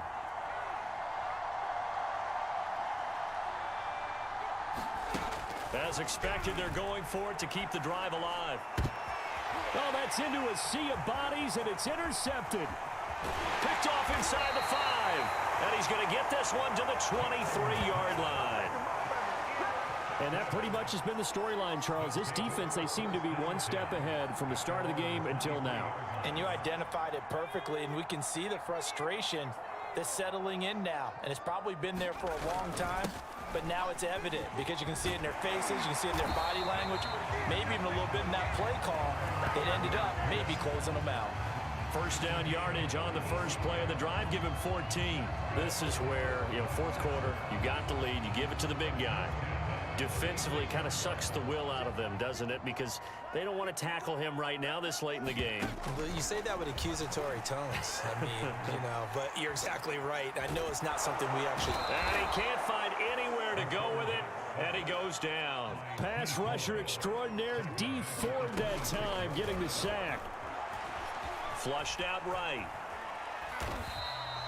He'll wind up getting 4 there on his own, but it will leave him now with a 3rd down situation. Now hold everything here. We're going to get a timeout by the offense. It's just their first. They'll be down to 2 remaining as we step aside here in the 4th quarter. Caught left side, Bennett. Now he's going to get this all the way down inside the 35. That was no 3rd and 2. That was 3rd and 16, but they get the conversion anyway. That's evidence of why you spend a high draft pick on a receiver, isn't it, Charles? It certainly is, his ability to make plays like that, and we've seen flashes of it from him so far in his rookie season. But also, it opens things up for the rest of the offense because they have to bring their attention to him as well. So the big play changes the complexion of things. Here's 1st and 10 just outside the 30. They'll drop to throw. This is Smith with the ground. And he gets this one inside the 15, just a yard or 2 shy of the 10. Now on 1st down, he'll drop to throw it. Firing quickly here, and that's complete. Now before this 2nd down play, we'll get whistles and a timeout.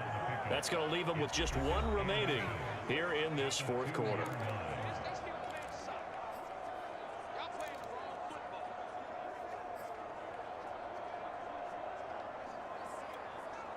Keep in mind they can still get a 1st down here as they come up on 2nd and inches.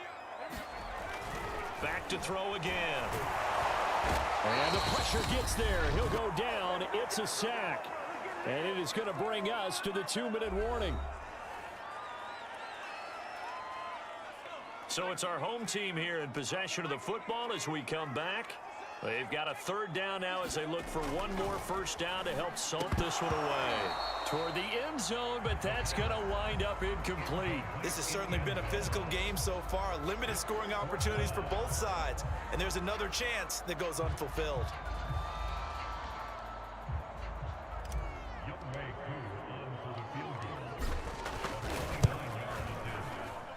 And this one is right through. And that's going to make this a 16-0 ball game.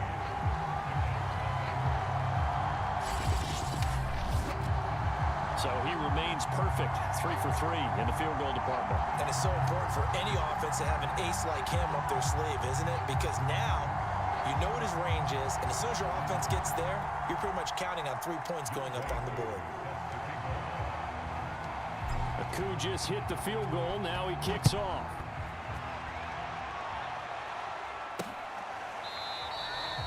And this will not be returned. It'll come out to the 25. So now Jones and the Giants down by 16. A minute 54 on the clock. They've yet to score all game long, but now they need to do so twice in short order to have a shot.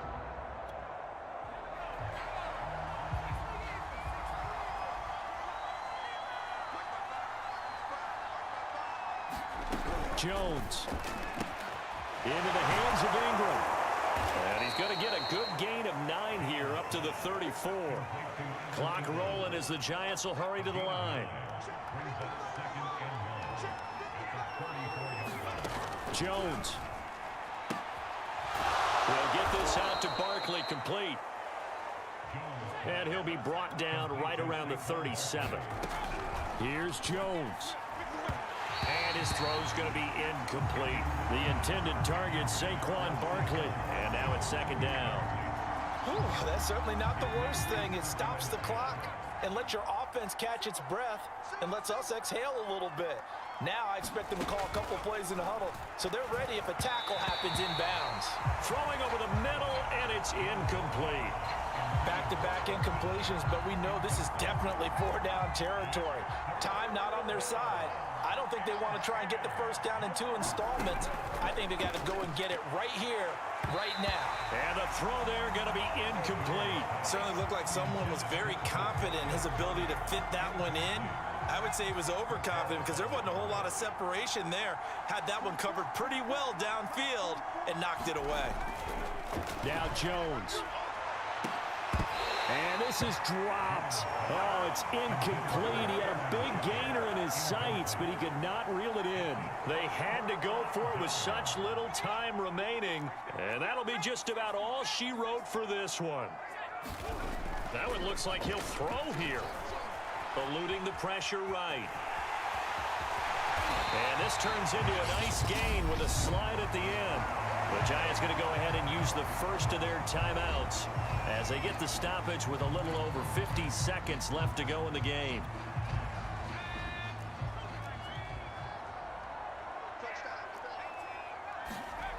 Back to throw now on first down. Escaping the pressure right. Now the Giants will use the second of their 3 timeouts as they get the stoppage with just under 50 seconds remaining in the fourth. 2nd and 6.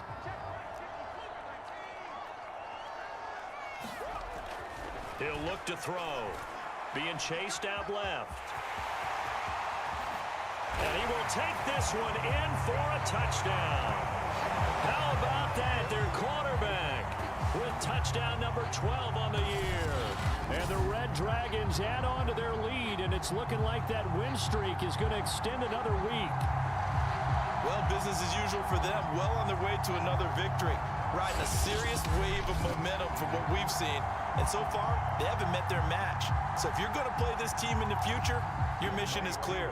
You better be ready to play and match their firepower. Extra point by Koo, up and good. And that pushes the lead up to 23. The drive there only spanning 3 plays. And a nice play on the end of it, an 18-yard touchdown run.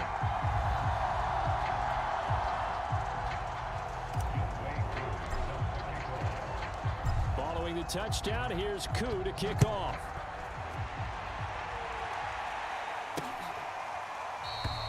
And he'll just sit on this one as their drive will start at the 25. And New York set to take the field. We certainly had a sense coming in here that these guys were in for a tough one on the road. That has been how this ball game has played out. They trail big as we continue on now here in this 4th quarter. Jones in trouble here, and down he goes. It was Von Miller who shot in there to get him down. Throwing on 2nd and long. Jones. And no, they can't connect on the pass. So that gets the clock down to 11. Time for probably 2 more plays. Got to go quickly, though. An incomplete pass on that last play, and that means they'll need to come up with something here on 3rd down. Looking to throw. Jones. Oh, into a sea of defenders and intercepted. Picked off by the veteran Richard Sherman. And to the 43. So down inside the 45 to the 43-yard line. That's where they'll take over. So many times we end a game, and as we're recapping it, we're talking about what offenses did and how they won the game. Let's flip this one over. The defense, they frustrated the offense the entire ball game. That's why they're walking out of here with a victory. And they're going to love to walk out of here with that as their final act, that interception. Good way for them to end it. Another carry here for the fullback Juszczyk. And give him 4 yards there. It'll be 2nd and 6. So plenty of smiles for the folks here as they head for the exits. It's a victory for their hometown guys. And this was truly a total team effort, Charles, on both sides of the ball. Well, they absolutely pitched a shutout, so it can't get much better than that, right? The defense led the way, but the offense did their part as well. They moved the ball up and down the field. So you've got to like what you saw. What do they call that? A total team effort? I think when it's time to hand out game balls, guys from both sides will end up getting one. So for the home team here, their winning ways continue as they get it up to 7-0. And they will hit the road next week for a date with the San Francisco 49ers. Meanwhile, for the Giants, they dipped to 2-5 now with the loss. And they'll get a chance to redeem themselves next week at home against the Chicago Bears. And for Charles Davis and our entire crew, I'm Brandon Gaud.